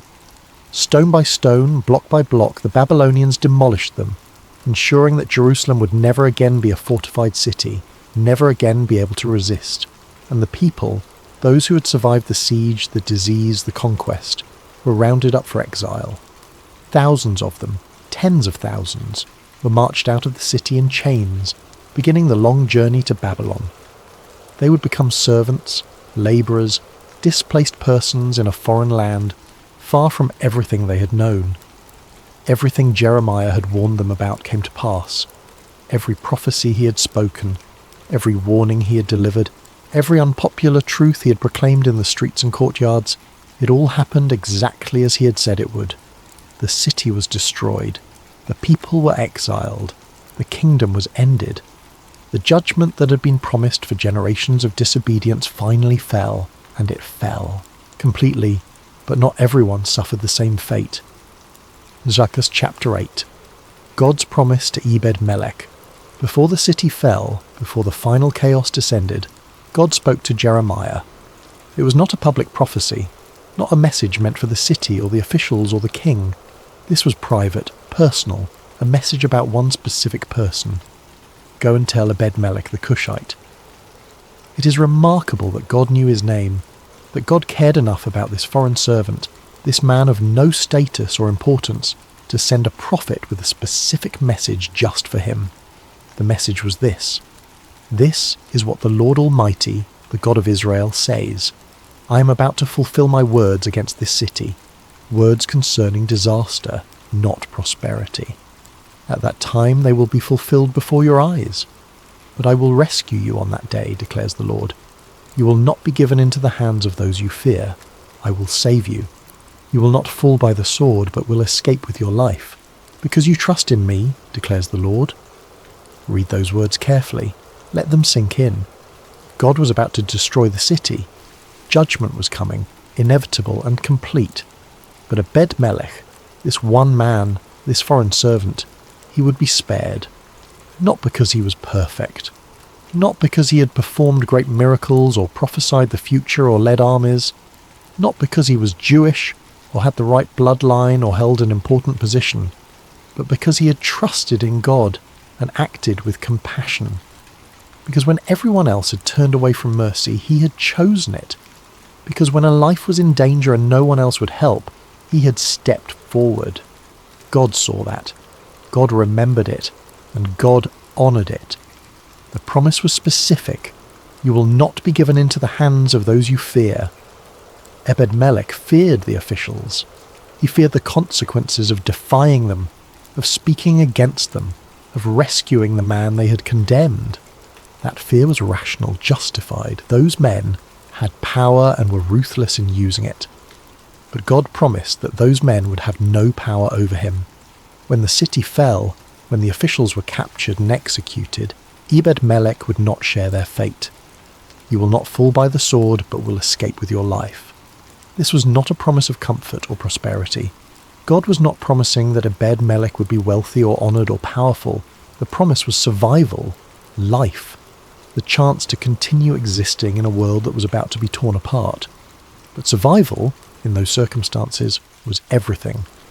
And the reason, the explicit reason given in the text, was this: because you trust in me.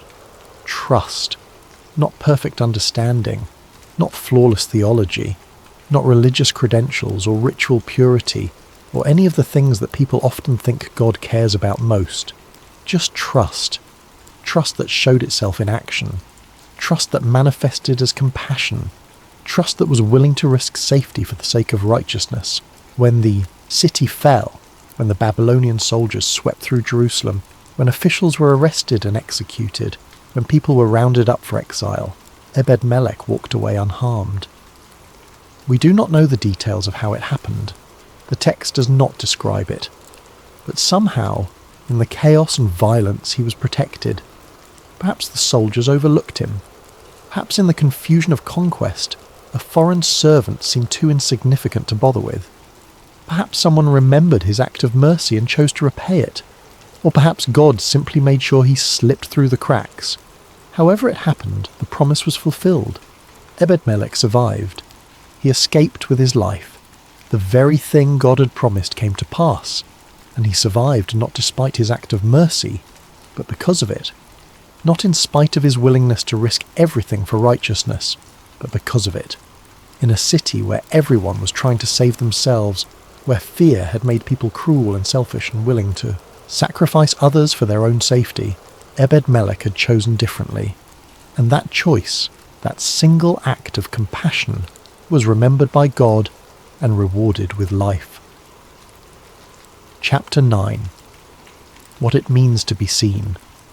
There is something powerful about being truly seen, not just noticed, not just acknowledged, but truly seen, your actions, your choices, your heart. In a world where so much goes unnoticed, where so many acts of kindness pass without recognition, where people do good things and no one ever knows, there is something deeply meaningful about the idea that God sees. Obed-Melech did not rescue Jeremiah for recognition. There was no reward waiting for him, no promotion, no public honour. In fact, he risked everything with no guarantee of any positive outcome at all. He did it because it was right, because a man was dying and he could not bear to let it happen, because his conscience would not allow him to look away, and God saw it. In a city of thousands of people, in a crisis that involved kings and officials and priests and prophets, God noticed what one foreign servant did, and God thought it mattered enough to send a specific personal message of protection. This tells us something important about how God values actions. It is not the grand gestures that matter most. It is not the public displays or the impressive achievements or the things that make it into history books. It is the quiet acts of mercy, the moments when someone chooses compassion over fear, the times when a person sees suffering and responds with care, even when no one is watching, even when there is no reward, even when it costs something. Those are the moments God sees. Those are the moments God remembers. Those are the moments that matter eternally. Obed-Melech was a servant, a eunuch, a foreigner. In the social hierarchy of ancient Jerusalem, he was near the bottom. He had no power, no influence, no status. And yet, in this story, he is the hero. Not the king, who was weak and indecisive. Not the officials, who were cruel and self-serving. Not the priests, who failed to protect a prophet.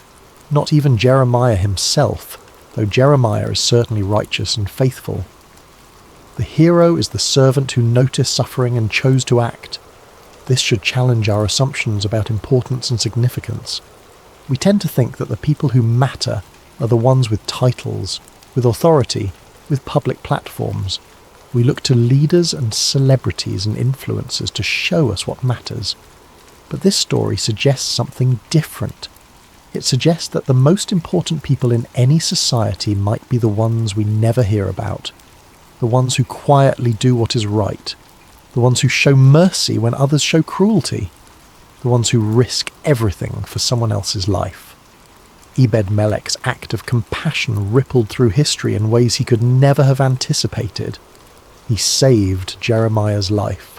And because Jeremiah lived, he continued to prophesy. And because he continued to prophesy, his words were recorded. And because his words were recorded, they became part of Scripture. And because they became part of Scripture, they have influenced billions of people for thousands of years. All because one man chose mercy over fear. This is how change actually happens in the world. Not through grand schemes or dramatic interventions from above, but through individual choices made by ordinary people in moments when it would be easier to look away. Every act of compassion creates ripples. We cannot always see them. We cannot always trace the connections, but they are real. When you choose to help someone in need, you do not know what future that person might have. You do not know what they might accomplish, who they might influence, what difference they might make. You're simply choosing, in that moment, to value their life, their dignity, their humanity, and that choice matters more than we can measure. Chapter 10. The test of character. There is a concept in ethics called the test of conscience, the idea that the true measure of a person's character is revealed in moments when they must choose between what is easy and what is right, especially when no one is watching. Obed-Melech faced exactly this kind of test. He could have rationalized inaction. It would have been easy to do so. He could have told himself that Jeremiah had brought this on himself with his controversial prophecies, that the officials knew best, that a foreign servant had no right to interfere in matters of state, that speaking up would only bring trouble without actually helping. These would all have been socially acceptable reasons for staying silent. No one would have blamed him for them. But he did not take the easy path. He took the hard one. And this is where character is truly forged, in the space between knowing what is right and actually doing it. Many people know what is right. They can articulate moral principles. They can identify injustice when they see it. They can feel the pull of conscience, but knowing is not the same as doing. The gap between knowledge and action is where character lives. Obed-Melech could have known it was wrong to leave Jeremiah in the cistern and still done nothing. Knowledge alone does not require action, but character does. Character is what makes you act on your convictions even when it is costly, even when it is dangerous, even when you gain nothing and risk everything. And Obed-Melech had that kind of character. This raises an important question. Where does that kind of character come from? The text gives us a clue in God's promise. Because you trust in me. Trust in God. Faith. Not just intellectual belief, but a deep conviction that shaped how Obed-Melech saw the world and his place in it.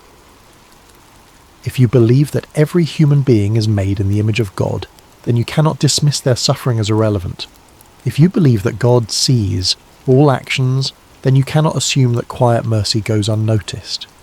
If you believe that righteousness matters more than safety, then you must act accordingly, even when it is hard.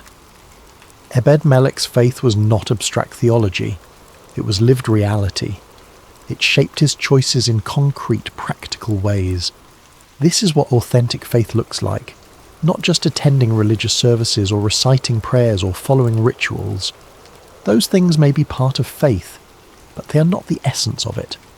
The essence of faith is trust that transforms action, belief that changes behavior, conviction that manifests as compassion.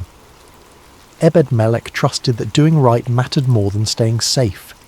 He trusted that God cared about mercy.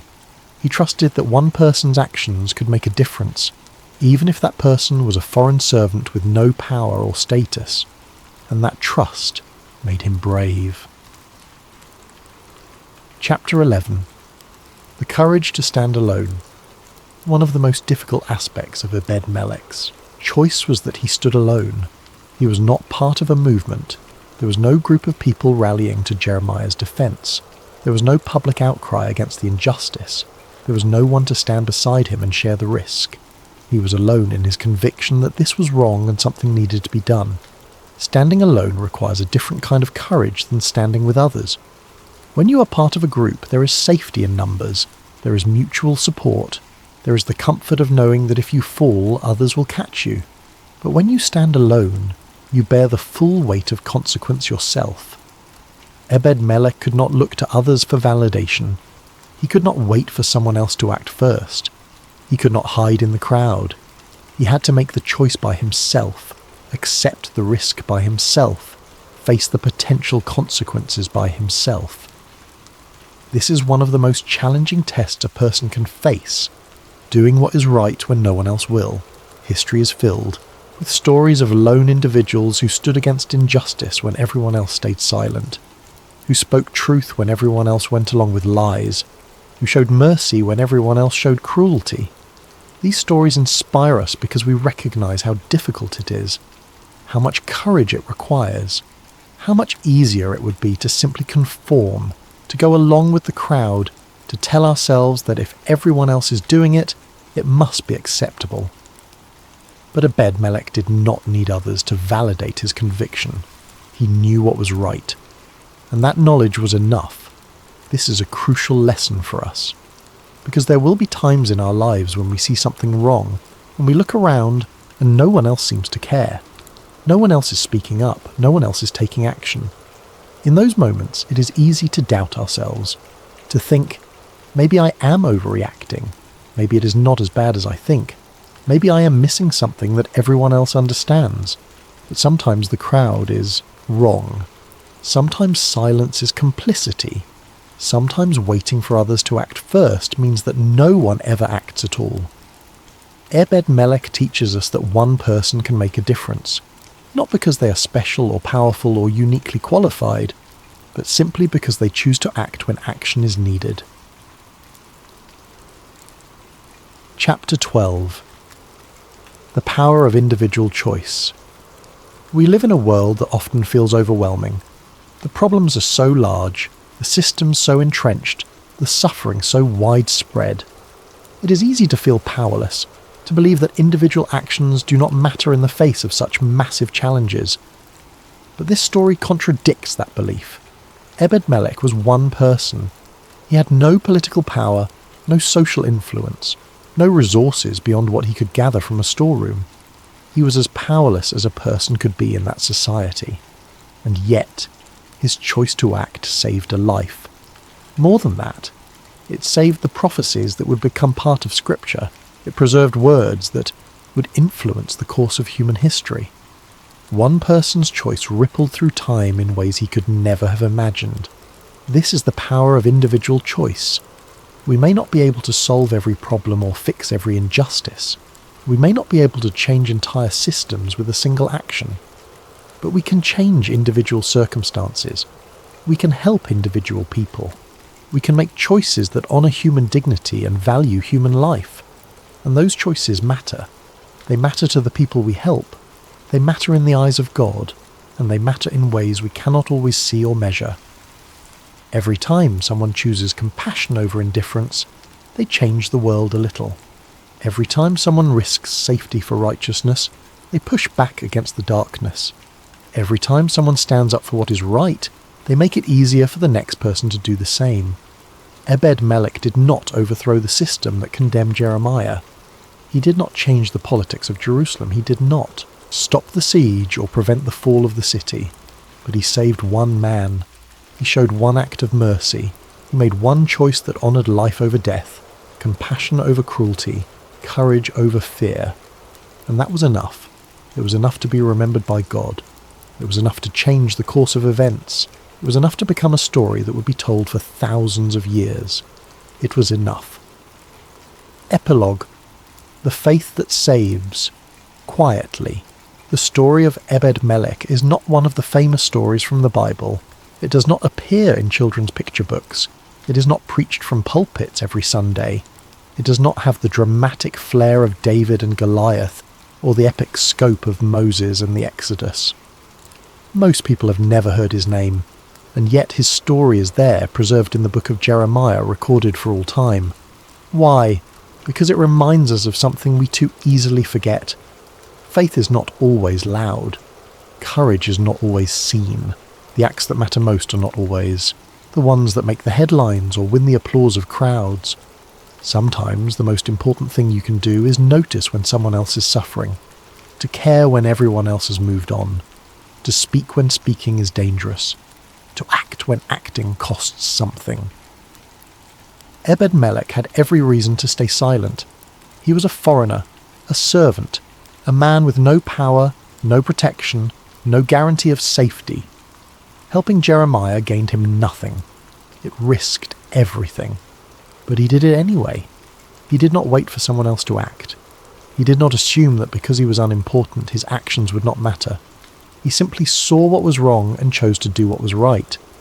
And that choice saved a life. Not just any life, but the life of a prophet whose words would echo through history. A man whose message would be recorded in Scripture and read by millions. A man whose courage in the face of death would inspire generations. Jeremiah survived because one person refused to look away, and in the end, When the city fell and judgment came, God did not forget the man who had shown mercy. Obed-Melech was spared. He escaped with his life. He walked out of the ruins of Jerusalem and into a future that most of his generation would never see, because he had trusted in God, not with grand declarations, not with public displays of piety, but with a quiet, deliberate act of compassion when no one else would. This is the kind of faith that saves, the kind that does not wait for permission or recognition, the kind that acts because it is right, not because it is easy, the kind that sees people not as problems or threats, but as human beings made in the image of God, worthy of dignity and care. History remembers kings and prophets, but God remembers people like Obed-Melech, and sometimes that is the most important kind of remembering there is. Closing reflection. What we can learn. As we close this story, it is worth reflecting on what it means for us today. We may never face the exact circumstances that Obed-Melech faced. We may never have to decide whether to rescue a prophet from a cistern or approach a king to plead for someone's life. But we will face moments when we must choose between what is easy and what is right. When we must decide whether to speak up or stay silent. When we must determine whether someone else's suffering matters enough to us to do something about it. In those moments, Obed-Melech's example speaks to us. It tells us that one person can make a difference, that powerlessness is not an excuse for inaction, that compassion is not just a feeling, but a choice that manifests in practical, concrete actions. It tells us that how we treat the vulnerable reveals who we truly are, that mercy is more valuable than safety, that courage is not the absence of fear, but the choice to act despite fear. It tells us that God sees quiet acts of kindness, that our actions matter even when no one else notices, that faith is measured not by our words but by our willingness to risk something for someone else. We live in a world that still needs people like Obed-Melech, people who notice suffering and cannot look away, people who speak up when others stay silent, people who choose mercy over fear. The question is, will we be those people? When we see injustice, will we act or will we find reasons why it is not our problem? When we encounter suffering, will we respond with compassion or will we protect our own comfort? When doing the right thing requires courage, will we step forward or will we step back? These are not hypothetical questions. They are the questions that define our lives, our character, our legacy. Obed-Melech was not a perfect person. He was not a superhero. He was an ordinary man who faced an impossible choice and chose mercy. That same choice is available to us, not once in a lifetime, but repeatedly, in small moments and large ones, in public and in private, in ways that will be remembered and in ways that will be forgotten. But whether remembered or forgotten by people, God sees, God knows. God honours those who choose righteousness over safety, who value mercy over comfort, who act with compassion when it would be easier to look away. This is the legacy of Obed-Melech, not a legacy of fame or power or achievement, but a legacy of quiet faithfulness, of compassion in action, of courage when it mattered most. May we have the wisdom to see suffering when others look away. May we have the courage to speak up when others stay silent. May we have the compassion to act when others do nothing. And may we trust, as Obed-Melech did, that choosing what is right is always worth it, even when it costs us everything. Hello, dear listener, and welcome to Sacred Slumber. Before we begin tonight's story, I'd love to know how your day has been. Whatever time it is where you are in the world, whether you're settling in for the evening or finding a quiet moment during your day, you're exactly where you need to be. We have listeners joining us from every corner of the globe, and it's beautiful to think that we're all connected through these ancient stories that continue to speak to our hearts today.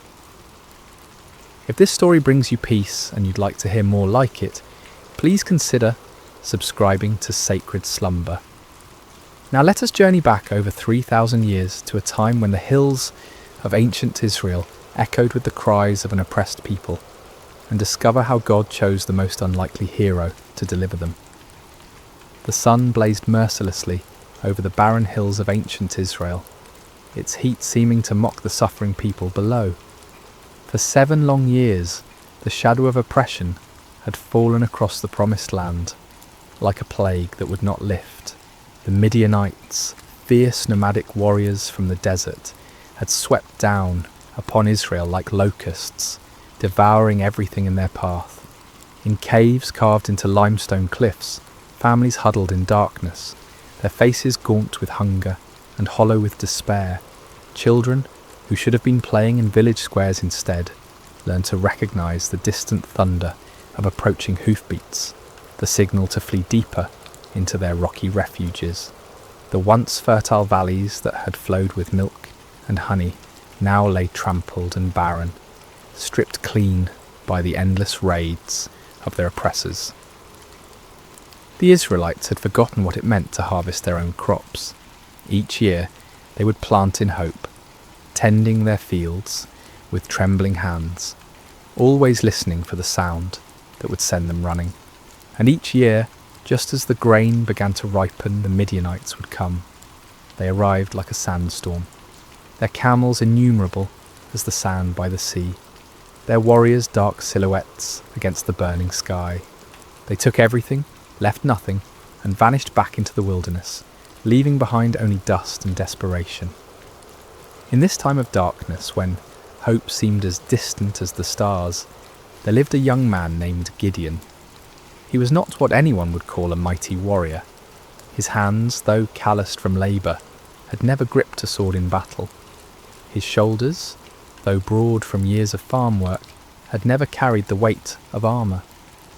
His eyes, though keen from watching the horizon for danger, had never gazed unflinchingly into the face of an enemy. On this particular day, Gideon found himself doing what had become all too common among his people. Hiding. He was in his father's wine press, a stone basin carved deep into the earth, meant for treading grapes. But instead of the purple stain of harvest, this hollow held only wheat stalks and the sound of desperate threshing. Gideon worked quickly, quietly, glancing nervously toward the rim of the pit above him. This was no place to thresh grain, but it was hidden from watching eyes, concealed from raiders who might snatch away even this meagre portion of food.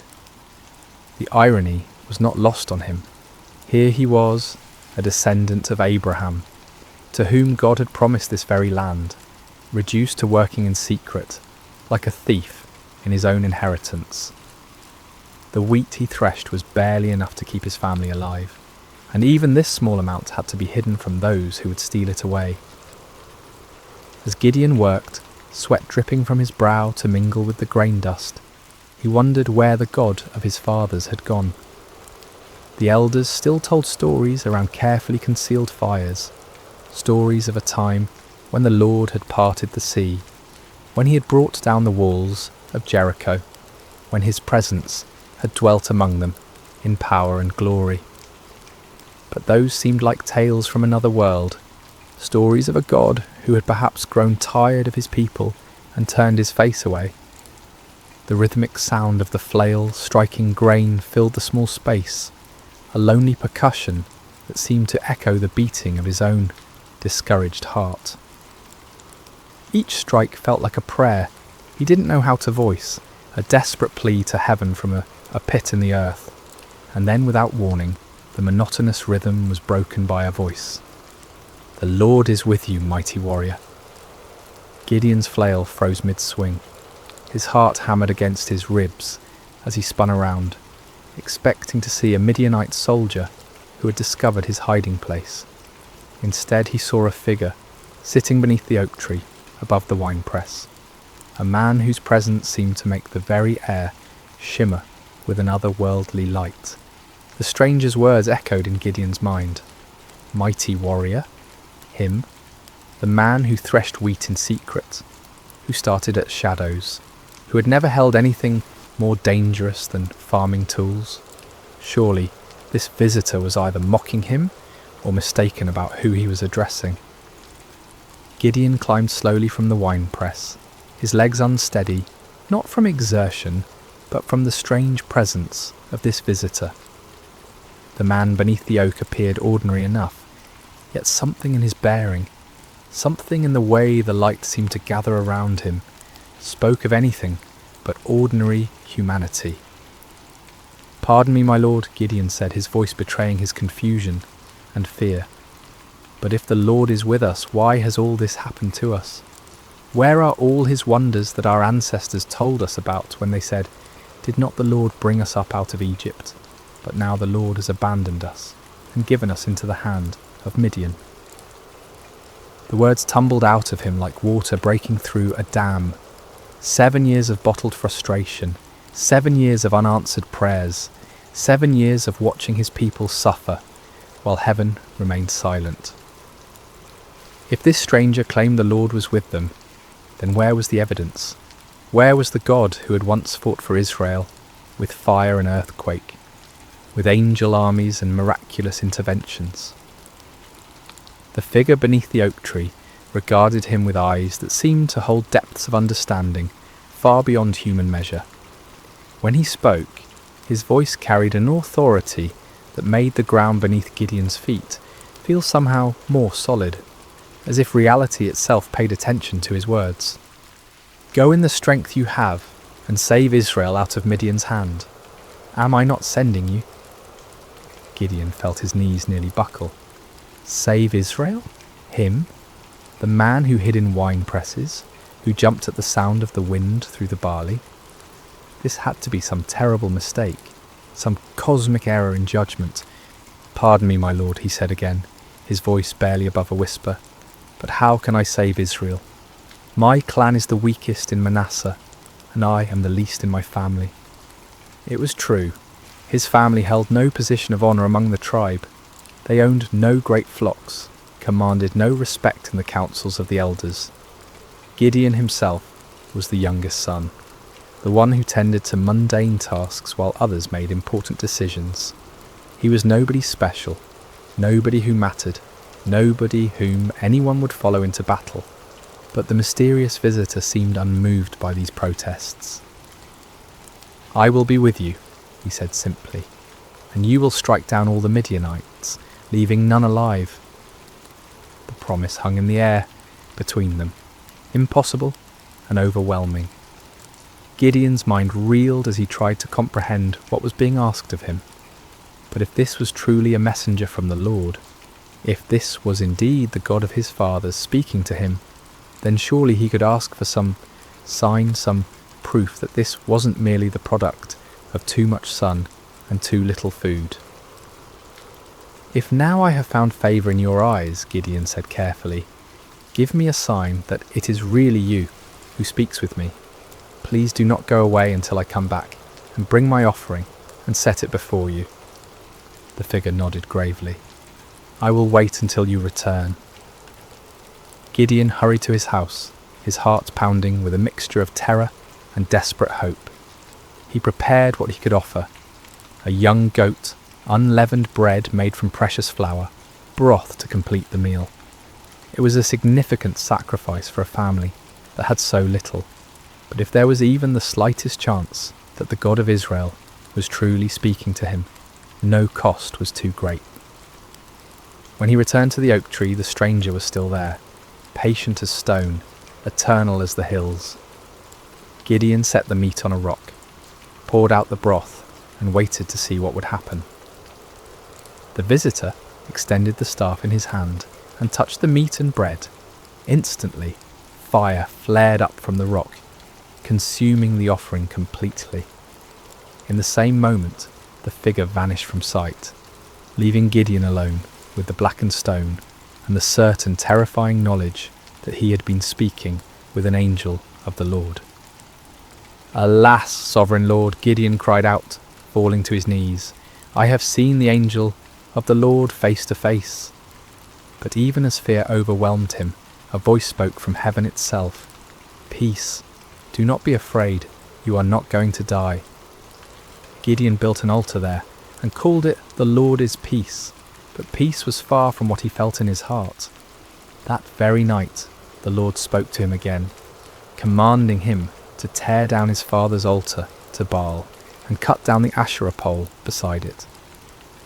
It was to be his first act of obedience, his first step toward the impossible task that lay ahead. Under cover of darkness, accompanied by 10 servants, Gideon did as he was commanded. They worked quietly, dismantling the stone altar and chopping down the wooden symbol of false worship. In their place, Gideon built an altar to the Lord and offered a bull as a sacrifice, using the wood from the Asherah pole as fuel for the fire. When morning came, the men of the town discovered what had been done. Their rage was immediate and fierce. They demanded that Joash, Gideon's father, bring out his son to be killed for destroying the altar of Baal, but Joash surprised everyone, including his son, with his response. "Are you going to plead Baal's cause?" he asked the angry crowd. "If Baal really is a god, he can defend himself when someone breaks down his altar." From that day on, Gideon was called Jerub-Baal, meaning "let Baal contend with him." But even after this first victory, even after seeing fire consume his sacrifice and hearing the voice of the Lord, doubt still gnawed at Gideon's heart like a persistent wound. When the Midianites assembled once again for their annual raid, gathering in the valley like a dark sea of destruction, Gideon knew the time had come. Yet still he hesitated, still he needed more assurance. That night he took a wool fleece and placed it on the threshing floor. "If you will save Israel by my hand as you have promised," he prayed, "look, I will place a wool fleece on the threshing floor. If there is dew only on the fleece and all the ground is dry, then I will know that you will save Israel by my hand, as you said."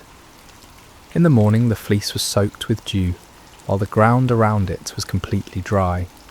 Gideon wrung out the fleece and filled a bowl with water, but still he doubted. Still, he feared he was deceiving himself. "Do not be angry with me," he prayed again. "Let me make just one more request. Allow me one more test with the fleece, but this time make the fleece dry and let the ground be covered with dew."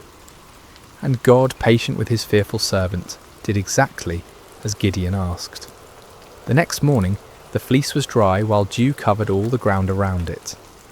Finally, Gideon could doubt no longer. The signs were clear, the calling was certain.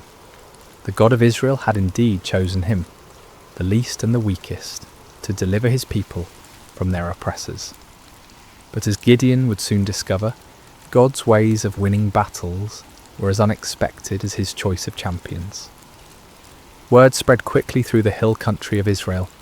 Gideon, son of Joash, had called for warriors to gather at the spring of Harod. The response was overwhelming. Men came from every tribe, every village, every cave where families had been hiding. They came carrying whatever weapons they could find.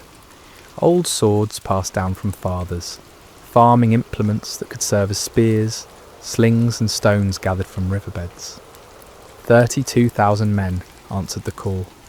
It was a significant force, larger than any army Israel had mustered in years. As Gideon looked out over the sea of faces, weathered by years of oppression, but now bright with hope, he felt a stirring of confidence. Perhaps this task wouldn't be as impossible as it had seemed. But even as he counted his forces, Gideon knew they were still vastly outnumbered. In the valley below, the Midianites and their allies spread across the landscape like a plague of locusts. Their camels were indeed as numerous as the sand on the seashore. Their warriors a dark tide that seemed to stretch to the horizon. Conservative estimates put their numbers at over 100,000 fighting men, but some said there were twice that many. Gideon was contemplating these daunting odds when the Lord spoke to him once again, and the words he heard made his blood run cold. "You have too many men," the Lord said. "I cannot deliver Midian into their hands, or Israel would boast against me. My own strength has saved me. Now announce to the army, anyone who trembles with fear may turn back and leave Mount Gilead." Too many men. Gideon stared out at his army, then down at the vast enemy host in the valley. How could 32,000 be too many when facing such overwhelming odds?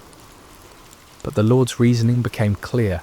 If Israel won this battle with such numbers, they would attribute the victory to their own military might, rather than to God's power. With a heavy heart, Gideon stood before his assembled forces. These men had left their families, their hiding places, their small measures of safety to answer his call. Now he had to tell some of them to go home. "Men of Israel," he called out, his voice carrying across the gathered warriors. "The Lord has spoken to me. Anyone among you who is afraid, anyone who trembles with fear, may return to his home. There is no shame in this. Go in peace." A murmur rippled through the crowd. Some men looked relieved, others confused, still others ashamed. But slowly, surely, men began to step forward, to gather their belongings, to turn away from the camp. What started as a trickle became a stream, then a flood. By evening, 22,000 men had departed for their homes, leaving only 10,000 behind. Gideon watched them go with a mixture of understanding and dread. He couldn't blame them for their fear, not after 7 years of running and hiding, but now his army was less than a third of its original size, facing an enemy that seemed to grow larger with every passing hour. Surely now the Lord would be satisfied with the numbers. Surely now they could plan their attack, develop their strategy, prepare for battle. But as the sun set over the camp, painting the sky the colour of blood, the voice of the Lord came to Gideon once more. "There are still too many men," the Lord said. "Take them down to the water, and I will thin them out for you there." Gideon felt as if the ground was shifting beneath his feet. Still too many? 10,000 men were still too many to face 100,000? What kind of battle was the Lord planning? The next morning Gideon led his remaining men down to the spring of Harod. The water was clear and cold, bubbling up from underground sources that had never failed, even in the driest years. The men were thirsty from the march and eager to drink. Separate those who lapped the water with their tongues, as a dog laps from those who kneel down to drink, the Lord instructed. Gideon watched carefully as his men approached the water. Most of them, weary and relieved to finally rest, knelt down and put their faces directly to the stream, drinking deeply. But a few, perhaps more cautious or alert, cupped water in their hands and lapped it quickly while keeping their eyes up, watching for danger. When the test was complete, Gideon counted with growing amazement and terror. Only 300 men had lapped the water like dogs. 300 out of 10,000. 300 to face the multitudes of Midian. "With the 300 men that lapped I will save you and give the Midianites into your hands," the Lord said. "Let all the others return home." The dismissal of the remaining 9,700 men was even more painful than the first reduction. These were the men who had stayed when others fled, who had shown courage and commitment. Yet now they too had to be sent away, carrying with them the supplies and provisions that would have sustained a larger force. As evening fell over the camp, Gideon found himself staring at his tiny army. 300 men sat around small fires, their faces illuminated by flickering flames. Some sharpened weapons, others mended gear, still others simply stared into the darkness where their enemies waited. They were farmers and shepherds, craftsmen and traders. None of them were professional soldiers. None of them had trained for this kind of warfare. Gideon walked among them, listening to their quiet conversations. Some spoke of their families, wondering if they would ever see their wives and children again. Others talked about the enemy, speculating about Midianite tactics and weapons. A few prayed quietly, their voices barely audible above the crackling of the fires. "Do you think we can win?" one young man asked his companion, his voice carrying the weight of doubt that Gideon felt in his own heart. "With God's help," came the reply, but even that voice held uncertainty. As Gideon continued his circuit of the camp, he felt the familiar weight of fear settling on his shoulders like a heavy cloak. 300 men. It was impossible. It was madness. It was a recipe for massacre, not victory. But even as doubt assailed him, Gideon remembered the fire that had consumed his sacrifice, the signs with the fleece, the voice that had called him mighty warrior when he was anything but mighty. The God who had chosen him, who had reduced his army to an impossibly small number, was the same God who had parted the Red Sea, who had brought down the walls of Jericho with trumpets and shouts. Still, as he looked out toward the valley, where enemy campfires twinkled like stars fallen to earth, Gideon found himself struggling with the same fears that had driven him to test God with fleeces. The odds were beyond daunting. They were simply impossible. But perhaps, he thought with growing understanding, that was exactly the point. Sleep eluded Gideon that night. He tossed on his simple bedroll, listening to the sounds of his small army around him. Some of the men snored peacefully, displaying a faith or fatalism that he envied. Others, like himself, shifted restlessly, no doubt contemplating the impossibility of what lay ahead. As the night deepened, the Lord spoke to him once more. "Get up, go down against the camp, because I am going to give it into your hands. If you are afraid to attack, go down to the camp with your servant Purah and listen to what they are saying. Afterward, you will be encouraged to attack the camp." The Lord knew him well, Gideon realized.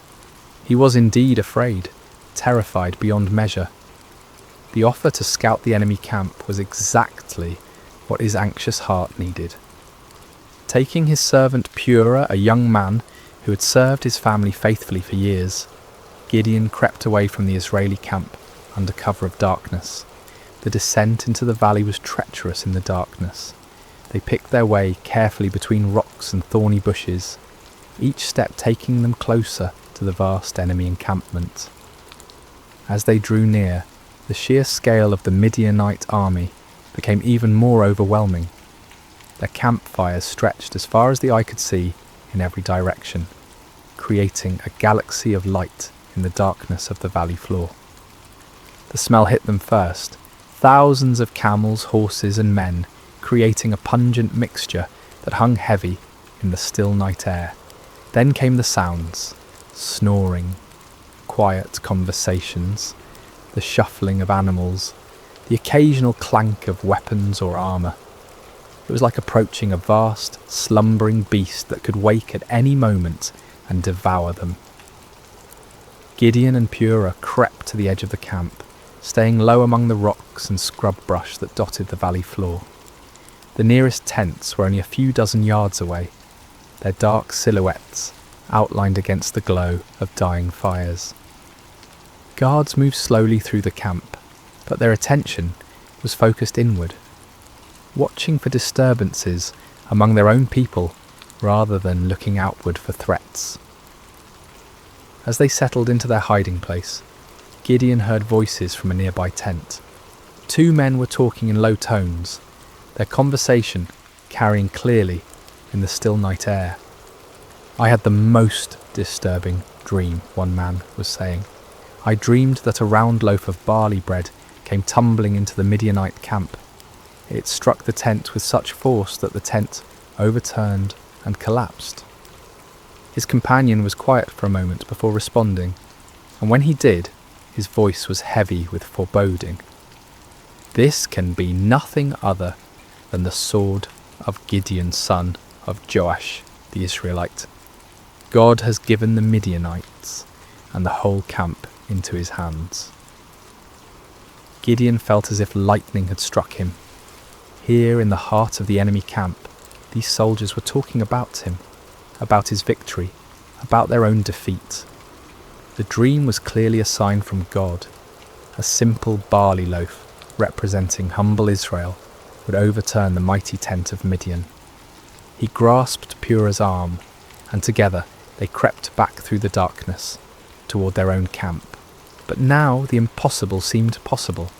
Now the 300 seemed not like a pitifully small force, but like the perfect instrument of God's power. The enemy was already defeated in their hearts. All that remained was to make that defeat a reality.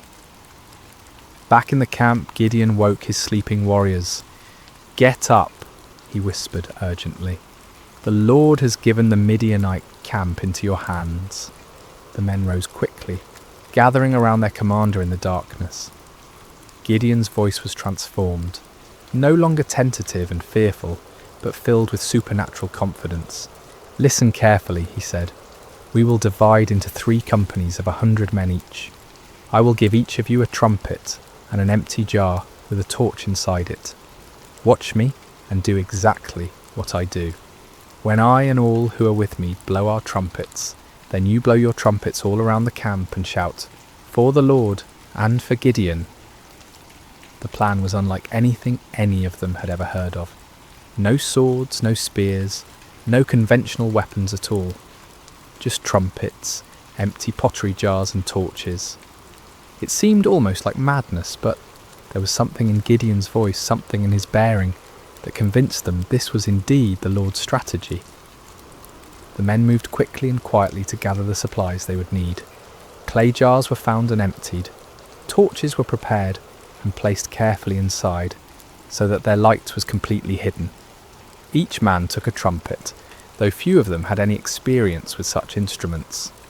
The plan didn't require musical skill, however, only the ability to make noise.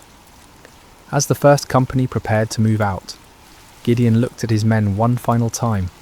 These farmers and shepherds, these ordinary men who had answered an extraordinary call, were about to attempt something that would be remembered for generations to come. They were terrified. He could see it in their faces, but they were also determined. They'd come too far to turn back now. "Remember," Gideon said quietly, "we are not fighting this battle alone. The Lord goes before us. Trust in him, follow my lead, and we will see the salvation of Israel this very night." The 3 companies spread out in the darkness, moving carefully around the perimeter of the enormous enemy camp. It took time to get into position, with each group having to navigate difficult terrain while carrying their unusual equipment. But finally, just as the middle watch began, just as the guards were changing and the camp was at its most vulnerable, Gideon's company reached their position on one side of the valley. He looked across the vast sea of tents and fires, knowing that his other 2 companies were in position on the other sides. Somewhere out there in the darkness, 200 other men were waiting for his signal, trusting him to lead them in this impossible venture. Gideon raised his trumpet to his lips, lifted his jar with its hidden torch, and prepared to find out whether the God of Israel would indeed fight for his people. The moment had come. 300 men were about to challenge an army of over 100,000, armed with nothing but faith and the most unusual weapons in the history of warfare.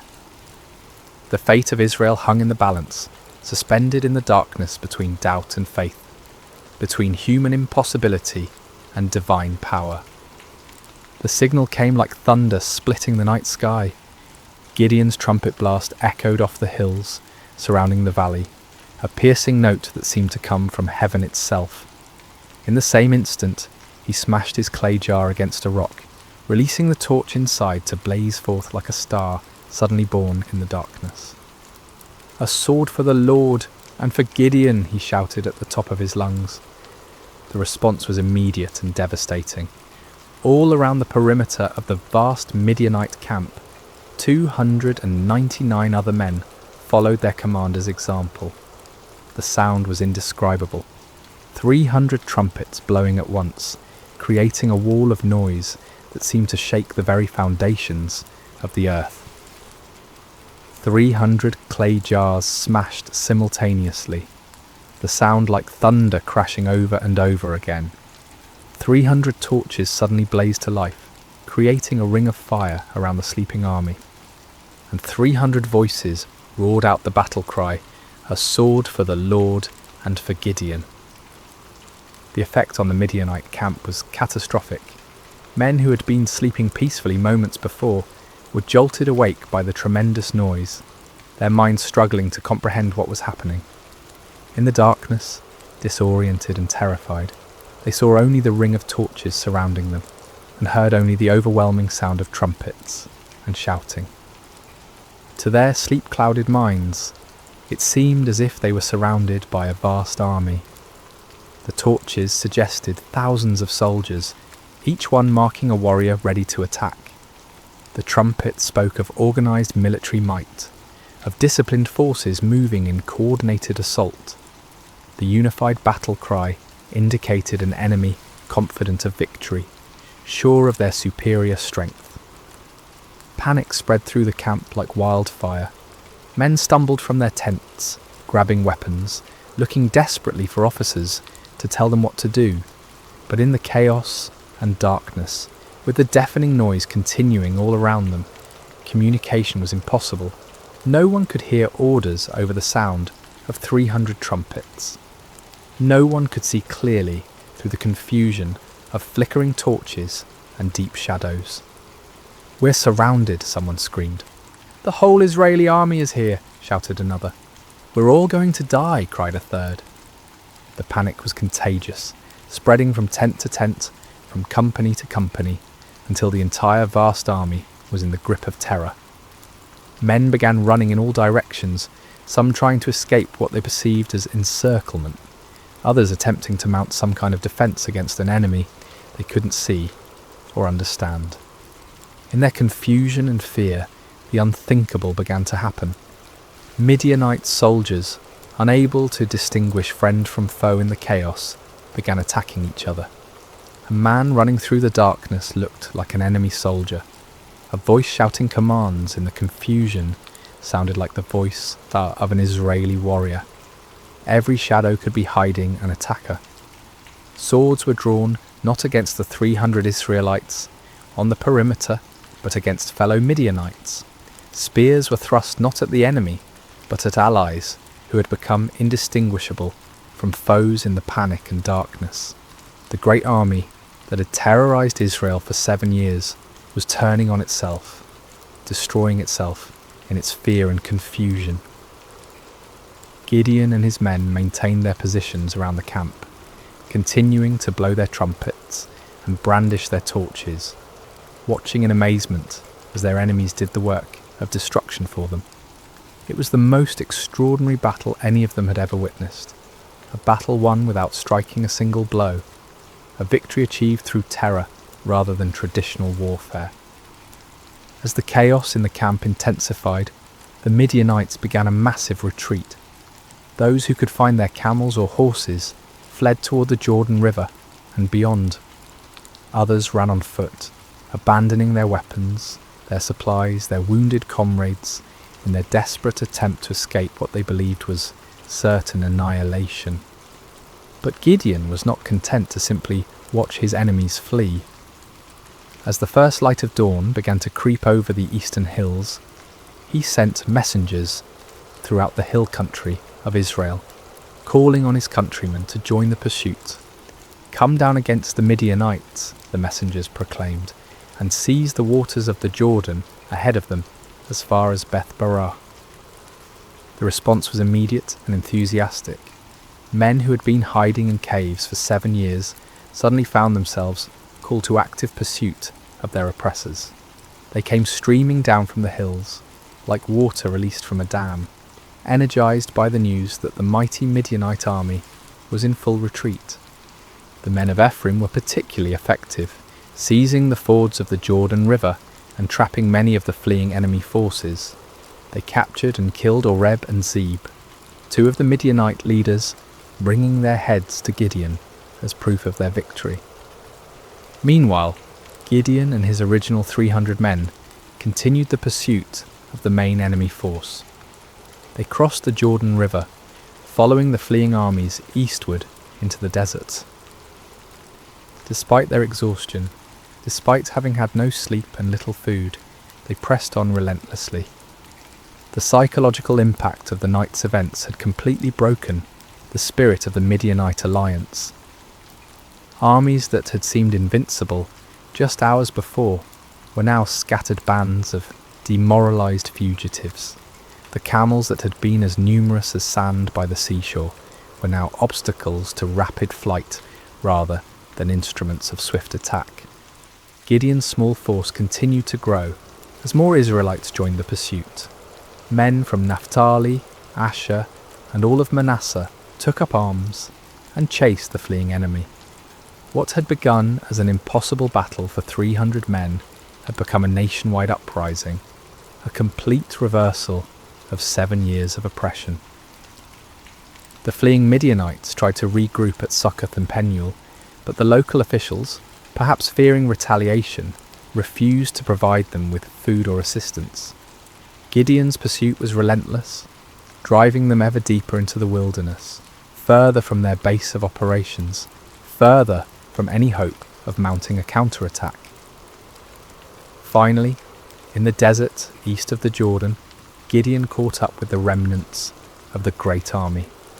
Zebah and Zalmunna, the 2 kings of Midian, were there with about 15,000 men, all that was left of an army that had once numbered over 100,000. Even this reduced force vastly outnumbered Gideon's 300, but their spirit was completely broken. The final battle was swift and decisive. The Midianite army, already demoralized and exhausted, offered little resistance. Zebah and Zalmunna were captured alive, bringing to an end the 7-year reign of terror that had plagued Israel. As the sun set on that remarkable day, Gideon found himself looking out over a battlefield strewn with the evidence of complete victory. The mighty army that had seemed invincible just 24 hours earlier was destroyed. The kings who had terrorized his people were prisoners. The oppression that had driven Israel into caves and hiding places was broken forever. It had all begun with 300 men, 300 trumpets, 300 torches, and faith in a God who specializes in impossible victories. The journey back to Israel was unlike anything the land had seen in generations. What had begun as a desperate flight by 300 terrified farmers had become a triumphant procession that seemed to grow with every mile. Men emerged from caves and hidden places, women came out of their refuges, children ran alongside the returning heroes. The roads that had been empty for 7 years, too dangerous for normal travel, were now filled with celebration. Gideon rode at the head of the procession, the captured kings Zebah and Zalmunna walking in chains behind him. The sight of these once mighty rulers, who had struck terror into Israelite hearts for so long, now humbled and defeated, was almost too wonderful to believe. People lined the roads just to see them, to confirm with their own eyes that the nightmare was truly over. As they passed through villages and towns that had been ghost settlements just days before, people poured out of their houses with tears of joy streaming down their faces. Children, who had never known anything but hiding and fear, looked with wonder at the defeated enemy kings. Elderly men and women who remembered the time before the oppression began whispered prayers of thanksgiving to the God who had delivered them. The celebration that erupted across Israel was spontaneous and overwhelming. In every settlement, people brought out whatever food they had hidden away and shared it freely. Wine that had been buried for safekeeping was uncorked and passed around. Songs that had been silenced for 7 years rang out again from hilltops and valleys. But perhaps the most remarkable aspect of the victory was how complete it had been. The Midianite power was not just temporarily broken, but utterly destroyed. Their military organisation was shattered, their leadership eliminated, their will to fight completely crushed. Never again would they be able to mount the kind of massive raids that had devastated Israel year after year. The psychological impact was equally profound. For 7 years, the Israelites had seen themselves as victims, as weak and helpless prey for stronger predators. Now they had witnessed their God fighting for them in the most dramatic way imaginable. The story of the 300 and their trumpets would be told and retold around campfires for generations to come, a permanent reminder that no enemy is too strong when the Lord chooses to fight for his people. When Gideon finally reached his homeland, representatives from all the tribes of Israel came to meet him. They came with a proposal that on the surface seemed like the natural conclusion to his remarkable victory. "Rule over us," they said, their voices filled with genuine admiration and gratitude. "You, your son, and your grandson, because you have saved us from the hand of Midian." It was an offer of kingship, of dynastic rule that would establish Gideon's family as the permanent rulers of Israel. After centuries of loose tribal confederation, of judges who arose in times of crisis only to fade from prominence when the emergency passed, the people were ready for something more permanent, more stable, and who better to serve as their king than the man who had delivered them from their greatest enemy? The offer was tempting beyond measure. Gideon had gone from threshing wheat in secret to being offered the crown of all Israel. The boy who had hidden in wine presses was being invited to sit on a throne. The man who had doubted his own worth was being told that he was worthy to found a royal dynasty. But Gideon's response revealed the depth of his spiritual growth during this incredible journey. The fearful farmer who had needed multiple signs and confirmations had become a man who understood something fundamental about the nature of God's kingdom. "I will not rule over you," he declared firmly, "nor will my son rule over you. The Lord will rule over you." It was a profound statement of faith and wisdom. Gideon recognized that Israel's true king was the Lord himself, and that any human ruler would be merely a steward of God's authority. He had learned through his own experience that victory came not through human strength or wisdom, but through complete dependence on divine power. To accept a crown now would be to claim credit for what God alone had accomplished. The people were disappointed but not surprised. They had seen enough of Gideon's character to understand that he was not motivated by personal ambition. Still, they wanted to honour him in some way, to create some lasting memorial to his remarkable victory. Gideon did make one request of the people, though it would prove to be a fateful one. "I do ask one thing of you," he said. "Each of you give me an earring from your share of the plunder." The Midianites, like many desert peoples, wore gold earrings, and the spoils of victory included a considerable amount of such jewellery. The Israelites were happy to comply with this modest request. They spread out a garment, and each man threw a gold earring onto it. When all the contributions were gathered, the weight of the gold was 1,700 shekels, an enormous fortune by the standards of the time. In addition to the earrings, there were ornaments, pendants, and purple garments worn by the Midianite kings, as well as chains from their camels' necks. With this gold, Gideon made an ephod, a ceremonial garment similar to what the high priest wore. His intentions may have been pure, perhaps wanting to create a memorial to God's victory, or a way for the people to seek divine guidance. But the results were tragic. All Israel prostituted themselves by worshipping it there, and it became a snare to Gideon and his family. The very man who had torn down his father's altar to Baal, who had refused the crown because only God should rule Israel, inadvertently created an object that led his people back into idolatry. It was a sobering reminder of how easy it is for even the most faithful to stumble, how quickly victory can turn to spiritual defeat. The golden ephod, created from the spoils of a battle won by faith alone, became a false god that drew the people's hearts away from the true God who had delivered them. Yet despite this failing, the primary result of Gideon's victory endured. The land had peace for 40 years during his lifetime. The Midianites never recovered from their devastating defeat. Other potential enemies, seeing what had happened to the mighty Desert Confederation, thought twice before threatening Israel. Gideon himself lived quietly on his estate, enjoying the respect of his people, but never again taking up the sword. He married and had many children, 70 sons from his various wives. One son, born to a concubine in Shechem, was named Abimelech, and he would later bring great trouble to Israel in his quest for the power his father had refused. When Gideon died at a good old age, he was buried in the tomb of his father Joash in Ophrah of the Abiezrites. His death marked the end of an era, the passing of a man who had embodied both the highest faith and the deepest human frailty.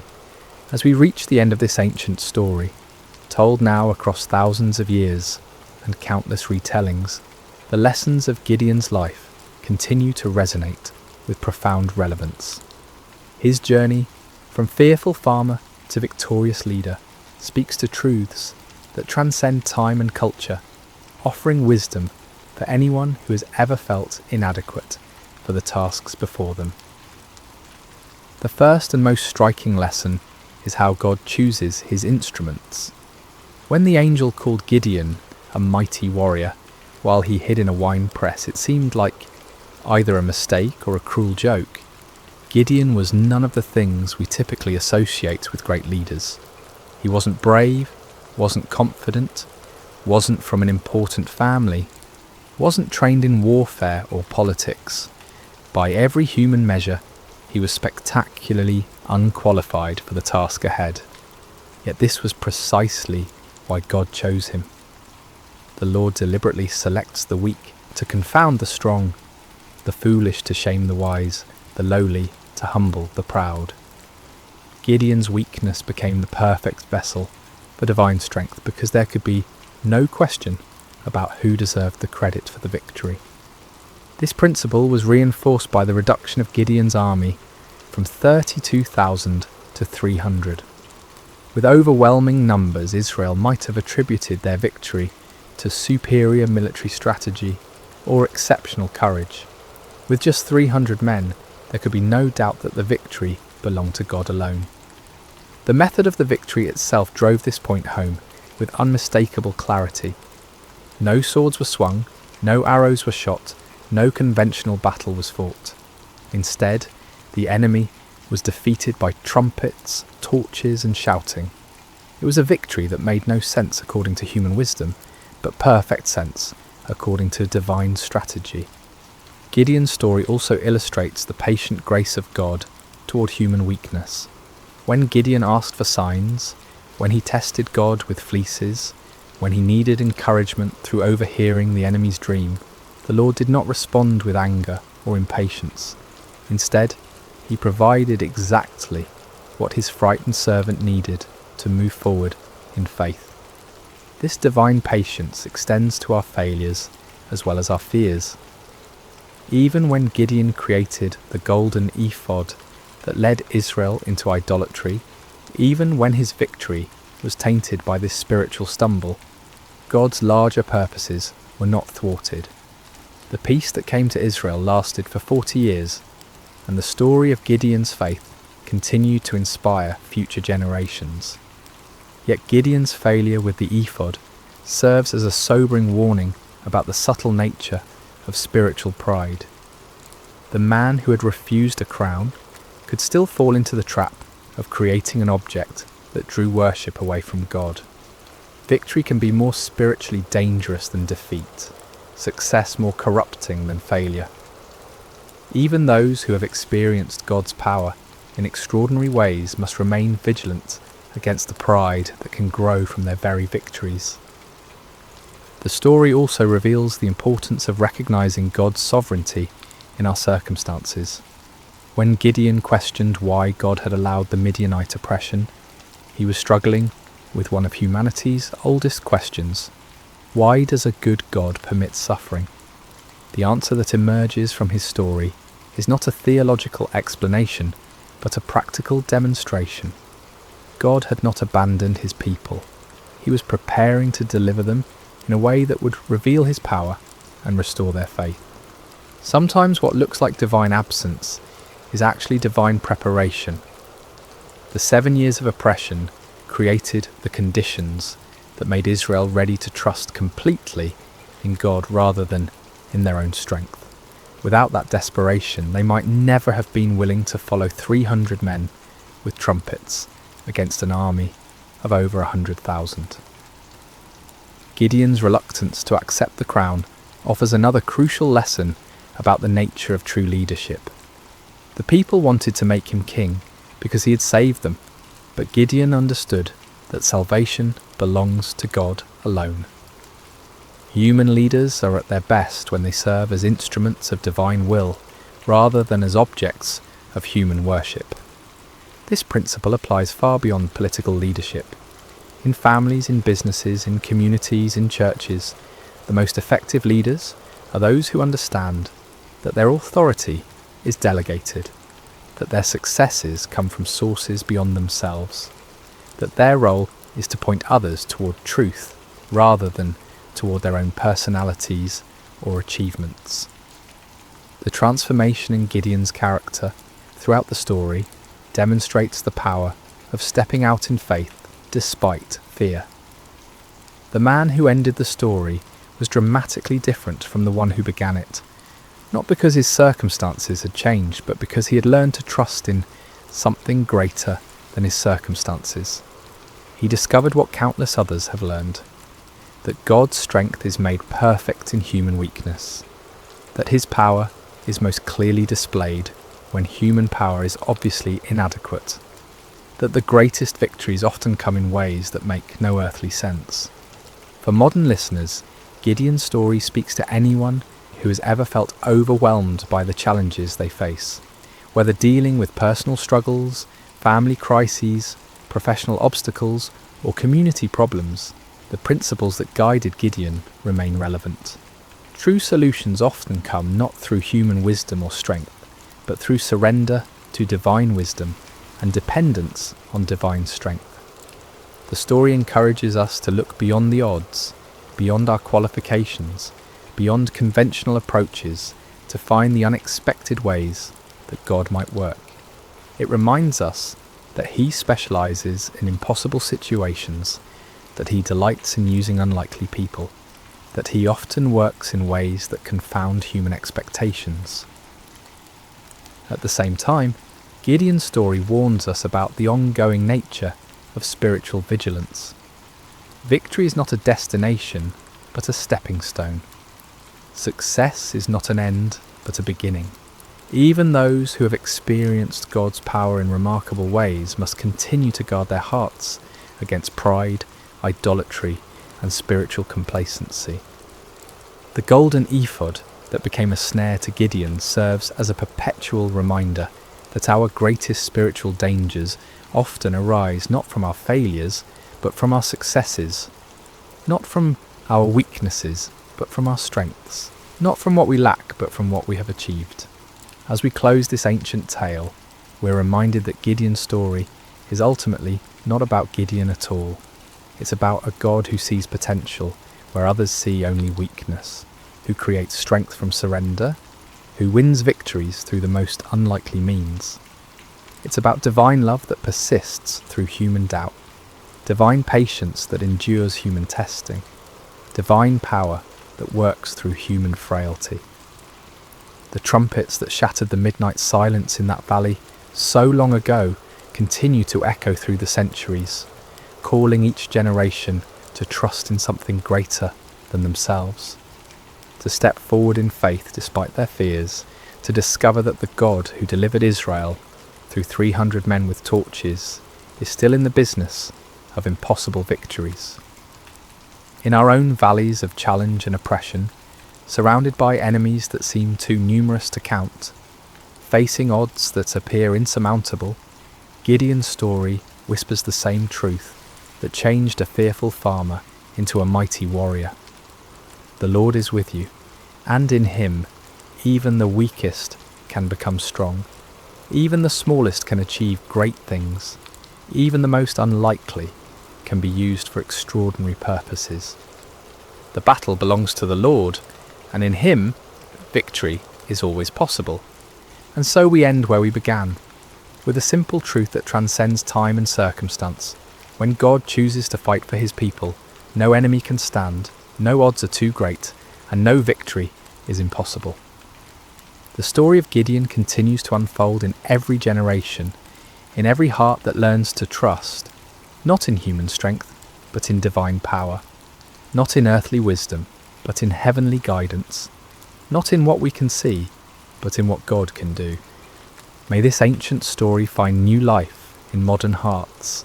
May its lessons take root in contemporary soil, and may its timeless truths continue to inspire faith, courage, and hope in all who hear it. For the God who called Gideon from his hiding place continues to call ordinary people to extraordinary purposes, continues to choose the weak to confound the strong, and continues to win impossible victories through the most unlikely means. The story of Gideon is, in the end, the story of all who learn to trust in something greater than themselves. It is the story of divine love that never gives up, divine power that never fails, and divine grace that transforms fearful hiding into mighty victory. This has been the story of Gideon and the battle against Midian, shared with you tonight through sacred slumber.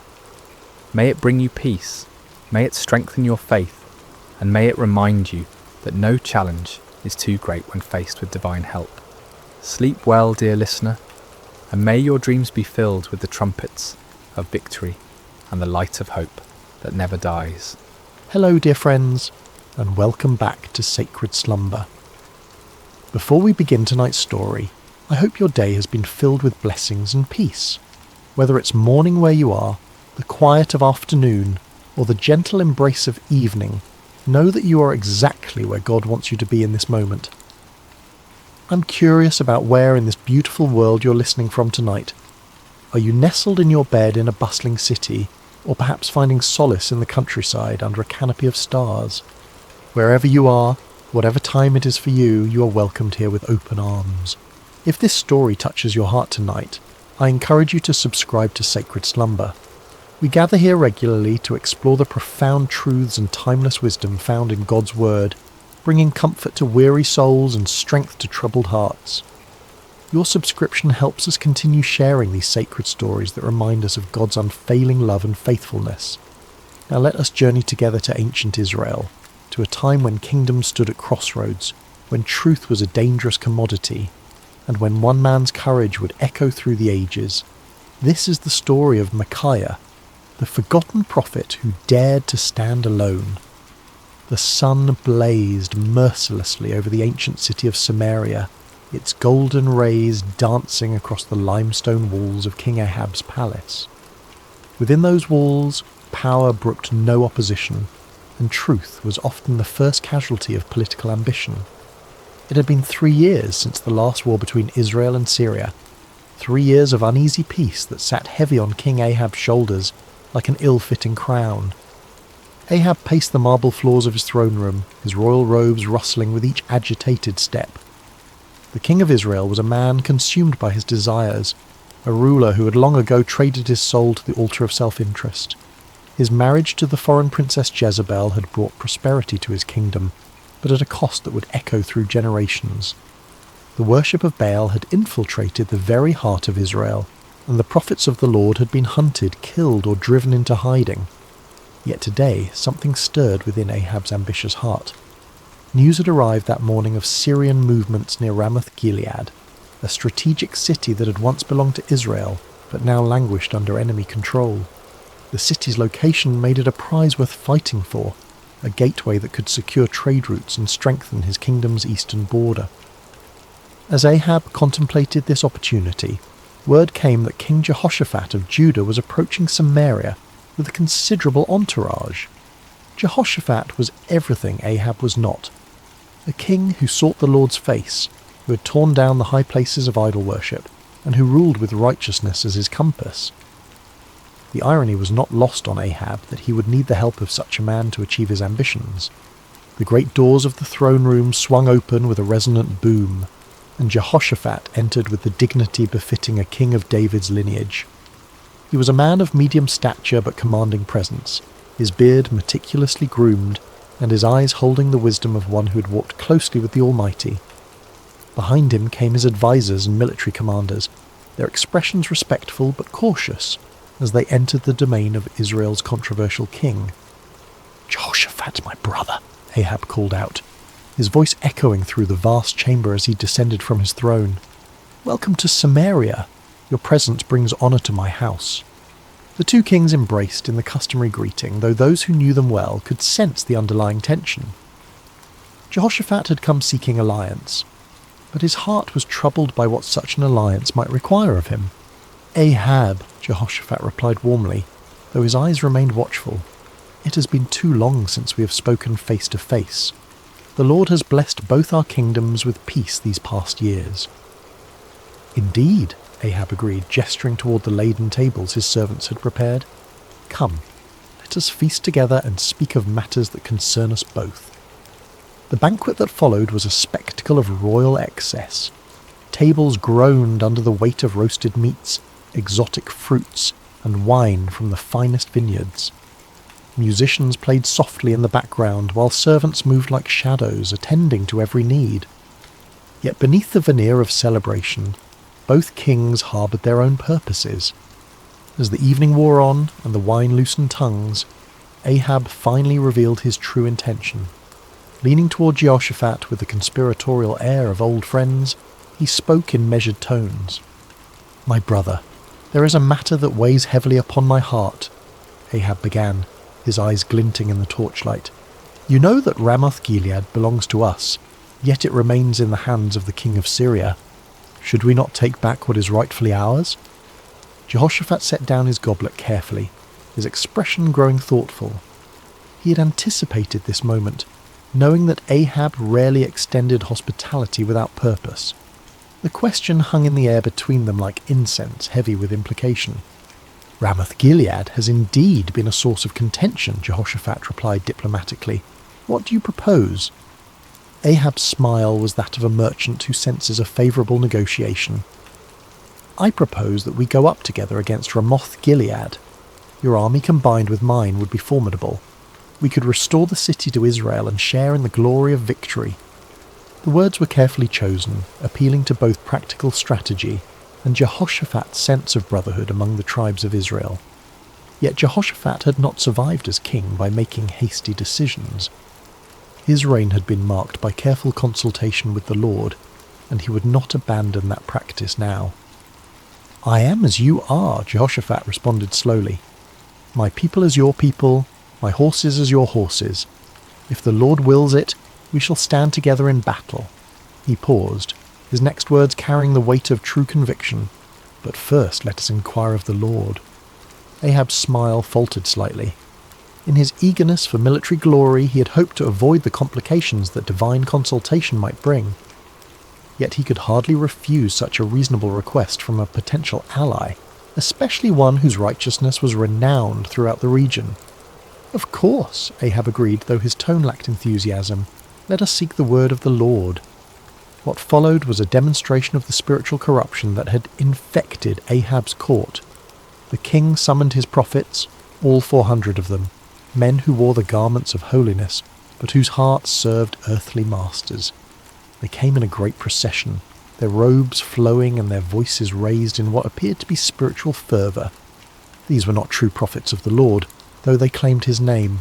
They were court prophets, men who understood that their continued prosperity depended upon telling the king what he wished to hear.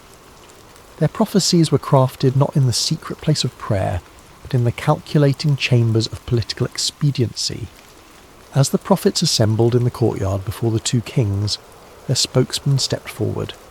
His name was Zedekiah, son of Chenaanah, a man whose pride matched his ambition, and whose hatred for true prophets would soon be revealed in violent fashion. "Hear the word of the Lord," Zedekiah proclaimed, his voice carrying across the courtyard with theatrical intensity. "Go up to Ramoth-Gilead and prosper, for the Lord will deliver it into the hand of the king." The 400 prophets took up the cry with orchestrated precision, their voices creating a chorus of false assurance. "Go up to Ramoth-Gilead and prosper. The Lord will deliver it into the hand of the king." Some of the prophets had even prepared visual aids for their performance. They danced and shouted, waving swords and spears, creating a spectacle that would have been impressive to any observer unfamiliar with the ways of true prophecy. The din was tremendous, the enthusiasm seemingly genuine, and the message exactly what Ahab longed to hear. Yet as Jehoshaphat watched this display, his spirit grew troubled. Something about the performance felt hollow, manufactured. These men spoke with one voice, but it was not the voice of the Lord that Jehoshaphat knew from his own times of prayer and seeking. There was no cost to their prophecy, no challenge to the king's desires, no hint of the divine complexity that marked true encounters with the Almighty. As the prophets continued their enthusiastic proclamations, Jehoshaphat raised his hand for silence. The courtyard gradually quieted, though the echo of their shouts seemed to linger in the air like smoke from a dying fire. "Is there not here a prophet of the Lord besides these?" Jehoshaphat asked carefully, "that we might inquire of him?" The question fell like a stone into still water, sending ripples of discomfort through the assembly. Ahab's face darkened, and several of the court prophets exchanged meaningful glances. They all knew there was indeed another prophet, one whose very existence was a thorn in the flesh of everyone present. Ahab's response came through gritted teeth, his voice barely concealing his irritation. "There is still one man, Micaiah the son of Imlah, by whom we may inquire of the Lord. But I hate him, for he does not prophesy good concerning me, but evil." The honesty of Ahab's admission was startling in its nakedness. Here was a king openly declaring his hatred for a prophet based not on any moral failing or false prophecy, but simply because the man refused to tell him what he wanted to hear. It was a moment that revealed the true spiritual state of Israel's leadership. Jehoshaphat, ever the diplomat, sought to smooth over the awkward moment. "Let not the king say such things," he replied gently, though his words carried a subtle rebuke. Ahab realized he had revealed too much of his heart. With visible effort he composed himself and called for one of his officers. "Bring Micaiah the son of Imlah quickly," he commanded, though his tone suggested he would rather summon a plague upon his house. As the officer hurried away on his grim errand, the two kings settled in to wait. The 400 prophets remained in the courtyard, their earlier enthusiasm now tempered by the knowledge that their unanimous voice was about to be challenged by a single man they both feared and despised. The sun continued its relentless journey across the sky, and in the distance the sound of the officer's horse could be heard galloping toward the place where truth dwelt in isolation, where a forgotten prophet waited in the shadows of his integrity.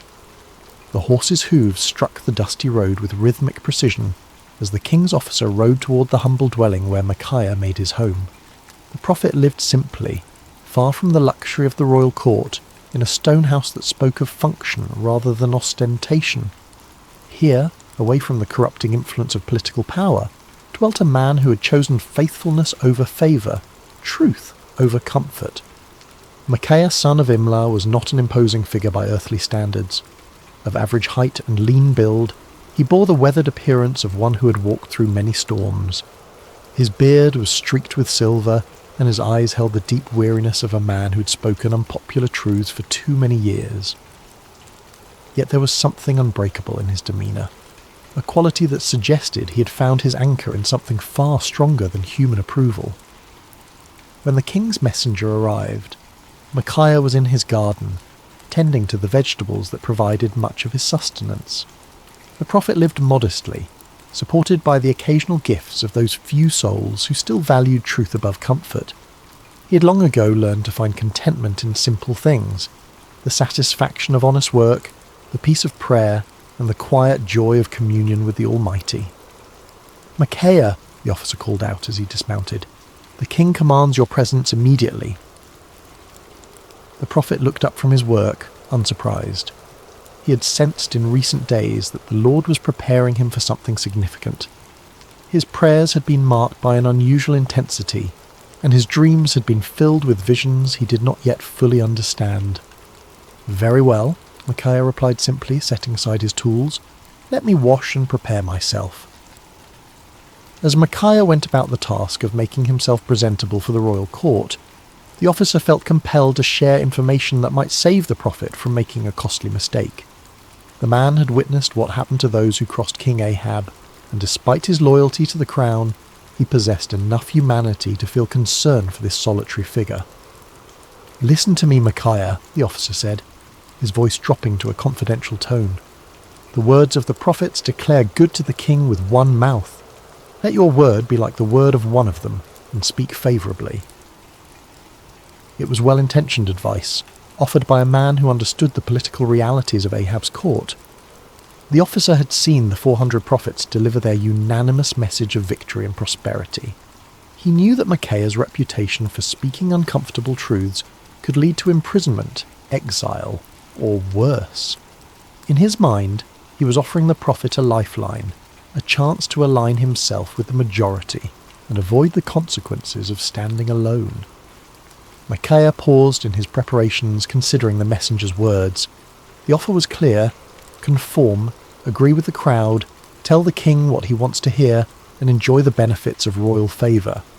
It would be so easy, so practical, so utterly reasonable by every human measure. But as Micaiah looked into the officer's earnest face, he felt the familiar stirring of the spirit within him, that unmistakable presence that had guided him through decades of faithful service. The Lord had not called him to an easy path, but he had never failed to provide strength for the journey. "As the Lord lives," Micaiah replied with quiet dignity, "whatever the Lord says to me, that I will speak." The words hung in the air between them, a declaration of absolute commitment that left no room for compromise. The officer's face showed his disappointment and concern, but he knew better than to argue further. He had delivered his warning. What the prophet did with it was beyond his control. The journey back to Samaria was made in relative silence, the officer pondering the stubborn integrity of his passenger, while Micaiah prayed and prepared his heart for whatever lay ahead.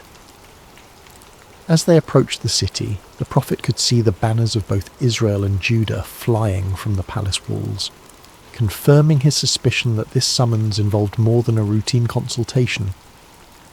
The palace courtyard was a scene of controlled chaos when they arrived.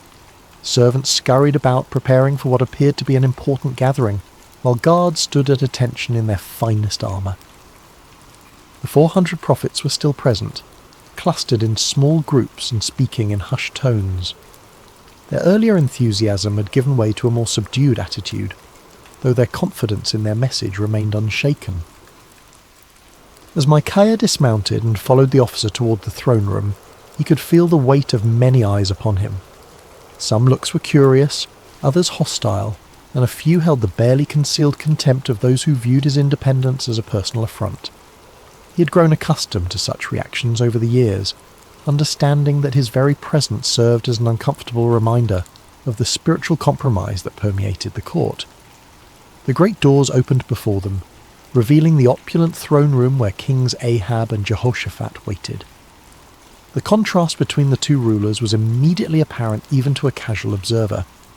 Ahab sat upon his throne with the restless energy of a man driven by ambition, his fingers drumming impatiently on the armrest. Jehoshaphat, seated in a chair of equal honour nearby, maintained the composed dignity of one accustomed to seeking divine guidance before making important decisions. "Ah, Micaiah," Ahab said as the prophet entered, his tone carrying forced joviality that fooled no one. "At last, our final consultant arrives." Micaiah approached the throne with measured steps, neither hurrying to show deference nor dawdling to display defiance. He had learned long ago that in the presence of earthly power, his allegiance belonged to a higher authority. When he reached the appropriate distance, he bowed respectfully but not obsequiously, acknowledging the king's position without compromising his own integrity. "You summoned me, your majesty," Micaiah said simply, his voice carrying clearly through the chamber. King Jehoshaphat studied the prophet with interest. He had heard reports of Micaiah's reputation for uncompromising honesty, and after witnessing the theatrical performance of the 400 prophets, he was eager to hear from someone who might offer a different perspective. Ahab leaned forward on his throne, his eyes fixed on the solitary figure before him. "Micaiah, shall we go to war against Ramoth-Gilead, or shall we refrain?" It was the same question that had been posed to the 400 prophets, the same inquiry that had produced such enthusiastic unanimity. Now it fell upon the shoulders of one man who stood alone, without allies or supporters, facing the combined expectation of two kings and their assembled courts. The moment stretched taut with anticipation. Everyone present understood that they were witnessing something significant, though few could have predicted the drama that was about to unfold. In the silence, Micaiah felt the familiar stirring of the Spirit, but what came first was not the word of the Lord, but something altogether unexpected. What happened next would be remembered and debated for generations to come. Micaiah, the prophet known for his uncompromising honesty, looked directly at King Ahab and delivered exactly the message the king wanted to hear. "Go up and prosper," Micaiah declared, his voice carrying throughout the throne room, "for the Lord will deliver it into the hand of the king." A murmur of surprise rippled through the assembled court. The 400 prophets exchanged glances of confusion and perhaps a touch of irritation. Here was the man they had feared would contradict their unanimous verdict, and instead he was confirming their prophecy word for word. Some of them smiled with what they imagined was vindication, while others seemed puzzled by this unexpected development. But King Ahab was no fool.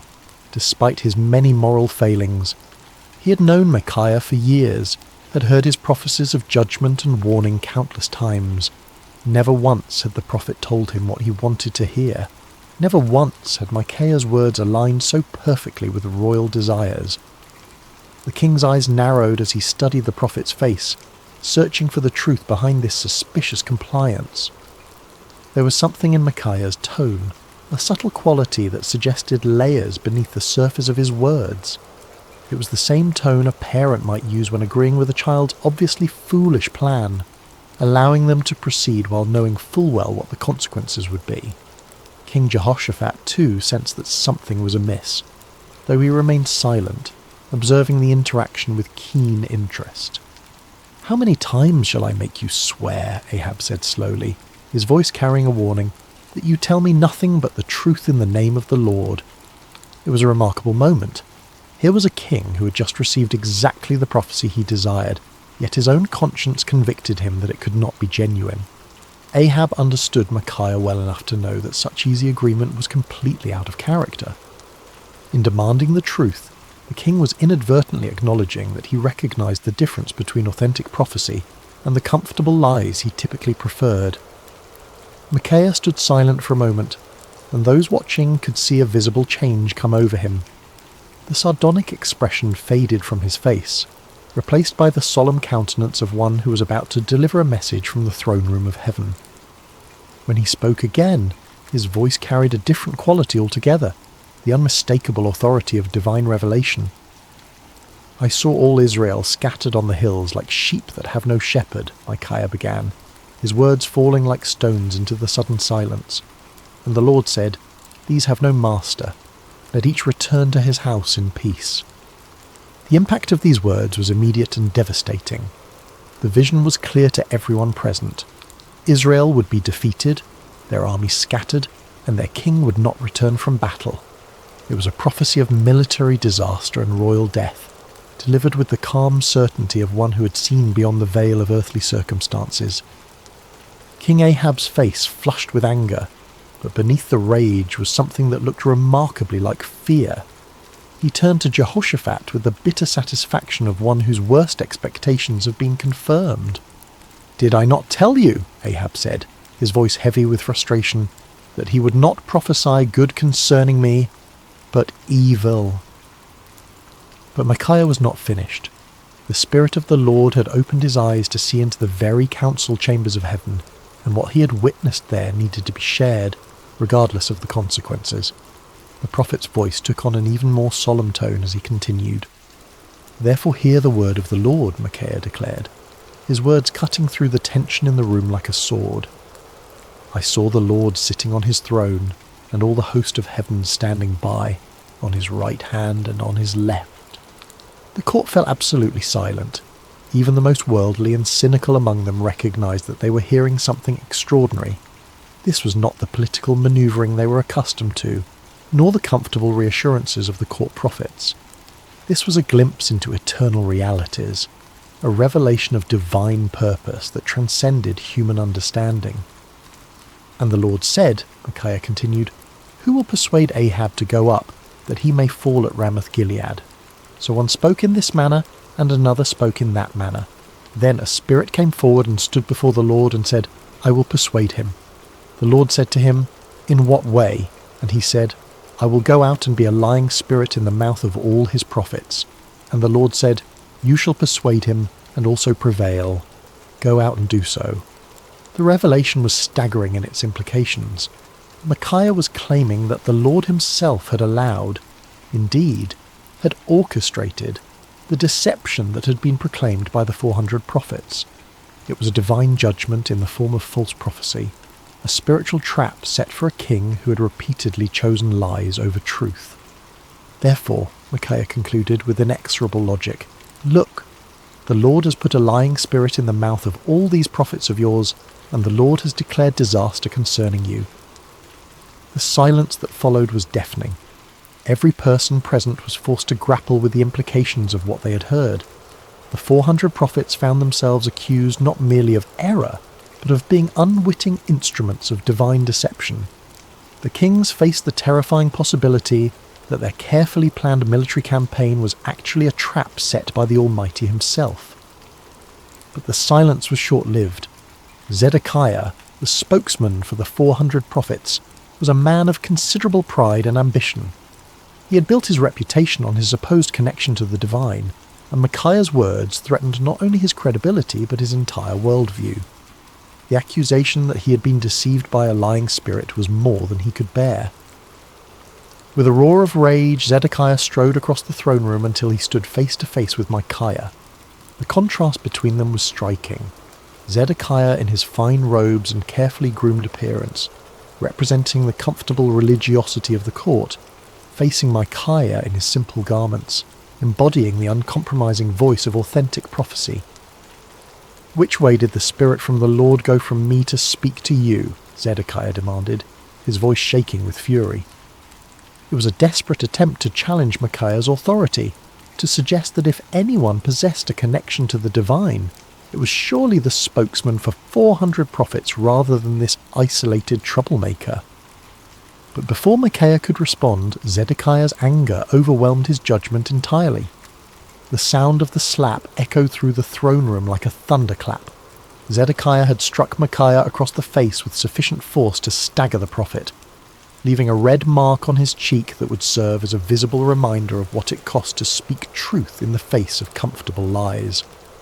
The act of violence hung in the air like a poisonous cloud. No one moved or spoke, shocked by the sudden transition from theological debate to physical assault. Micaiah slowly straightened, touching his cheek where Zedekiah's hand had left its mark. When he looked up, there was no anger in his eyes, no desire for retaliation. Instead, there was a sadness that seemed to encompass not only his immediate situation, but the entire spiritual state of the nation.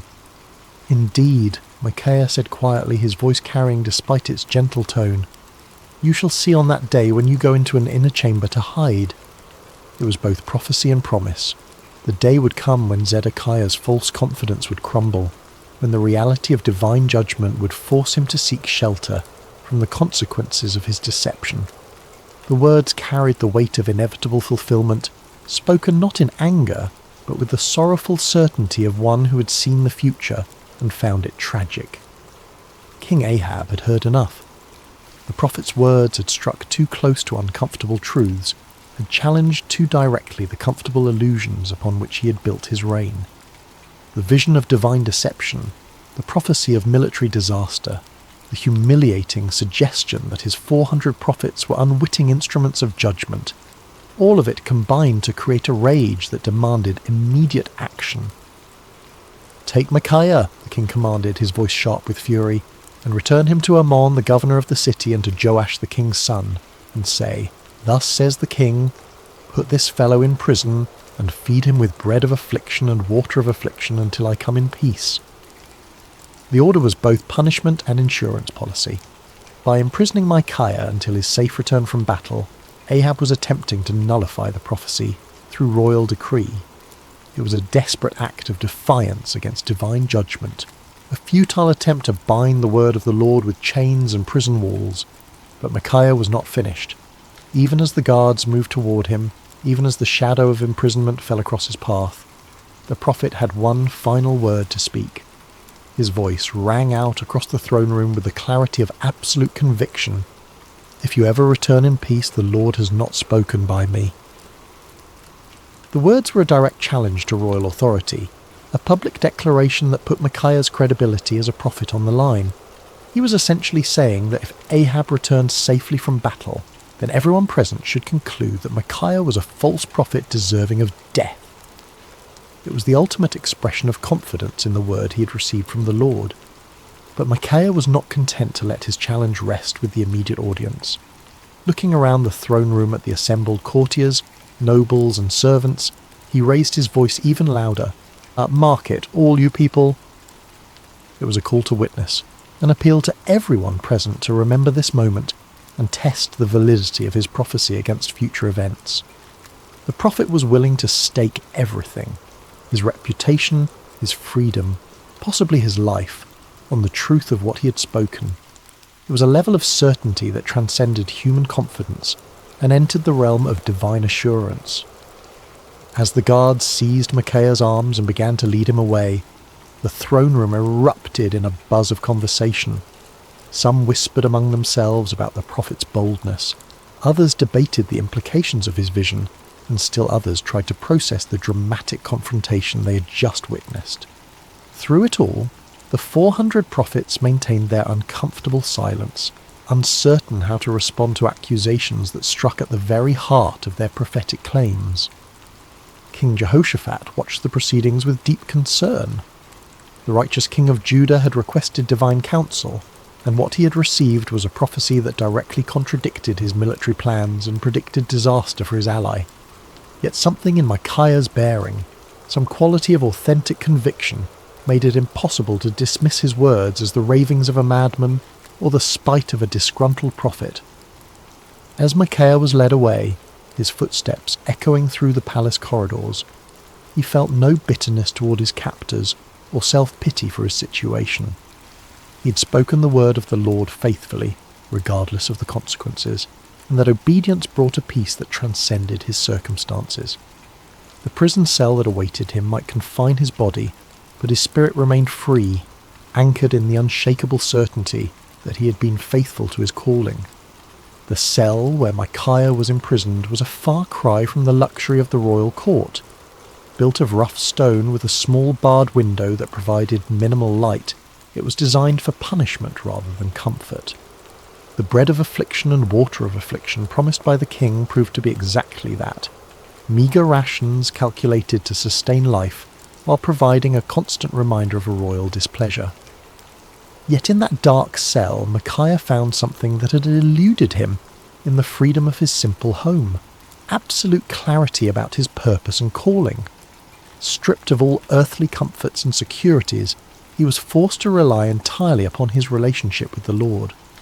In the long hours of solitude, he prayed not for deliverance but for continued faithfulness, not for vindication, but for grace to endure whatever lay ahead.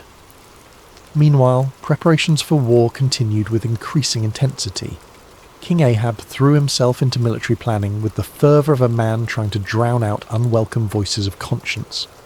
He consulted with his generals, inspected his troops, and made elaborate arrangements for what he was determined would be a glorious victory. The prophecy of the 400 court prophets was repeated frequently, as if constant repetition could somehow make it more reliable. King Jehoshaphat, however, found himself deeply troubled by the day's events. The contrast between the theatrical unanimity of the 400 prophets and Micaiah's stark authenticity had left him with serious doubts about the wisdom of the planned campaign. Yet he had given his word to stand with Ahab, and the political implications of backing out now were significant. As the day of departure approached, Ahab made one final attempt to circumvent the prophecy that haunted his thoughts. If the word of the Lord through Micaiah was true, then King Ahab was destined to die in battle. But perhaps, the king reasoned, he could outwit divine judgment through human cleverness. "I will disguise myself and go into battle," Ahab announced to his commanders, "but you put on your robes." It was a cunning plan. By dressing as an ordinary soldier while Jehoshaphat wore royal garments, Ahab hoped to deceive the enemy about his identity and location. If the Syrians could not identify him as the king of Israel, Perhaps he could survive the battle and prove Micaiah wrong. It was the kind of tactical thinking that had served Ahab well in political manoeuvring, but he was about to discover that divine judgment operates by different rules than human conflict. The morning of battle dawned clear and bright, with a gentle breeze that carried the scent of wildflowers across the plains surrounding Ramoth-Gilead. It seemed an unlikely day for the fulfillment of prophecy, too beautiful for the tragic events that were about to unfold. The armies of Israel and Judah had assembled in impressive formation, their banners flying proudly in the morning air, their weapons gleaming in the sunlight. King Ahab, disguised as a common soldier, moved among his troops with nervous energy. His royal armour had been replaced with the simple leather and bronze of an ordinary warrior, and his distinctive crown was nowhere to be seen. To any casual observer, he appeared to be merely another commander preparing for battle, yet those closest to him could sense his underlying anxiety, the tension of a man who was trying to outrun a divine decree. King Jehoshaphat, meanwhile, wore his royal robes with obvious reluctance. The righteous king of Judah had agreed to this deception as part of their military strategy, but his conscience troubled him. The memory of Micaiah's words weighed heavily on his mind, and he found himself offering frequent prayers for divine protection and guidance. The Syrian army was formidable, well-trained and confident in their ability to defend their territory. Their king had given specific instructions to his 32 chariot commanders: fight with no one small or great, but only with the king of Israel. It was a strategic decision based on the understanding that killing or capturing the enemy king would effectively end the battle and secure victory. As the two armies faced each other across the field of battle, the air was thick with tension and anticipation. Horses stamped impatiently, armour creaked as soldiers shifted their weight, and commanders made final adjustments to their battle plans. In the distance, the walls of Ramoth-Gilead stood as silent witness to the conflict that was about to determine its fate. The battle began with a thunderous clash of armies colliding, the sound of metal against metal mixing with the shouts of warriors and the screams of the wounded. Chariots raced across the battlefield like instruments of divine wrath, their wheels churning up clouds of dust that obscured vision and added to the chaos of combat. For a time, it seemed as though Ahab's strategy might succeed. Hidden among his soldiers, the disguised king fought with the desperation of a man who believed his life depended on remaining unrecognized. His years of military experience served him well as he wielded sword and spear with deadly efficiency, contributing to the initial success of the Israelite forces. But the Syrian chariot commanders were not easily deceived. When they spotted King Jehoshaphat in his royal robes, they immediately assumed they had found their primary target. A group of them converged on the king of Judah with deadly intent, their chariots cutting through the battle lines like ships through stormy seas. "Surely it is the king of Israel," they shouted to one another as they closed in on Jehoshaphat. The king of Judah found himself surrounded by enemy chariots, their occupants preparing to capture or kill what they believed to be their primary objective. In that moment of extreme danger, Jehoshaphat did what he had learned to do throughout his reign. He cried out to the Lord for deliverance. "Help me, O Lord," Jehoshaphat called out, his voice carrying above the din of battle. What happened next was a clear demonstration of divine intervention. As Jehoshaphat's cry reached heaven, the Lord moved the hearts of the Syrian commanders in an unexpected way. Something about the king's appearance or manner suddenly convinced them that this was not their intended target after all. "It is not the king of Israel," one of them declared, and just as quickly as they had converged upon Jehoshaphat, they turned away to search for their real quarry elsewhere on the battlefield. Meanwhile, across the chaos of combat, King Ahab continued his desperate masquerade. His disguise had served him well throughout the morning, allowing him to participate in the battle without attracting the special attention of enemy forces. For a brief moment it seemed as though human cunning might indeed triumph over divine decree. But the Lord's purposes are not thwarted by earthly schemes, no matter how cleverly conceived. As the battle raged on, a Syrian soldier drew his bow at random, not aiming at any particular target, but simply shooting into the mass of enemy forces. It was the kind of arrow that soldiers loose when they cannot see clearly, through the dust and confusion of battle, hoping to strike something useful, but with no specific intent. The arrow flew through the air with the invisible guidance of divine providence. It passed over the heads of common soldiers, sailed between the wheels of racing chariots, and found its mark with the precision of perfect justice. The bronze point struck King Ahab between the joints of his armour, penetrating the one gap in his defences that his disguise could not protect. The king felt the arrow's impact like a thunderbolt, the sudden, sharp pain followed by the warm spread of blood across his chest. He looked down in shock to see the Syrian arrow protruding from his body, its shaft trembling with the force of impact. In that instant, Ahab understood with perfect clarity that no amount of human cleverness could circumvent the word of the Lord. "I am wounded," the king cried out to his chariot driver, his voice tight with pain and the dawning realization of his doom. "Turn around and carry me out of the battle." The chariot driver, a loyal servant who had recognized his disguised king despite the common soldier's garb, immediately began maneuvering toward the edge of the battlefield. But extricating themselves from the chaos of combat proved more difficult than anticipated. The battle had intensified throughout the day, and enemy forces blocked many of the potential escape routes. As they struggled to retreat, King Ahab's condition continued to deteriorate. The arrow had found a vital spot and blood flowed freely from the wound despite his attempts to stanch it. Yet with grim determination, the king remained propped up in his chariot, unwilling to let his army see him fall. His presence, even in his wounded state, served to encourage the Israelite forces and maintain their fighting spirit. The battle raged from morning until evening, the outcome hanging in the balance as both sides fought with desperate intensity. But as the sun began to set, painting the sky in shades of red that seemed to mirror the blood spilled on the battlefield below, King Ahab's strength finally gave out. The disguised king who had tried to outwit divine judgment slumped forward in his chariot, his life ebbing away with each laboured breath.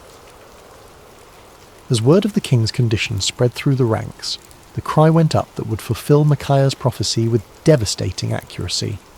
Every man to his city, and every man to his own country. The army of Israel, leaderless and demoralized, began to scatter across the hills just as the prophet had foreseen. Like sheep without a shepherd, they abandoned their positions and fled toward home, their dreams of victory dissolving into the nightmare of defeat. King Ahab died as the sun set over Ramoth-Gilead, his blood pooling in the bottom of his chariot.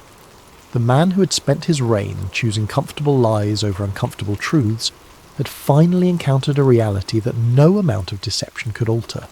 The word of the Lord, spoken through his faithful prophet, had been fulfilled to the letter. News of King Ahab's death spread quickly through the land, carried by the scattered remnants of his army and the merchants who followed military campaigns. In the palace at Samaria, the reaction was one of stunned disbelief. The 400 prophets who had proclaimed certain victory found themselves facing a crisis of credibility that would haunt them for the rest of their lives. In his prison cell, Micaiah heard the news with a mixture of sadness and vindication. He had taken no pleasure in prophesying disaster, had felt no joy in predicting the death of his king. Yet the fulfillment of his prophecy served as a powerful reminder that the word of the Lord does not return void, regardless of how unwelcome it might be to human ears. When the guards came to release him from prison, Micaiah emerged into the daylight a changed man. His body bore the marks of his confinement. He was thinner, paler, and bore the lines of one who had endured hardship. But his spirit was unbroken, perhaps even strengthened by his ordeal. He had spoken truth in the face of overwhelming opposition, had maintained his integrity under pressure, and had been vindicated by the very events that had brought tragedy to the kingdom. The political ramifications of Ahab's death were immediate and far-reaching. His son Ahaziah ascended to the throne, inheriting a kingdom shaken by military defeat and spiritual confusion. The influence of Queen Jezebel remained strong, but the dramatic fulfillment of Micaiah's prophecy had dealt a severe blow to the credibility of the Baal-worshipping establishment. Zedekiah, the false prophet who had struck Micaiah in the throne room, found himself in an impossible position. His confident predictions of victory had been thoroughly discredited, and his authority as a spokesman for the divine had been shattered. The inner chamber where he sought to hide, just as Micaiah had prophesied, became both a physical and spiritual reality as he struggled to come to terms with the magnitude of his error. The other court prophets faced similar crises of confidence. Their unanimous declaration of victory had been revealed as the lying spirit Micaiah had warned about, and their reputations lay in ruins. Some of them quietly retired from public life, while others attempted to reinvent themselves as followers of different deities. None of them could escape the uncomfortable truth that they had been deceived, and had, in turn, deceived others. King Jehoshaphat returned to Jerusalem a wiser and more cautious man. His alliance with Ahab had nearly cost him his life, and the experience had taught him valuable lessons about the importance of seeking genuine divine guidance rather than accepting comfortable confirmations of predetermined plans. The prophet Jehu, son of Hanani, met him upon his return with words of rebuke for his alliance with the ungodly king, but also with recognition that the Lord had delivered him from the consequences of his poor judgment. Throughout the kingdom, people began to reassess their understanding of prophecy and divine revelation. The dramatic contrast between the false assurances of the 400 prophets and the accurate warnings of the solitary Micaiah had provided a vivid lesson in discernment. Many began to understand that true prophecy was not measured by its popularity or its agreement with human desires, but by its faithfulness to the word and character of the Lord. Years passed, and the story of Micaiah's stand against the 400 false prophets became one of the most remembered episodes in the history of Israel. Parents told it to their children as an example of courage and integrity, while religious teachers used it to illustrate the difference between true and false prophecy. The tale grew in significance with each telling, not because it was embellished, but because its lessons proved to be timeless and universal. The first and most obvious lesson was about the cost of speaking truth. Micaiah had paid a heavy price for his faithfulness: imprisonment, isolation, and the hostility of the powerful. Yet his willingness to endure these hardships had ultimately served a greater purpose, preserving the integrity of prophetic ministry and providing a clear example of what it meant to fear God rather than man. His story became a source of encouragement for future generations of prophets and faithful believers who found themselves standing alone against popular opinion. The second lesson concerned the danger of groupthink and manufactured consensus. The 400 prophets had created an impressive display of unanimity, but their agreement had been based on political expediency rather than divine revelation. Their story served as a warning about the seductive power of majority opinion and the importance of seeking truth, even when it contradicted popular sentiment. The comfort of belonging to the crowd, they learned, was no substitute for the sometimes lonely path of authentic faith. The third lesson was perhaps the most theologically complex: the reality that God sometimes allows deception as a form of judgment. The lying spirit that had influenced the false prophets was not an independent force, but an instrument of divine justice, permitted by the Lord as part of his sovereign plan. This aspect of the story forced believers to grapple with difficult questions about the nature of divine sovereignty and human responsibility, helping them develop a more mature understanding of how God works in the world. The fourth lesson focused on the importance of discernment in spiritual matters. King Jehoshaphat's initial uneasiness with the 400 prophets had been a manifestation of spiritual discernment, a recognition that something was amiss despite the impressive display of consensus. His request for a prophet of the Lord had demonstrated the value of seeking authentic divine guidance rather than accepting convenient confirmations of predetermined plans. The fifth lesson was about the ultimate futility of human schemes when they oppose divine purposes. King Ahab's elaborate disguise had been a clever attempt to circumvent prophecy through human ingenuity, but it had proven utterly useless against the sovereign will of the Lord. The random arrow that found its mark had served as a powerful reminder that God's purposes will be accomplished regardless of human attempts to thwart them. As the years passed and the kingdom of Israel continued its spiritual decline, the story of Micaiah took on additional significance. It became a benchmark against which other prophets and prophecies were measured, a reminder of what authentic faithfulness looked like in the face of opposition. When Elijah stood alone against the prophets of Baal on Mount Carmel, people remembered Micaiah's solitary stand. When Jeremiah faced persecution for his unpopular messages, the example of Micaiah's courage provided encouragement and precedent. The story also served as a cautionary tale for those in positions of authority. King Ahab's admission that he hated Micaiah because the prophet never spoke favourably about him had revealed the dangerous tendency of leaders to surround themselves with yes men rather than truthful counsellors. Future kings and officials who heard the story were challenged to examine their own relationships with advisors and to consider whether they were seeking truth or merely confirmation of their existing beliefs. In the quiet of his later years, Micaiah often reflected on that pivotal day when he had stood alone before 2 kings and 400 false prophets. The physical scars from his imprisonment had faded, but the spiritual impact of his experience continued to shape his understanding of his calling and his relationship with the Lord. The prophet had learned that faithfulness was not measured by immediate results, but by obedience to divine instruction. His warning had not prevented the battle or saved King Ahab's life, but it had preserved the integrity of prophetic ministry and provided a clear demonstration of the difference between true and false revelation. Sometimes, he realized, the greatest victories were won not through changing circumstances, but through maintaining faithfulness in the midst of difficult circumstances. Micaiah had also discovered that standing alone was not the same as being alone. In his prison cell, deprived of human companionship and comfort, he had experienced a deeper intimacy with the Lord than he had ever known before. The isolation that had seemed like punishment had actually become a pathway to greater spiritual understanding and strength. He had learned that the approval of the crowd was a poor substitute for the approval of the Almighty. The prophet had come to understand that his role was not to be popular, but to be faithful, not to tell people what they wanted to hear, but to speak what the Lord had given him to say. This understanding had freed him from the burden of trying to manage people's reactions to his messages, and had allowed him to focus entirely on the sacred responsibility of accurate communication of divine truth.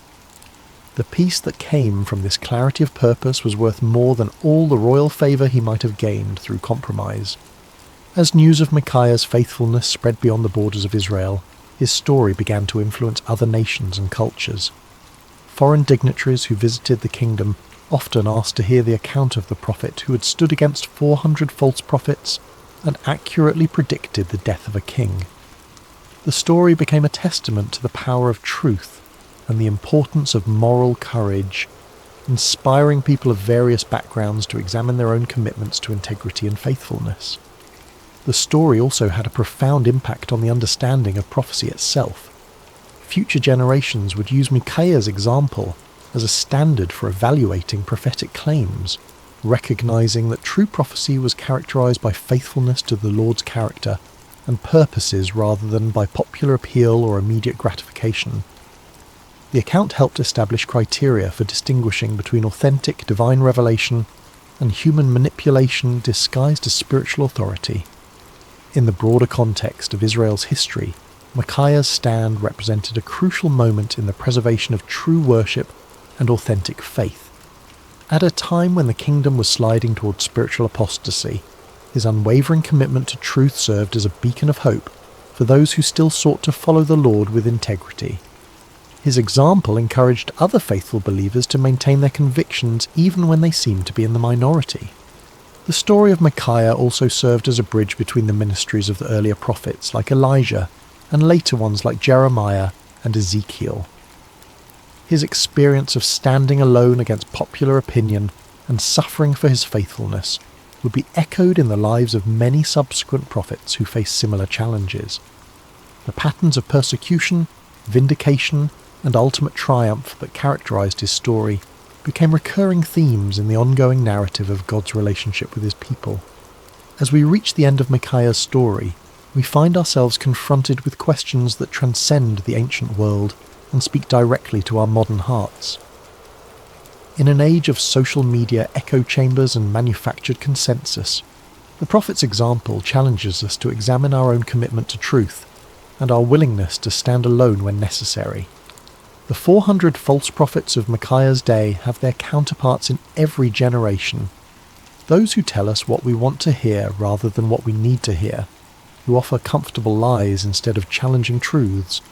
The temptation to join the crowd, to find safety in numbers, to seek approval rather than accuracy, remains as strong today as it was in ancient Israel. Micaiah's courage reminds us that faithfulness is not a group activity, but an individual responsibility. Each of us must decide whether we will speak truth or remain silent, whether we will stand for what is right or compromise for what is convenient. The prophet's example shows us that the path of integrity is often lonely, but it is never walked alone by those who trust in the Lord. The story also challenges us to examine our own relationship with authority and our tendency to surround ourselves with people who confirm our existing beliefs rather than challenging us to grow. Like King Ahab, we may find ourselves preferring the comfort of familiar lies to the discomfort of unfamiliar truths. Micaiah's example calls us to seek out voices that speak with authenticity, rather than those that merely echo our own opinions.